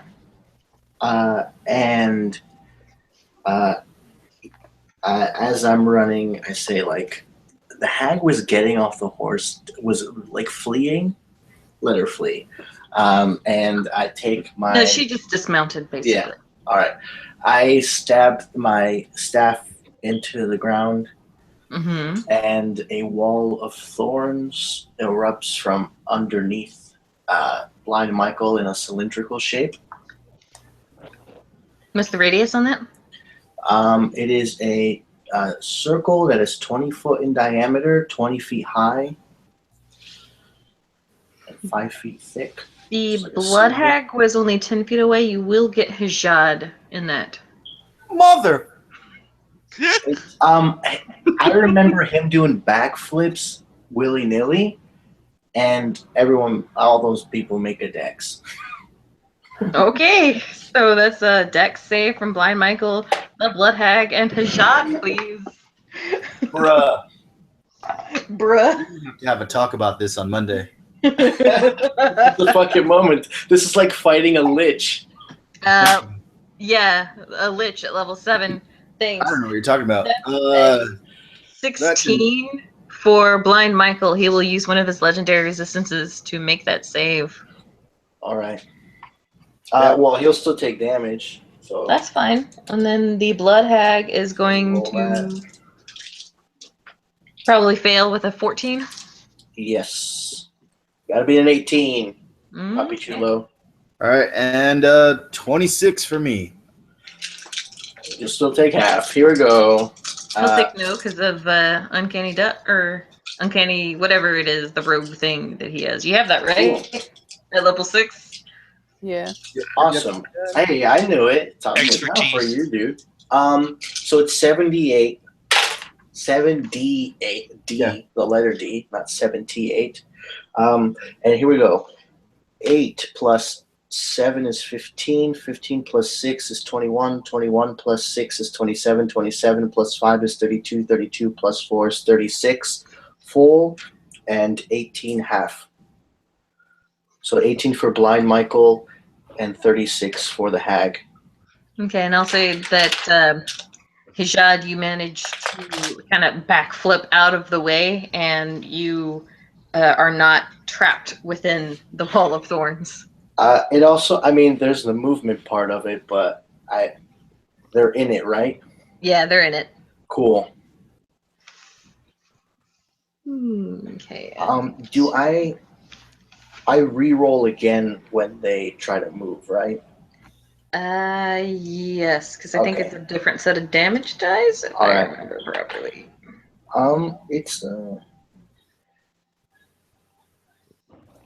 It still says 7d8 Oh, okay. for.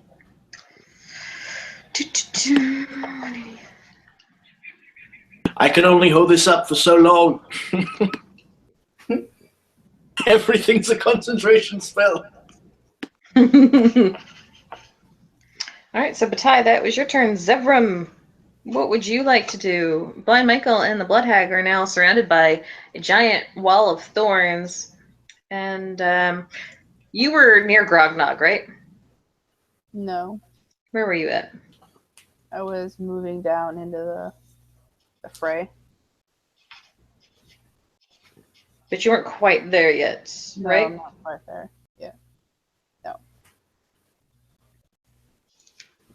Were you past the Kelpie? I can't remember where you were. I was 60 feet out from the hag. Okay. Oh, that's right. You broke free of the thing, and then okay, yeah, you're kind of up near where the Kelpie is and stuff, nearish, I think. So, if I want to throw a fireball at these people, because that's my thing, how much havoc is that going to wreak? On Blind Michael and the Blood Hag, Yeah. I would say that you can now see clearly enough that you don't need to worry about hitting Hijad, especially since, well, how tall is the Wall of Thorns? One moment. Click and 20 feet high. You can't see them clear Up to enough. 20 feet high. Do you need me to make an adjustment? If you can, that would be nice. I said, let me trim the hedges. One moment. If I could, if it's pot, yeah. Maybe not on this turn. All right, no problem. I'll see what I can do. I can only hold this up for so long. So, Zabremo, So what would you like to do? I can't just blindly throw a fireball in there and pray. You can't aim past the Wall of Thorns, so how would you do that? So let's just do Scorching Ray at the stupid horse. The stupid horse. Okay. You're gonna force me to. Don't make me start using lair actions. You're gonna start making fun of my creatures. 15 to hit. That'll miss. Okay. What did you I'll get for move- making fun of my stupid get- horse? With Scorching Ray, you get 3 bolts. Oh yeah. Roll 2 more times. Same thing. And the second one is, or the third one is 24. That will hit. 7 points of damage.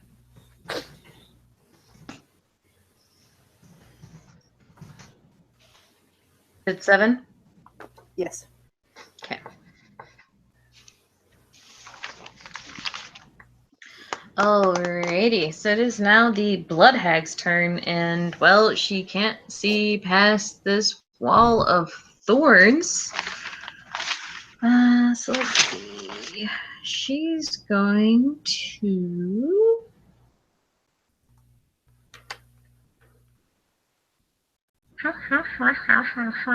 What is she gonna do? Cast False Life on herself. Right? Let's see. What does that do?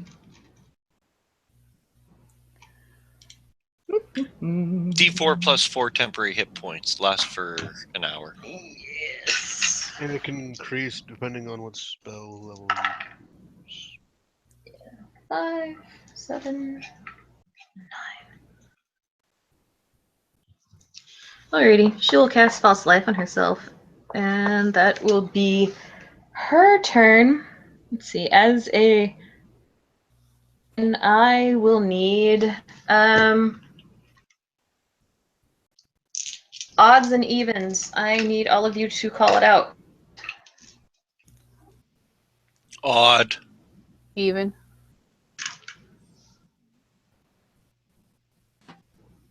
Even for Batai. Everyone's going even. You know what? Ketsa said odd. Go on. Okay. Okay. So that will be Jad and Ketsa. I can do 3 targets, so there's 3 of you left. It's gonna be Batai. Please make a dexterity saving throw as more of these tangled vines shoot up out of the ground and try to wrap themselves around you.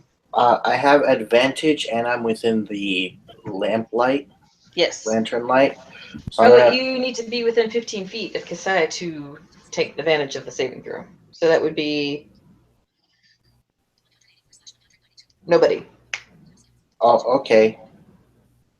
Or Ketsai can get his advantage, but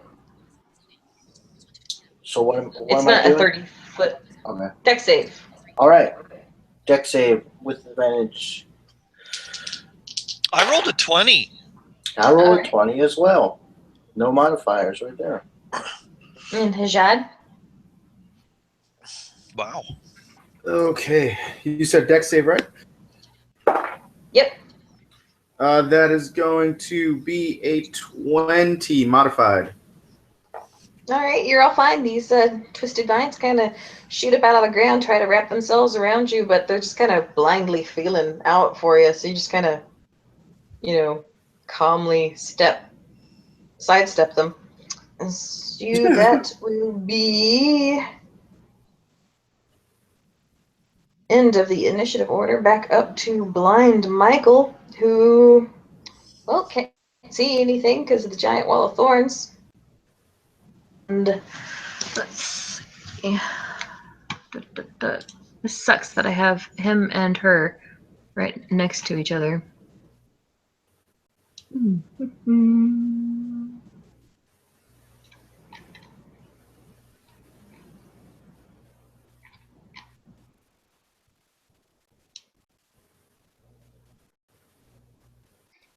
All right. He's going to cast Circle of Death. So that's a 60-foot radius from a point within range. He's going to cast it at, the edge of the... He's going to cast it where he knew you guys were at. So that'll be all of you. We'll need to make a Constitution saving throw, please. Counterspell. You can't see him cast it. Oh, corksucker. Okay. So everybody has to make the save? Everybody must make What that is it, a save con? throw. Constitution, please. Modified 20. All right.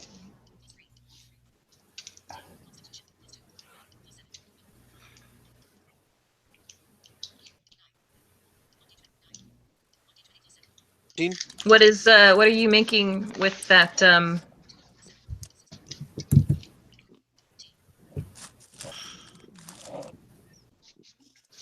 What is that with modifiers? I fail. Huh? It's a saving throw. Natural 20 doesn't guarantee your success. What is your modifiers? What's your total? My total is 20. Okay. I'm 15 after modifications.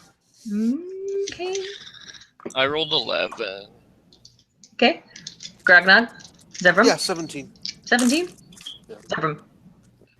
18. All right.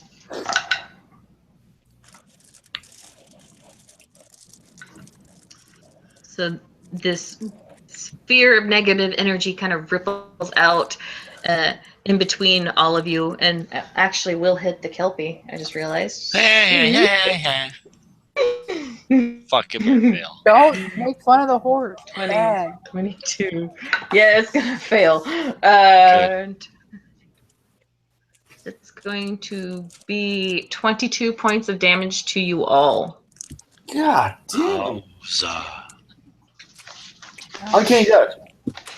Not me. You cannot see the effect as it was. Well, no, it's not a dex save, so you can't uncanny dodge it. Oh, damn it. The 22 points of damage to you all, please. Except me. Woot, woot. Except for Grognog with his resistances. Wait, do you have resistance to necrotic Yes. damage? Oh, bear totem. Motherfuck.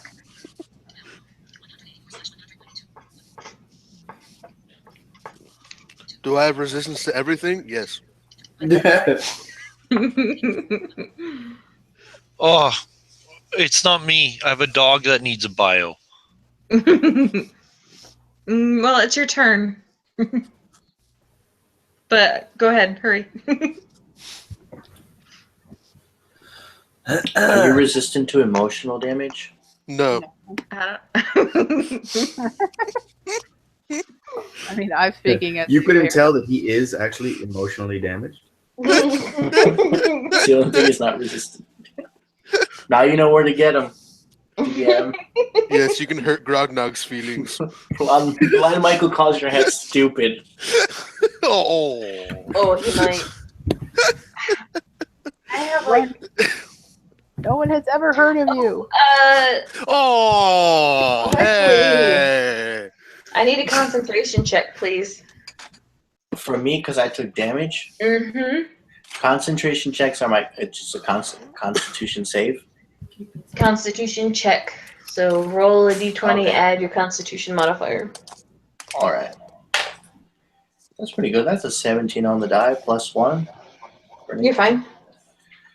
You have to succeed half the damage you took, or 10, whichever's higher. Oh, okay. Hey, you know, I've never had to do that. That was the first. So the Well of Thorns is still up. It's because everything's a concentration spell for druids. So They try to make those spell slots last for you, man. yeah, they're doing pretty good. I haven't used too many, and the staff helps.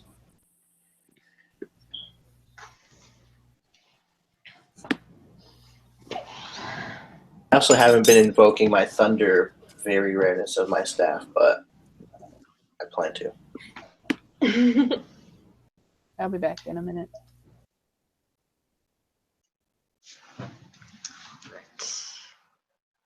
You can use this opportunity to kind of look at the spells a little more. It gets us back. All right, Kits, that's your turn. Okay, this Kelpie is still up and alive. Mm-hmm. Oh, So alive. I swear at it in Elven.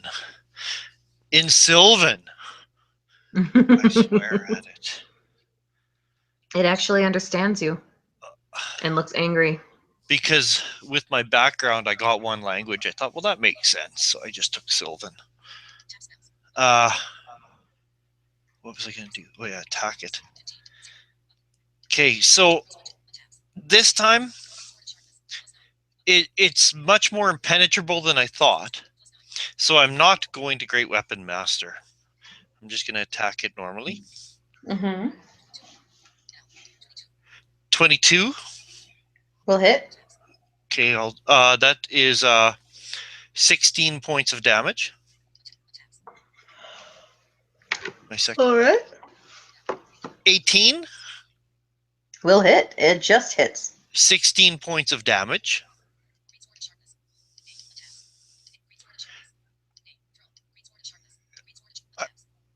I actually really appreciate just having one number. And 21 is also a hit, so 16 points of damage. All right.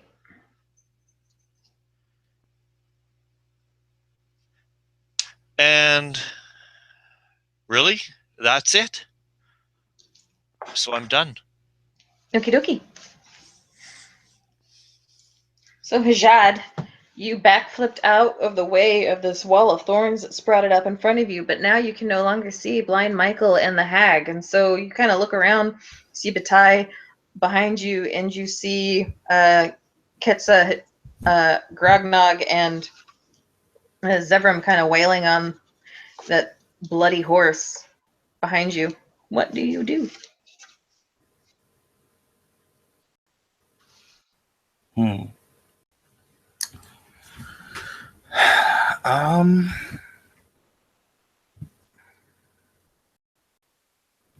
I want to roll a stealth. Because I want to sneak attack.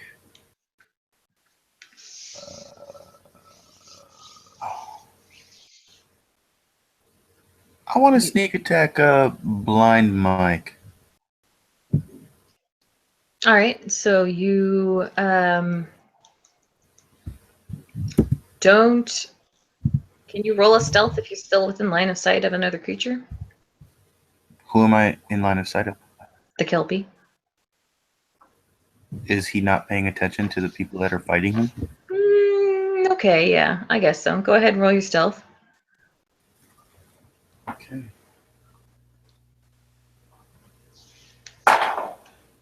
That is going to be a natural 20 plus 13 for 33. Okay. Good to know. Oh no, I'm scared now. Uh-oh. All right, so Vijay, you hide from Blind Michael behind the thorns somewhere, and then Grognog, what do?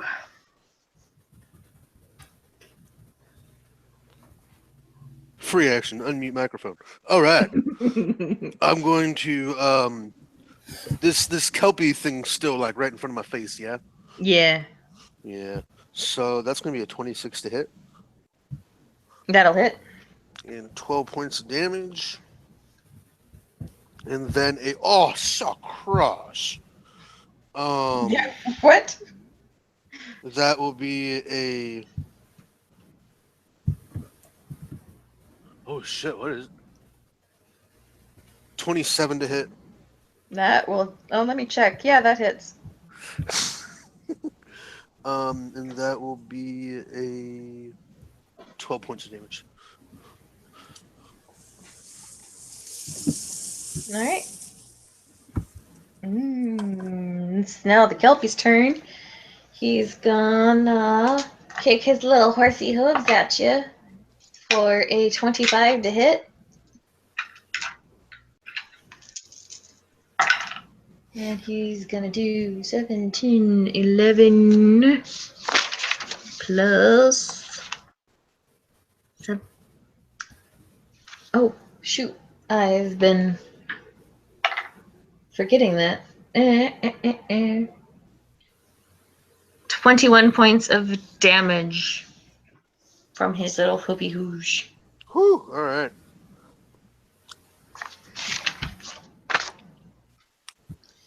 Halved to 10. Yep. Right, it is now Batai's turn. What would he like to do? I keep that concentration going on that wall of thorns, Mm-hmm. and I lay down sheets of roaring flame in their location. I cast firestorm. Do you need line of sight? It's I can place sheets of roaring flames in a location I choose within range. It's not aimed at them. It's just the area that they're occupying is. Well, because sometimes it says in a location you can see. So as long as it doesn't say that you need sight on the location. The word sight is not. It says a flame appears in a location you choose within range. There's no sight there. Okay. My only question is, it says the area of the storm consists of up to 10-foot cubes, which you can arrange as you wish. But how many cubes do I get? I don't know. Well, you got a 20-foot radius, right? Hold on, let us math this. 20-foot radius for the wall of thorns. So it's going to be... Just their area, and the cubes need to be adjacent to each other.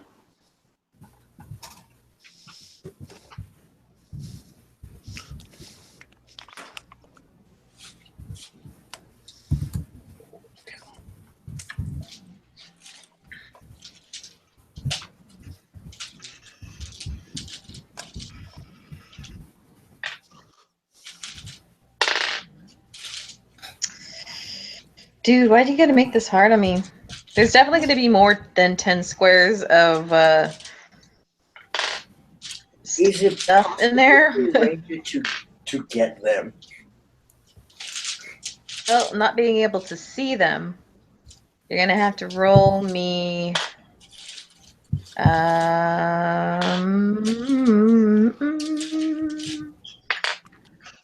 They were kind of close together. You kind of remember where they were, but you don't know if they moved while they were in there. So why don't you roll me I would have damaged that thing. Well, as long as they don't move to the wall, they wouldn't have taken damage, right? So roll me a D100. Yes.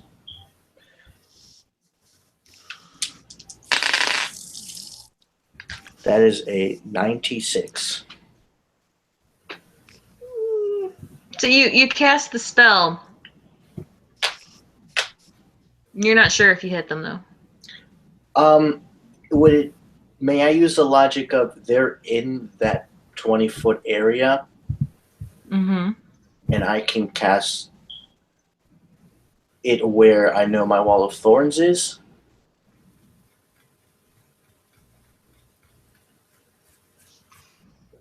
There's a probability I might miss them. I guess that was the D100. Okay, I kind of see what you mean, because it's like, okay, if you're hiding in a garbage can, I run over the garbage can. Yeah. I don't have to see you. I'm running over the, like, if he encompasses the entire wall The of problem thorns. is that he to do that 10 squares would only cover 1/2 of because it's a 20-foot radius for Wall of Thorns. You might want to save that spell until you can see them and aim for it. Because right now you can't see them. And I thought you said it was 10-foot squares. How many? The area of the storm consists of up to 10-foot cubes. 10-foot cubes. Oh. My question was, it doesn't say how many cubes I can create. More Are than you sure one? it doesn't say it like you can? In The amount of cubes determines by the spell level or something like that. If it is, this is 11/7 spell. But I don't see that. Well, then you know what? Okay, fine. You hit him. Roll some damage. Roll some damage. It's PHB 242. Okay. This is going to be a lot of math. So it's 10. It's 7 D10. All right. 1, 2, 3, 4, 5, 6, 7. All right. 4 plus 4 is 8. Plus 1 is 9. Plus 10 is 19. Plus 9 is 28.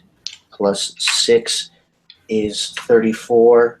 Plus 9 is 34 plus 9 is 43. 43 points of damage. They must make a dexterity save to see Yep, if they or take half. full damage. Alrighty. Blind Michael is going to roll a 25 on his dexterity check. That'll be a save. Yeah, the hag is going to roll a 14. So that's a fail. So that's 43 points of for damage her. to her, 21 for Blind Michael. Alrighty. Zevram, it's your turn. It was 10-foot cube, by the way. 10, Yeah, What's I 10 don't- 10-foot cubes? Arranged how you moly. choose.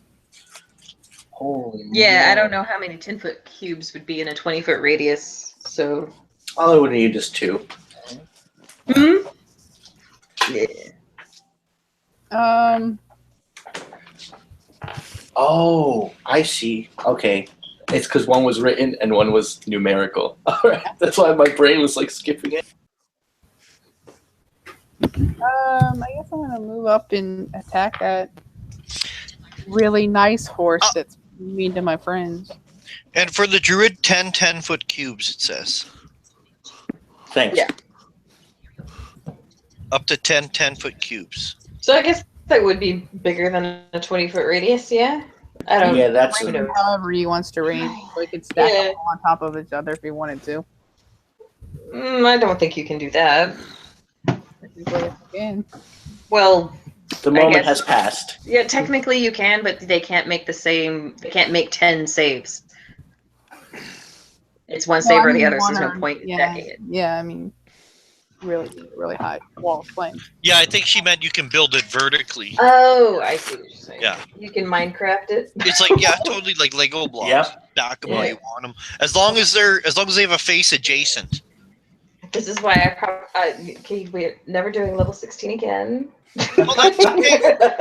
No, Corinne, it's like this for everyone. High level, it is. It's All right, that's so why you need to help. Yeah. I'm gonna go and attack the horse, or I am attacking the horse with the sword. Mm-hmm. It's a very nice horse.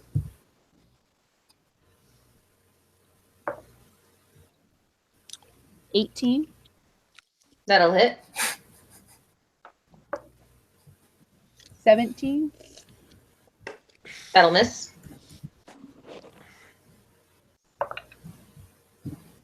And that's a miss.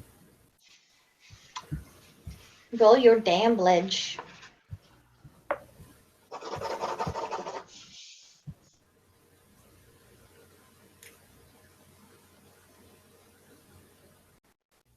$16 points of damage.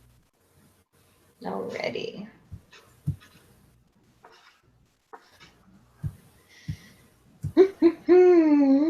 Okay, it is now the hag's turn, and well, she is on fire because there's still fire. Plants are unaffected in the thing. That's that. So what she is gonna do is cast Misty Step, and out of the wall of thorns and the big old thing of fire, and so you kind of, it's the little ghostly sound of, like, you know, smoke passing through shit fast, and she appears on the other side of the wall of thorns, and that was her bonus action.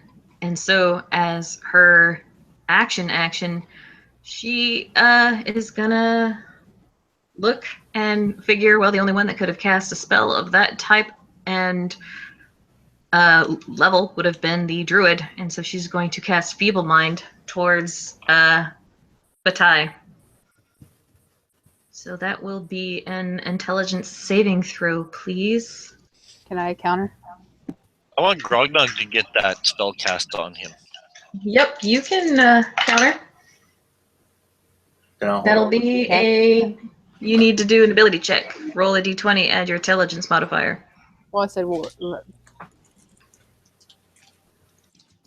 You need to do it before he saves for it. That's how counterspell works.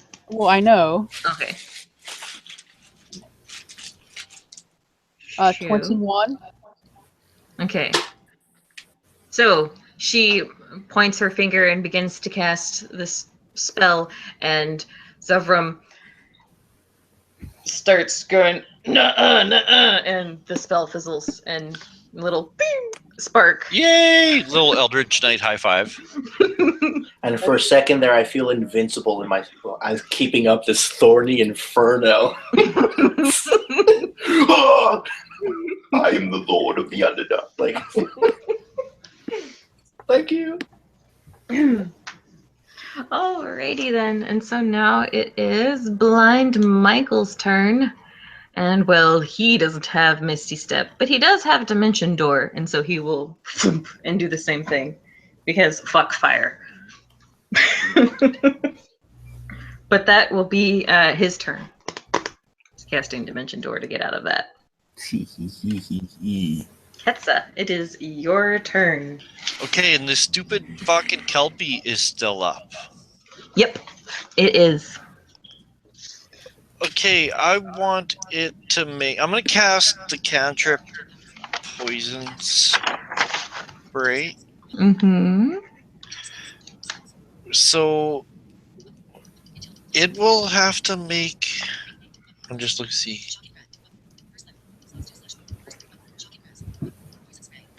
I think it's a.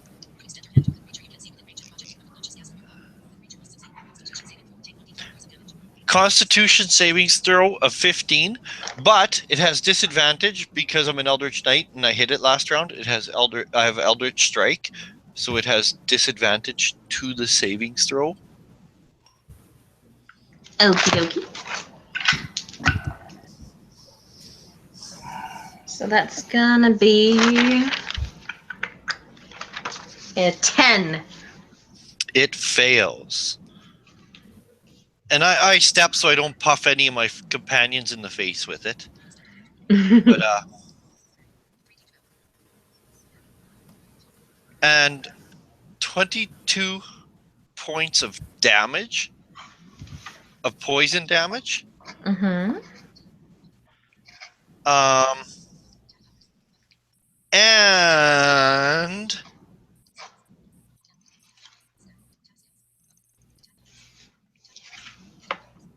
because I also have that other Eldritchy thing, night thing. If I cast a cantrip, I get a melee attack as a bonus action. Alrighty. So, and I'm feeling lucky, so I'm going to Great Weapon Master this sucker.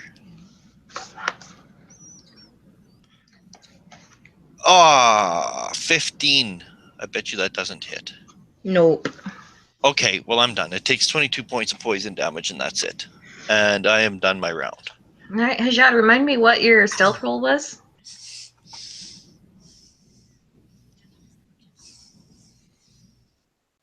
That was pretty good. I didn't even Yeah. notice him. Hajad. Crit. I didn't realize I was I'm still muted. It was a crit. Doesn't tell me what your total was. Oh, total 23. I mean 33. Okay. It is your turn, Hajad. Blind Michael and the hag have teleported out of the wall of thorns and the big wall of flame that's in there. They've kind of come down in front, so they are in front of where you guys are, so they're closer to you all. Okay. So yes, I'm gonna try to go for him now. Okay. And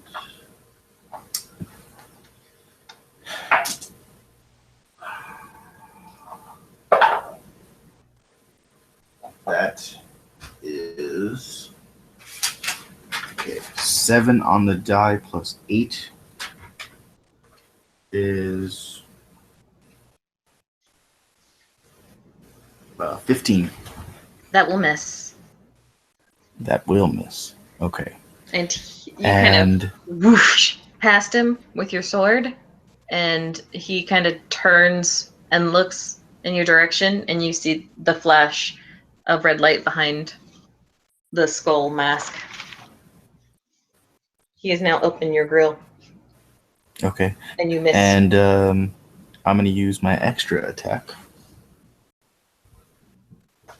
Come on. Something good.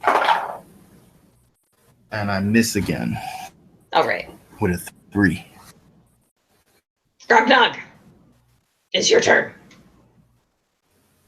That Kelpie is in kind of, its head is hanging down a little bit. It doesn't look very good, but you also see Blind Michael and the Blood Hag have appeared. Again, you see them. What words? Whatever. Motherfucker! Anyway. Oh my. I'm gonna go in for like a golf swing on the Kelpie's head with my hammer. So you're going double-handed? Yeah. 20? That will hit. Cool. 7 points of damage. Alrighty. And a nat 1. Let me check. That will miss. Roll me a D100, please. Okie dokie. Let's see. Where is it? Oh, there it is. 49. Okay, you kind of overextend a little bit with that golf swing, and you almost whack yourself in the knee, but you managed to pull back before you hurt yourself too badly. Awesome. And that'll be my turn. All right, so the Kelpie is gonna going to attack Ketsa. That's going to be a miss because it rolled a big fat nothing. The tide is now your turn. Baby Mac tried to hit me, but Zavrum had my back. They are out of my wall of thorns, so I freeze up a little concentration. I'm gonna point my staff at baby girl Blood Hag, and I'm going to cast Polymorph. Wisdom save DC 18, or she becomes suggestions. Turtle, caterpillar. A butterfly. A beautiful butterfly. No, a butterfly she can fly away. I'm thinking Snail. turtle A naked mole rat. A naked mole rat. If she fails, she failed. And then, Just 17 on her save. And then Ketsa says naked mole rat, and I was like, boom! And then she turns into a naked mole rat, and she's on the grass. She actually kind of looks a little better because the bloodstains are gone. And I say, don't hurt the naked mole rat. And she starts squealing like. Yeah, eyes on that mole rat. That was my action. There's concentration up to 1 hour, and that's my turn.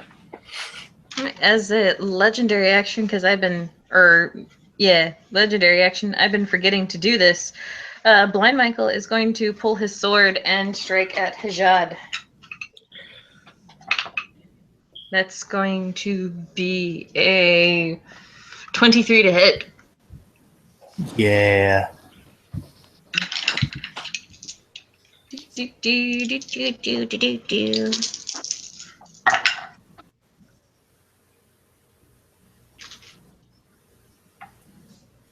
going to be 20. Let me math. I can't math. Why can't I math? 25 points of damage. How much? 25. Okay.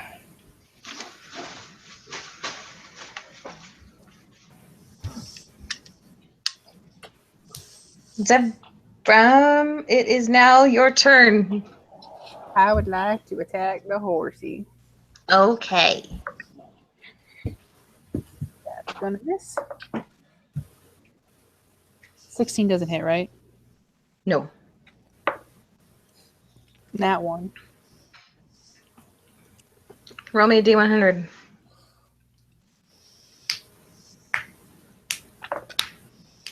Uh, 86. So you swing at the Kelpie and it kind of staggers a little bit and ducks its head out of the way. I need Ketsa and Grognog to roll me a dex save, please. Or dex check. 20.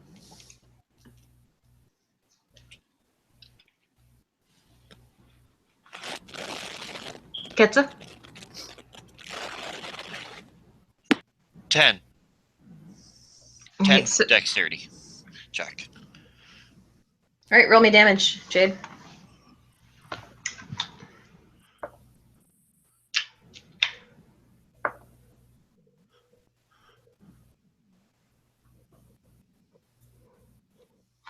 $17. Yow. Ketsa will take 17 points of fire damage. That fucking sucks.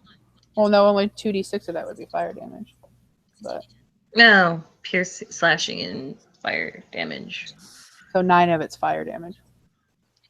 That's alright. Oh, wait.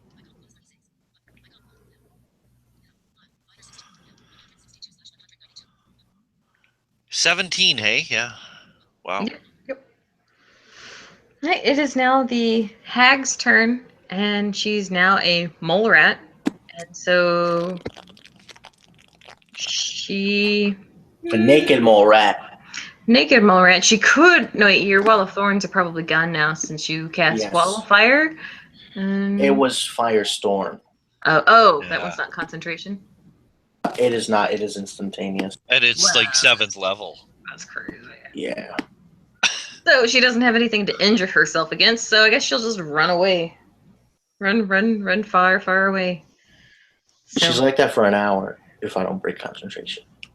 all right. Well then, yeah. And then the real hunt begins. If it's 8 constellation, I don't think she's very fast. Yeah, she's probably not. Let me just look it up in the monster manual real quick. All right. That's Monster Manual 2. So it's now Blind Michael's turn, and he is going to pull the horn that has been hanging from his side, and he's going to blow into it. I need everyone to make me a wisdom saving throw. Ketsa and Batai will have disadvantage for their Fey ancestry. Oh, baby, that's fine. Am I Oh, within, I'm fucking really mad, Corinne. Or Dungeon Master. Okay, the 14. artifact. The artifact. 26 for Batai. Oh, disadvantage. Sorry, let's roll again. 22 for Batai. You save. 14. That was a what save? Sorry, Wisdom. with disadvantage. You said. No, not for you. You are not Oh. Fey. Oh, So Corinne, or Dungeon Master, sorry. I do have protection from good, which gives me advantage if it's like something Fey. Fey, Alright. Fiend, Undead, or abjuration. Abjurational. Yeah. So, does it count? Would it- Is it canceled out? I have a similar thing, but I passed. So Frightened or possessed. You what? Can't be charmed, frightened, or possessed. Yeah, charmed, frightened, or possessed. You're not being charmed. Weird. Charmed, frightened. Okay. Just wanted to know. I'm just looking Okay. for every because I have like a +0 at disadvantage, so I'm just looking for any edge here I can get. So, for the people who rolled under a 20 who are not Fey, you are Ouch. now frightened of Blind Michael. So any attacks against him will have disadvantage, and you cannot willingly move closer to him. And for Shut up! Don't say it. what did Kitsa? Don't say it. I failed. Yeah, Oh, I okay. rolled like a 19 and an 11. All right. Failed. The horn has a different effect on Oh, I know. Batai, Don't say it. Batai Don't say and you hear this horn and it calls to something in your blood. Batai, you're able to shrug this feeling off, but Ketsa, you feel like you need to join the hunt. I knew it. I knew it. And so you Join the now hunt. will join the hunt. Okay. That is Blind Michael's turn. And Ketsa, it's your turn.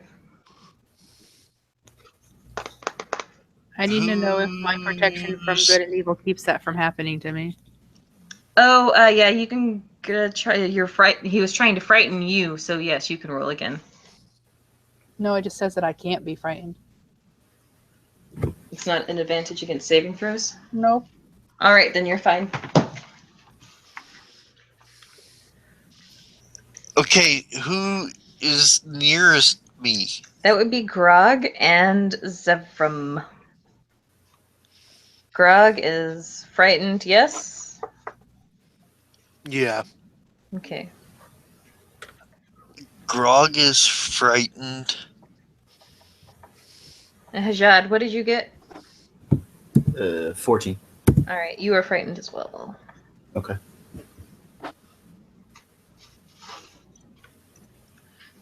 So you have this strong urge to join the hunt, and these creatures are in your master's realm, and you know that if there are creatures in Blind Michael's realm, they are the prey. So I'm just trying to think of what to do, or how to do it, what I would do, and I will.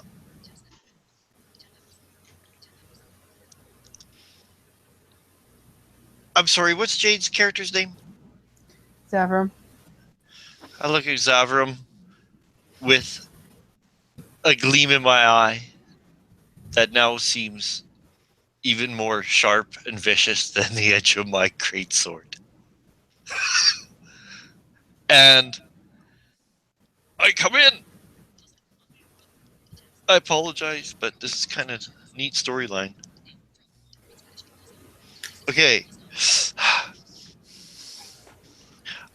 I have to admit, I probably would, because it's my tactic, I'd probably Great Weapon Master. Because that's my tactic. That's how I get my measure of a creature. No fucking shit. Critical hit. I'm not exaggerating. Oh my god. Like, can you hear? Oh no. Like, here.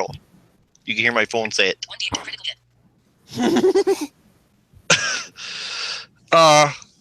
So with the weapon of I'm sharpness, gonna roll a natural 20 again. Just to make sure. I'm using a different app. So I get a straight 20 here. Okay. D20. Whew, a 7. So that critical hit is 52 points of damage.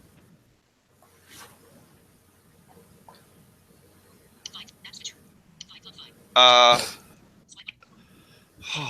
sorry, Jade. Here's my next attack. That misses. That's a 6. My third attack is an 8. Get off my dice. And that misses.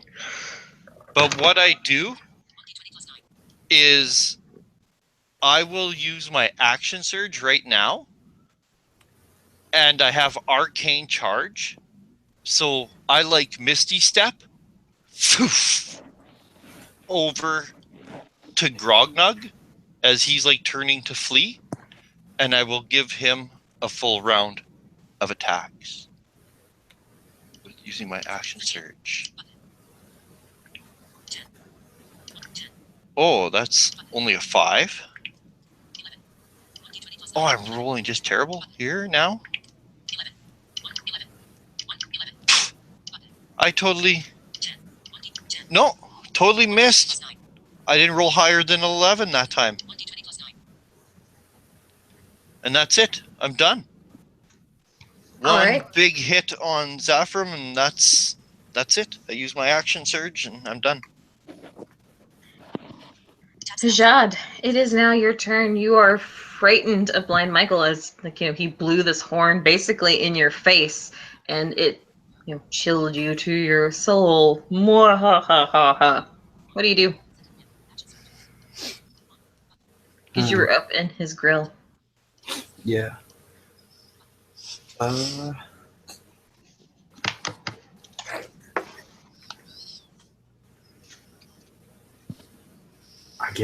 guess like use a disengage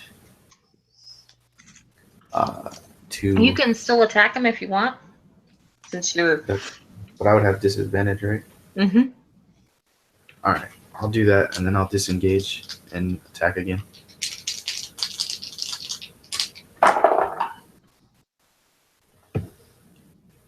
So that one misses. Well, actually, let me see.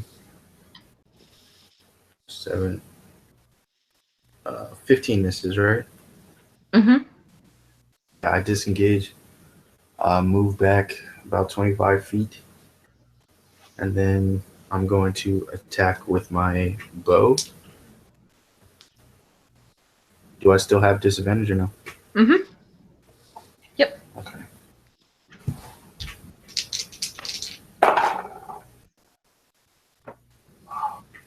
All right. Well, a 17.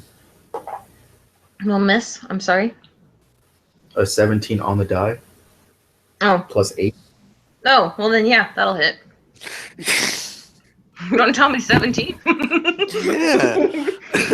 Keep totals, man. I don't know your modifiers.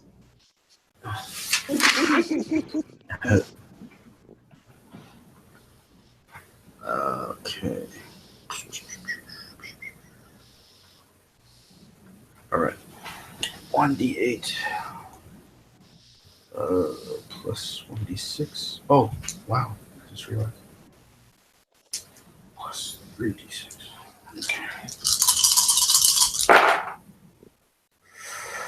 Okay. It's 2, 7, 14, plus 12 is 26, plus 4 is 30, plus 9 is 39 points of damage. Oh, that was a lot. Oh, and he's below his max HP, right? Mm-hmm. Yes. So that's another 1d8. That will be 43.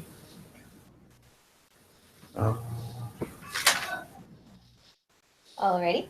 And that is everything. Okay, Grognog, you are, terrified of that horn, and you've still got that Kelpie in front of you. What do you do? And Ketsa's turned crazy. Oh yeah, and Ketsa has gone crazy, go nuts, and tried to attack you. He's Tried also to with the attack me, Riverdale. but didn't attack me. Missed, but he Oh. very clearly tried to hit you. I will say, Betrayer! And I will grab my hammer and slam her against his face. Alrighty, roll to hit.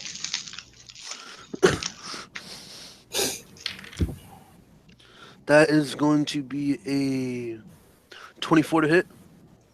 That hits. I throw up shield. Do you really? Yeah. And attack again, So- that'll be a 19 to hit. That will miss. Roll them. I love you. Okay.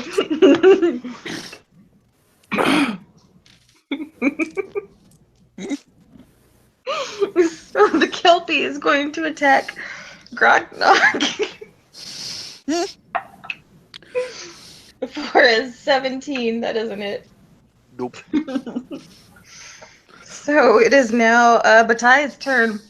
You saw, you heard the horn, saw your Yes. friends get frightened, and you're now watching Ketsa go crazy, go nuts on everyone. Yes. Since that revealed suspicions, where is the horn now exactly on Michael's person? I would say that it is still in his hand. I would like to try and use my movement and try and get a hand on it. You're gonna try and grapple with Blind Michael? I want to touch the horn. Okay. You can't just touch another guy's horn. Yeah, man. You can't. So tell me what I gotta do to get my. Will it be an action or will it be? To interact with an object is usually a free action, but he's holding it. Yeah, you know what I'm saying. This is, Tell me what I gotta do. this is kind of a grapple. I would make it Yeah. an attack action. All Yeah. right. You're gonna have to grapple with Blind Michael to get your hand on the horn. Okay. Yeah, I just want. Isn't he more trying to like slide a hand the horn? That's what it sounds like. I want to put a hand on it before I cast something on the horn. Okay. Roll a d20. Add your dex. All right.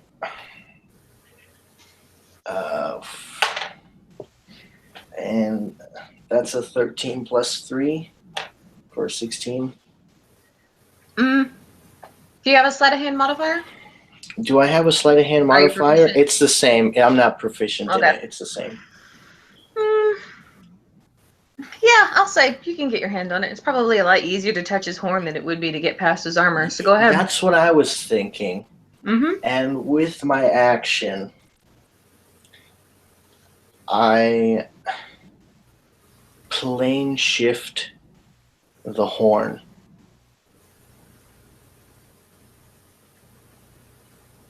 To another plane.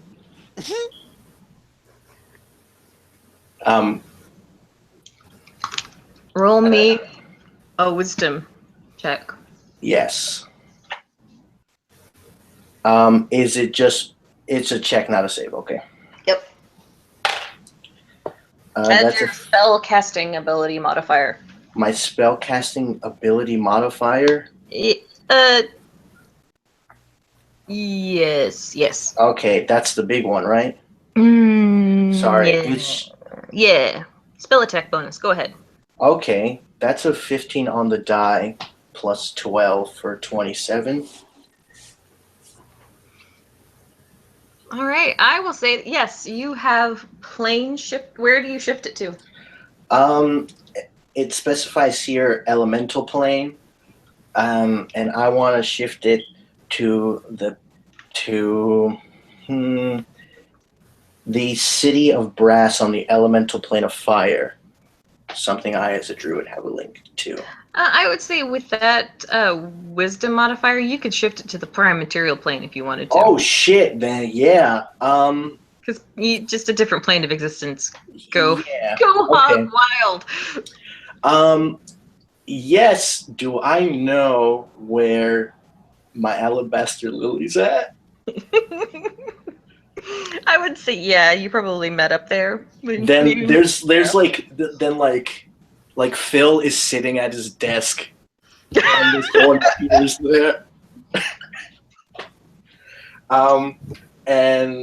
And I turn to them. I'm like, That's we did our job. It's an elf. It's spelled P' Hill. Yeah. I say Phil's gonna have the time of his life. I don't know about us. All right, and I will say since the horn is Just no right to longer his on the inbox. same plane of existence, that call that you felt to the hunt gets kind of fades from you. Your bloodlust fades. And you And- just see So with their- Grognog right in front of you, foaming at the mouth. And you just see like my eyes, like I picture like I've gone to almost like the evil children's book elf, right? Kind of all like creepy and angles and V-shaped eyebrows, and then you just see that my face relaxes and like, and I kind of realize what's going on, and I like look at you guys like gasp, like. And I look, is Blind Michael still there? Oh yeah, he's there. He kind of lets out like this gruesome echoing like scream, and the skull helm kind of cracks and shatters from his face, and he will. Oh, his skull mass shatters? Yeah, I'm sorry. Because your friend Batai just plane shifted the Molgolfine away from That was Blind like Michael. that fucking coat I saw in Fallout 4. My next target, when it's my turn, I'm like, fuck it, this Kelpie's been nothing but a distraction, and I'm not gonna let him do that again. I wasted my action surge. I'm gonna fucking kill Blind Michael. Kill Blind Michael. All right. Well, it is Zebran's turn. So here's the interesting question. Mhm. Would I have the wherewithal to realize what had happened, or do I just think this guy turned on me? Make me an intelligence check. Well, you had to make the save when he blew the horn. So Yeah. you got some clue.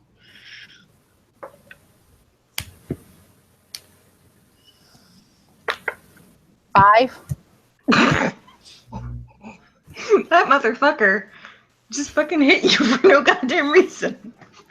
So I'm gonna hold the wound where he just slashed me up and let out this most orc roar that I could possibly manage, and I'm gonna swing at him.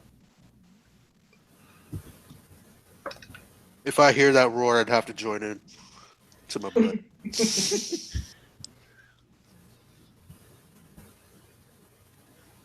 20, Miss. 27, I'm like, whoa! What was that last one? 27, That just hits. and a 19. Which Miss.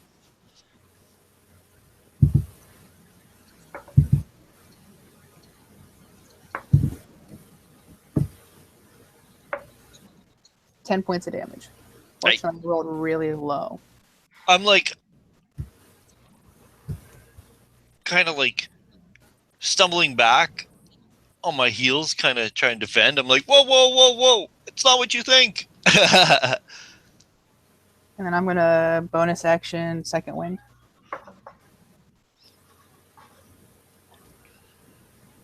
And that'll be my turn. Okay. And Blind Michael is still kind of clutching his face from where his mask has shattered, and he is not doing anything this round. And you guys kind of feel like this rumbling underneath your feet. Ketsa, it's your turn. How far away is Blind Michael? He's about 30 feet away from you. The Kelpie's still right there next to you, and it's looking pretty rough. Well, I'm kind of choked at Blind Michael right now. So whoever wants to take an attack of opportunity at me, take an attack of opportunity. You're not, yeah, you're not dominated anymore, but, yeah, if you guys want to take swings at him, I guess, as he moves away. From me, so I don't know why he's turning away from me, so I hesitate. Okay. Grognog? Yeah, would I have known? Like, would I have seen anything? Or, like, seen Well, you were anything? feared at the time, so... Yeah, you heard the horn. Uh-huh. You felt the fear. No, I have a 6 intelligence. I wouldn't fucking know. He hasn't said anything to me. No one said anything to me. Yeah. I'm attacking him. Yeah. No one tells me anything. Exactly. That's why he's emotionally vulnerable. That's gonna be a crit. Oh, God. Oh, and I have brutal critical too. You won't damage you won't double those damage dice. Mm-hmm. But you probably threw it at his back. 30 points of damage.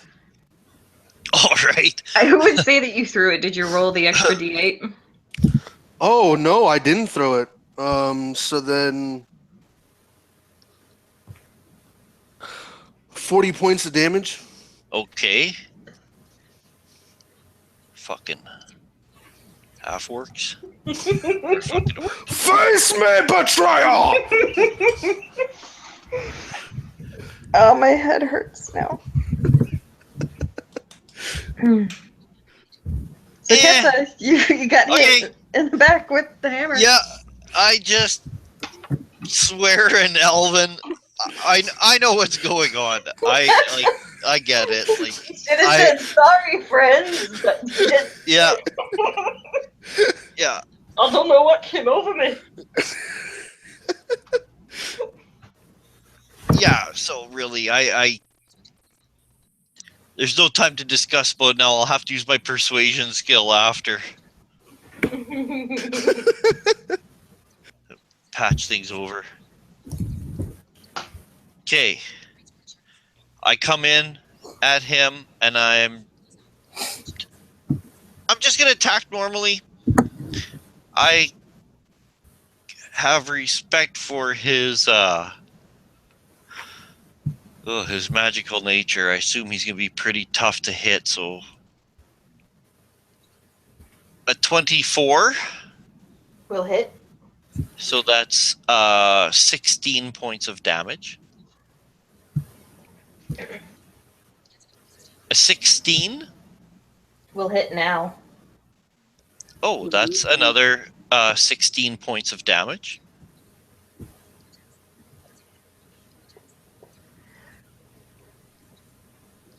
And 20. So another 16 points of damage for a total of 48 points of damage. And I am done. Oh, and do you know what? I too will do second wind, because they kind of bum me out. Sorry, friend. Okay, and I get 21 hit points back, and that's I'm done now. Jad, you saw Batai touch Michael's horn, and it vanished, and now Michael is like clutching his face and screaming. And he doesn't seem to be responding to Ketsa's attacks. What do you do? He's taking. He's not selling the blows. Basically, he's just taking the hits. What do you do? Okay.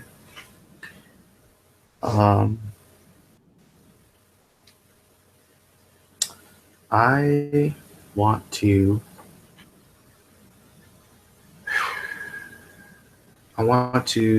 Hunter's Mark. All right. That'll be. Hold on. Wait. Let me check. Let me make sure. It's been less than an hour since you've had it up, so you can do it as a bonus action without doing a slot. Oh, okay. Good. Okay. So, Hunter's Mark on him, Mm-hmm. and then. Are you gonna stab him real good, or are you gonna shoot him real good with your bow? No, I'm gonna stab him real good. You're gonna stab him real good. They'll have sneak attack because Ketlive's right there. Nice. All right. So I'm gonna roll both of my attacks at once because I get better numbers when I'm rolling 2 dice at once. Thank you, God. All right, that is a 19 and an 18. Both hit. Okay. Jesus Christ. Okay. That's sneak attack on only 1 hit, right? Yes. Okay, good, because that's a lot of dice. I did, however, forget how many dice I roll for Hunter's Mark.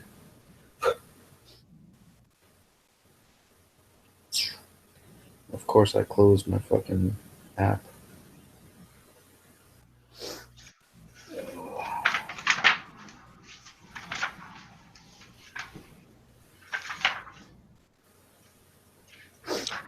Oh, and just to let you know, Corinne, Uh-huh. I made my Constitution savings throws with advantage for my War Mage feat or Warcaster feat to see if my protection from good and evil is still up. Oh, yeah. And I succeeded, so I Good. was doing that now. Can I also get a con save as well? Mm-hmm. It's a 19 on the die. All right, he passed, so I'll put those back. 1d8 for that. There's so much fucking dice. I think that's everything. All right. Level 6 Roogie Rogue. Stab him real good. Fucking rogue. Yeah, I'm real good. Okay. Okay. All right.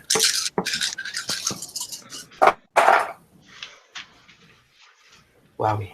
Okay, so that's 2, 12, 4, then a max on the D8. So 24 plus 8 is 32. 32. Thank you. Plus Dex mod is a 3. So 35 plus 1 is 36 points of damage. And you said he passed the con, right? Yep. All right. Yeah, so 36 points of damage. On the first attack. No, that was both together. Oh, that was both together? Okay, thank God. Grognog, it is now your turn. You got the Kelpie right next to you. Ketsa kind of ran off and said, sorry, buddies, after, you hit him with the hammer. But Blind Michael's not looking too good. All right, I'm going to. Ooh, the Kelpie is right next to me too, though. Yeah. That's Yeah. not looking too good. I probably should have made it do an attack of opportunity on Ketsa whenever it ran away, but I forgot. I'm going to. You still could have. Eh. I'm going to attack the Kelpie. Honestly, it probably wouldn't have hit you with your AC. Alright. Attack that Kelpie. 21 It will hit. for 9 points of damage Alright. and a 17 Will hit. for 16 points of damage. Describe how you kill the Kelpie.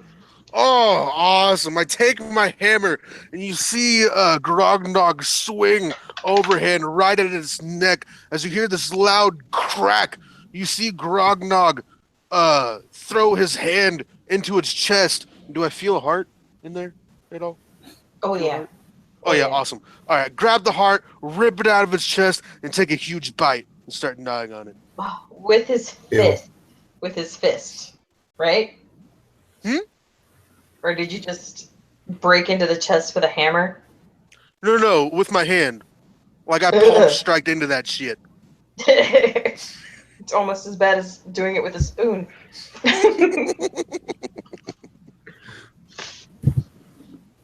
Alrighty, that was your first attack or second attack. Do you have a third? No. Is that all? Okay, so the Kelpie's dead, but Ty, it is your turn. I say, I have a way to get us closer to the river and the cave, but it would be no use if you all weren't alive. So I cast a Mass Cure Wounds, level 5, and it's 3d8 plus 5, because that's my spellcasting. Yay! 6 targets. Oh, pretty good.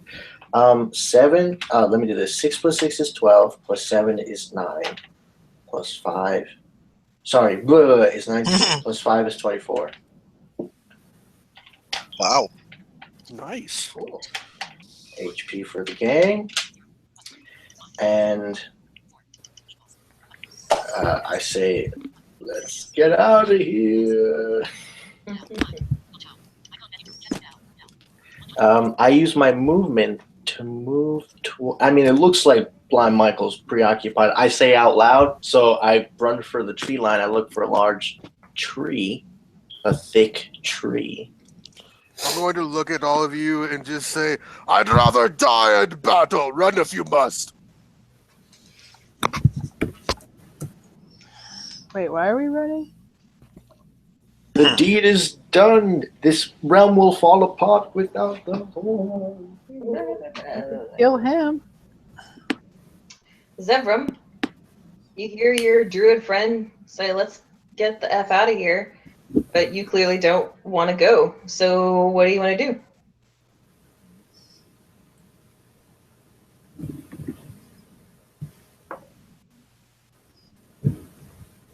I'm gonna stay and fight. All right. And kind of do an enemy of my enemy thing and run up and attack the Yeah. blind people. Yeah. I flinch when he comes running up. I'm like, oh, thank God, when he attacks Michael. 13, 13 will miss. 23, Will hit. and 14. Will miss.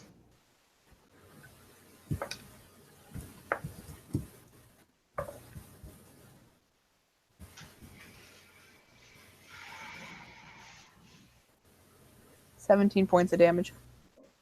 Alrighty.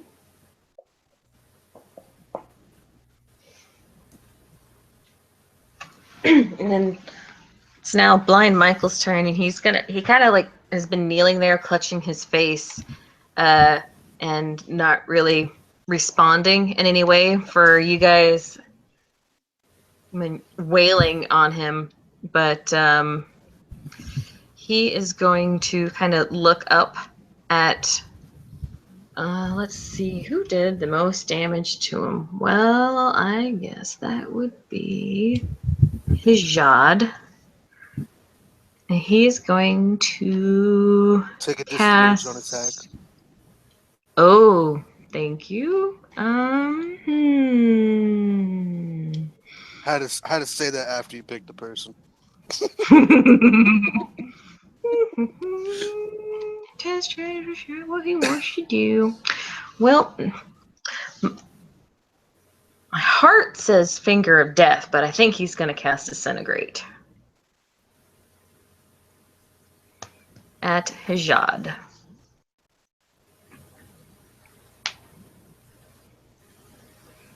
So how does that work with your goading strike thing, if it's a spell? If it just oh fuck me, god damn. That's kind of how it works. You got to give more detail. It basically just says if he's affected by it, if he attacks anyone besides me, it's with disadvantage. Well, this is a dexterity saving throw for Hijad. I'm sure he'll be fine. Yeah, I can't argue with that. So then, if that's the case, would I get like advantage on the save then? You would already have it because you can see the spell coming at you. Okay. You can't have double advantage. Yeah. No, I know. I mean, you could. Okay. Doesn't really help you. So altogether, I've got more than 20. 14 plus 8. Okay, 14. Yeah, you're good. He's not quite as powerful without the horn anymore. So that's gonna be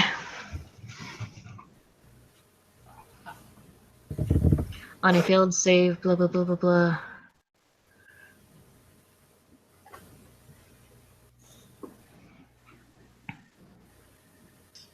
He has evasion. It was dexterity save. He Yeah. damage anyways. Yep. And it actually says there's no damage on a successful Yeah. save, so nothing happens.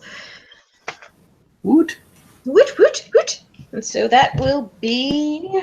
Also, to be fair, if you would have, obviously out of game knowledge, Mm-hmm. Death Word, yeah, it wouldn't have worked. Say what? It wouldn't have worked. Combat's not over. Don't tell her yet. Shut your whore mouth. It's like, I have. are you saying that you're glad he didn't use Power Word Kill, which he also has prepared? Quite glad. Don't give your DM ideas, Ajad. This is a lesson you should know by now. But anyways, that is Blind Michael's turn. Ketsa, it is now yours. Okay. I'm upset with what he did by blowing that horn.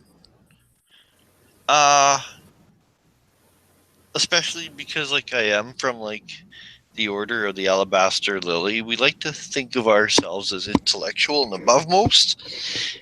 And for him to make me feel so base and so primal, and to turn against my companions, to make me like as simple-minded as a nymph, a bloodthirsty nymph, I feel more than offended. And while he's distracted, casting the disintegrate at Hajad, I'm gonna do Great Weapon Master.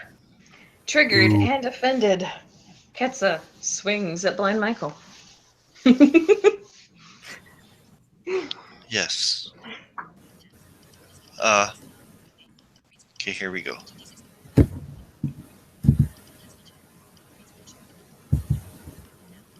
$16 hit? Yes. Okay, that's 26 points of damage.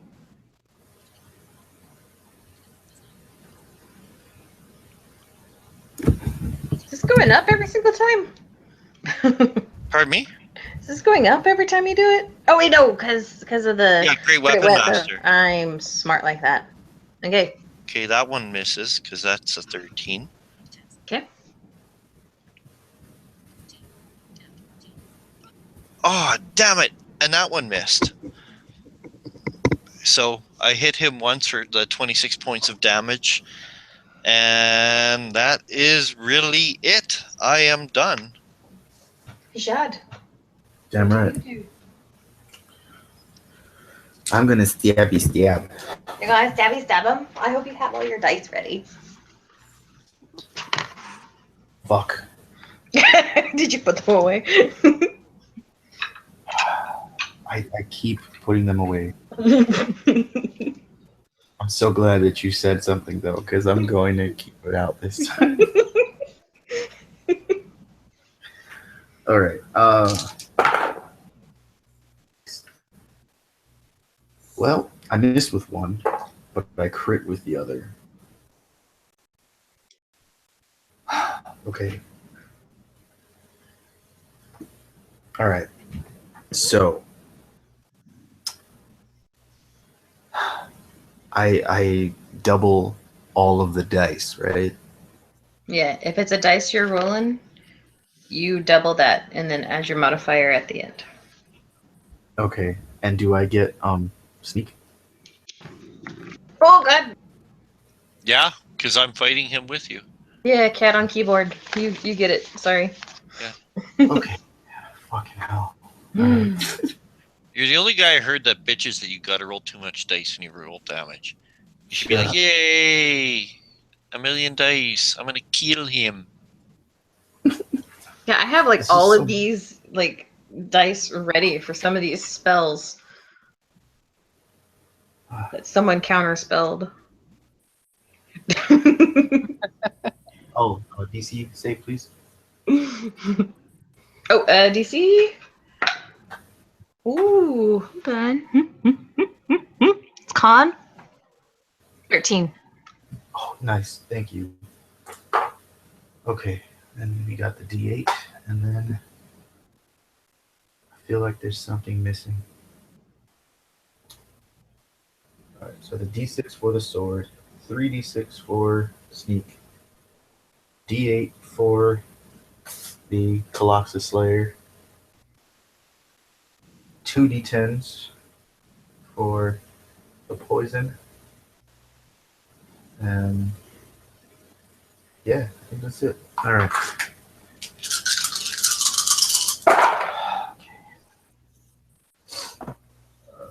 Okay, 3, 4, that's 8. 8 plus 6 is 14. 4 is 18. Plus 6 is 24. Plus 9 is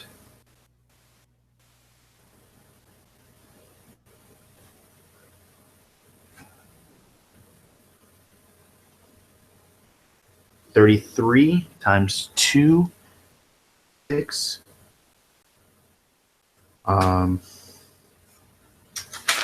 Plus 3 is 69 plus 1. Damn, son. Jesus. So 70 points of damage in one round? Yes, All right. with just one. Yep. I missed the other Grognak. You see Haji kind of wrecking Blind Michael. What do you do? All right, awesome. I'm gonna go in How the- for a swing, and that's going to be a definite miss. And the Jesus Christ, a miss and a critical fail. Oh, damn. Roll me a D100. Oh, 38. God. Okay, you're fine. Not me again. All right, Batai, you're running down the hill towards the tree line. No Yes. one is following you. As What I'm do you running, do? I just want to check to make sure my logic is correct, my intelligence is good. Mm-hmm. History. This plane was created for Blind Michael. The horn gave Blind Michael to control this realm, right? Mm-hmm. With the horn gone, this place is going to disappear. It's going to be destroyed. Yeah, you can already feel the instability in the Yes. ground beneath your feet. So I yell a warning, an unintelligible warning, as I keep going for the tree. I'm looking for a large, huge, gigantic tree. There are so many trees. Okay. They all fit what you've got planned, but And once I'm there, I look over and I can't. I'm gonna wait a bit longer. is there anything you would like to do to Blind Michael while you are waiting? Can I reach him with something? Let me double check. I think I can reach him with Ice Storm.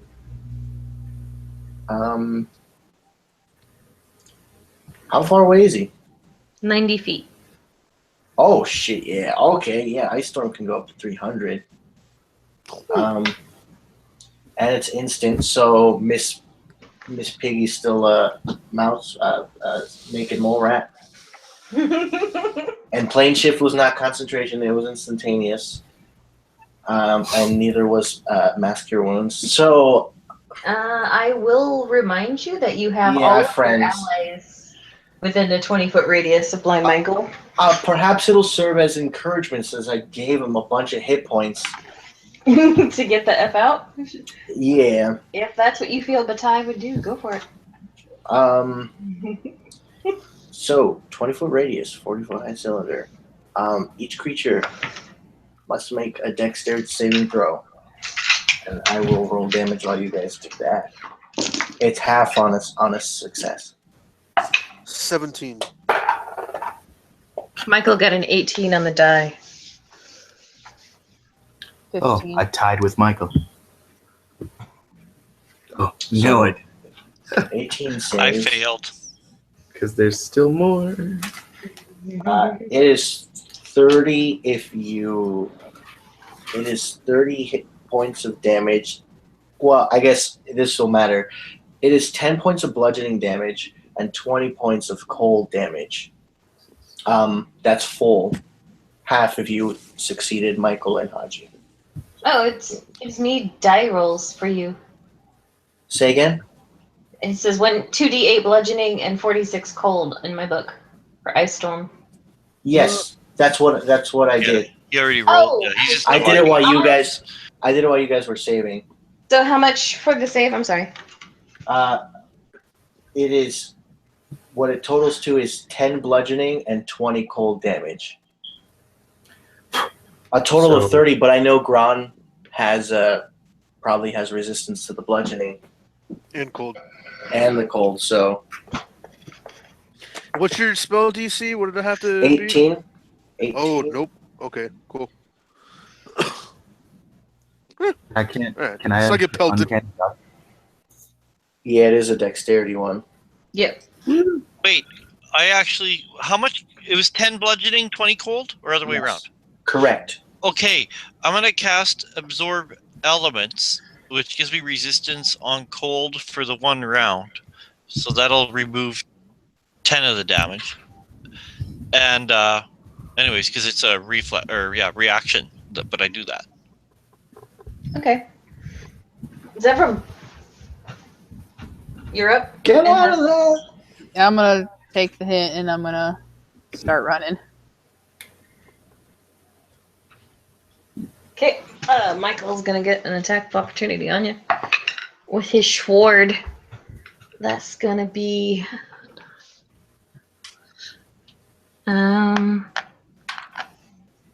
24 to hit. Yep. Okay.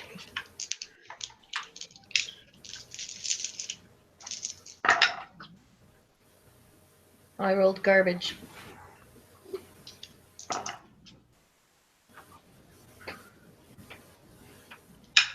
The 23 damage.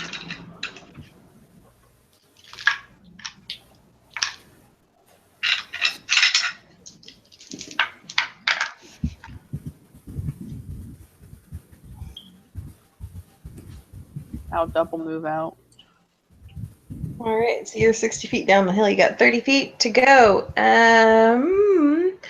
Blind Michael's turn. He's going to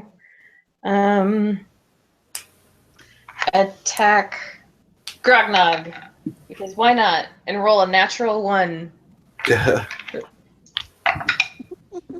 He He bite off rolls his own. a 52, so he's gonna swing and overextend and fall to one knee. He is prone before you guys. Oh my god, yes. That's Everyone, it I is hear, your turn. I hear everybody. I heard everybody sit up in their chairs. Did you guys hear that? I heard everybody just. All these computer chairs just swiveled and everyone fucking sat up. That was pretty funny. Headphones got adjusted, and I Yeah, hear Dave totally. going, "Fuck." Yeah. Ketsa, it's your I'm turn. going to attack, and I'm going to Great Weapon Master. With advantage, because you're within 5 feet, and he is prone. Right, and that's why I'm doing Great Weapon Master. I have advantage. So, my first attack is what you call it? Not like modified 20. So that's a hit. Mm-hmm. So that's Go ahead and roll your next next 2 attacks.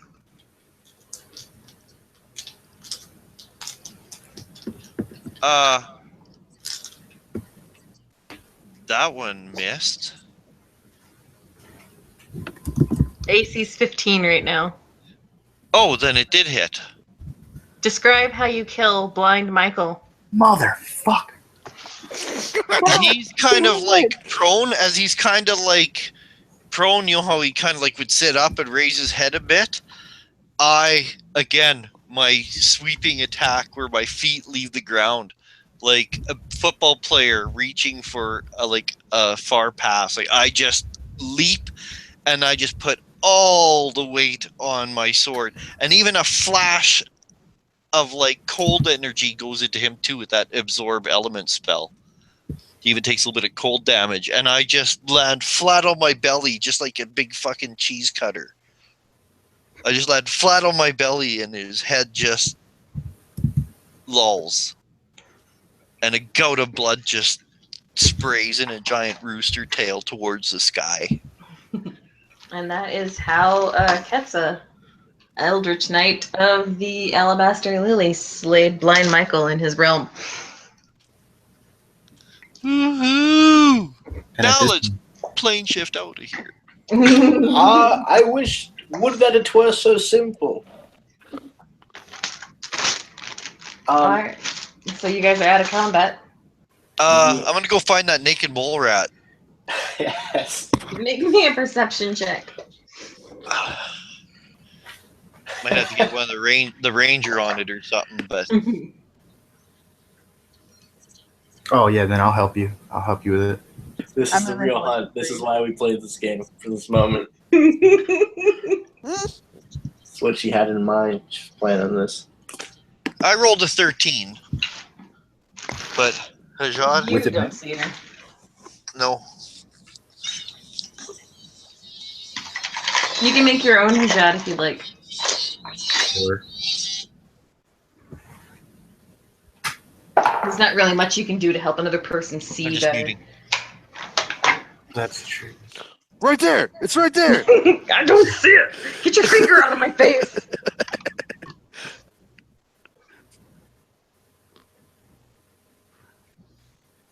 $31.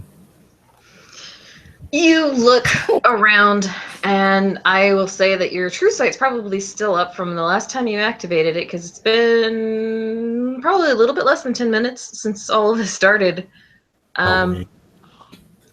Yeah, probably because you did it in the forest, and then you Grognog ran off and got into this. You don't see her. It's been several rounds. Even as a little naked mole rat, she has scurried out of sight. Okay. And I'll turn around to everybody and say, she is gone. There is no naked mole rat to be seen. I think our best bet is to go. She is still in this plane. When it crumbles, then she will die the way she was meant to die.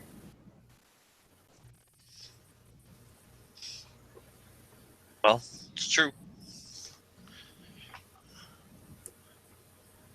Or I could this is the hag? Yeah. Or I could take her back to the other hag. Oh. Hey? Sorry, Roland, what's your character's name? Ketsa. Ketsa, you are going to eat the heart?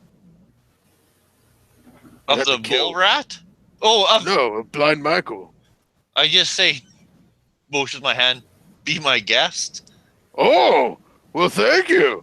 And I will plunge my hand into the chest of Blind Michael and feel for a heart. Make an investigation check.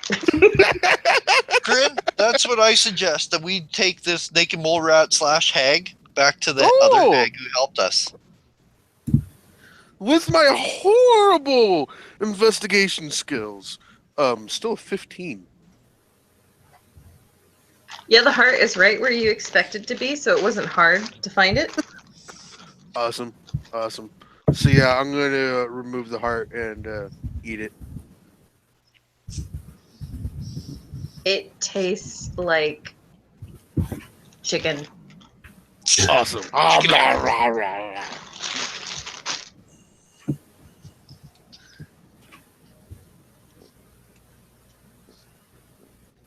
How would that plan out, Corinne, if we took the hag back to the hag who helped us by giving us the lantern? Well, you would have to track her little naked mole reet feet from wherever she scurried off to in the fight. Okay. So, but you kind of feel the instability of this realm the stability of this realm is starting to break down. Like the ground is kind of rumbling beneath your feet. You have your druid friend waiting at a tree. Okay, then I won't waste time. I won't waste time with her. She can demise with this realm. Like a big giant toilet flush.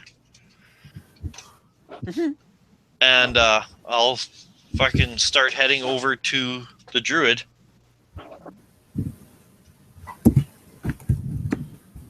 All right, head count. Is everyone here?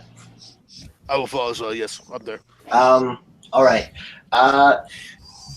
Corinne, when we first crossed the river, we went to the foliage line where Hajad was investigating, and I was I was thinking about communing with nature or speaking to the plants. Would you say I laid a hand on a tree from the beginning of the forest through? Did I put my hand on any trees? I would say that you did. Are you? I think I know what you're doing. Are you? I want to planning to- transport via plants and link the tree I'm by now, to a tree I touched earlier. It's got to be within the same plane. All right. Yeah. You. I don't think you need to actually touch it. You just need to have, like, in your mind's eye, you can picture one of Okay, the cool. trees at the beginning of the. All right. Yeah, it was the first plant life we really saw here. I remember it. I put my hand on the tree and I say, "We have one round to get through here. Everyone through the tree." 6 seconds. The tree splits open. There's a pathway. Batai runs through. What do the rest of you do? Run and through? dive. Use I my run through. acrobatics.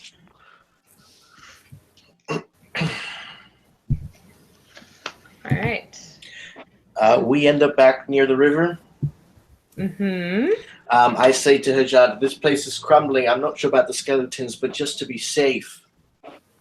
Here, let me mark that plant growth is my level 6 slot. Take that out. I say, perhaps I can make these plants grow to make a bridge for us. Batai, could you make me an intelligence or wisdom check, please? Yes.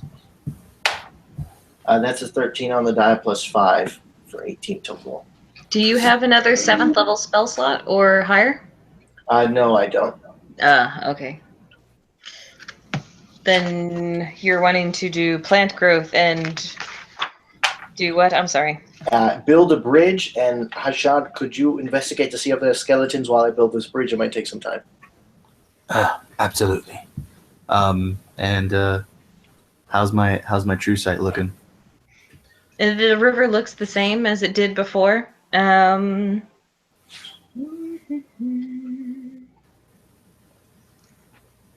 yeah, there's skeletons beneath the water. They don't appear to be reacting to any way other than like they were before. Like the spirits are still kind of restless All right. and staying outside. The nothing else appears to be happening other than like the ground seems to be shifting more. Like it's starting to feel like you're standing on a waterbed. Mm-hmm. And I will relay that message, of course. All right. Perhaps the effects have not reached the outer reaches of the plane. I'm channeling my druidic powers. If I cast Plank on the level 4, can I do this quicker? Roll me a d20 and add your wisdom modifier. All right. That's a 7 on the die plus 5 for 12. It's going a little as fast as you can do it. All right. Just be ready to. I tell them to get onto the bridge as I continue to grow it. My plant bridge. Yeah, you like slowly kind of like form like one step that's, you know, thick and strong enough to hold up Grognog, and you know you do Kinda another one. Like one of those things at the airport. You just stand on it, and just like move you forward. A flat escalator. Grognog, you're a barbarian. How far can you jump?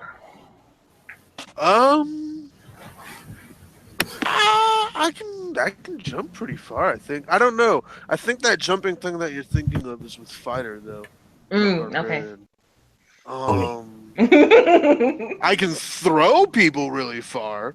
This narrow passage that you guys are at is only about 25 feet across, 20 feet across now with the plants slowly growing. Oh, I'm just going to start throwing people across. With that, I'm going to make it grow upwards instead of across a little bit more at that angle. All right, I'll say that as like easier to do. So you. Yeah, if Haji comes, I'll just roll me a strength check with advantage. Because I'm sure you'll probably kind of to get people 18? across. Yeah, that's good enough to get Hajad across. He's pretty light. And how many of you are on the other side? Hajad, roll me an intelligence check. Oh, damn it. That's going to be 16 flat. The shrine is next to you. The skeletal figure is holding out a hand. Yeah, well, that's why I was Ah, asking. sorry. How many people are on the other side? Everyone except for you. Yep. 4 people. Okay. So, how much gold do I have after buying all that shit? I'll say you have 4 gold. I will give it 4 Convenient. gold.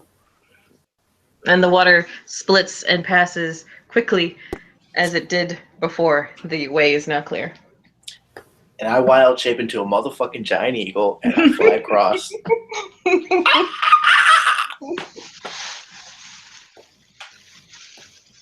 I start to run. Yep. All right. Y'all are running for the exit. And it doesn't take much time to get there. You guys pass through that little entrance from the cavern. You kind of were running straight, and then it was like, oh wait, crap, we had to turn to the right. And so you shift and adjust direction, and you get there, and you get into the passage, and well, whenever you've reached past that border where you felt the little tingle whenever you first came into Blind Michael's realm, there's a blank wall. The passageway was closed behind you. There's a blank wall there. Mm-hmm. I go to smash it with my hammer. And you run through it. Oh. All right. Grog tactics for the win. I'm still an eagle. I'm perched on a It's cat. the platform at 9 3/4. Run right through, y'all.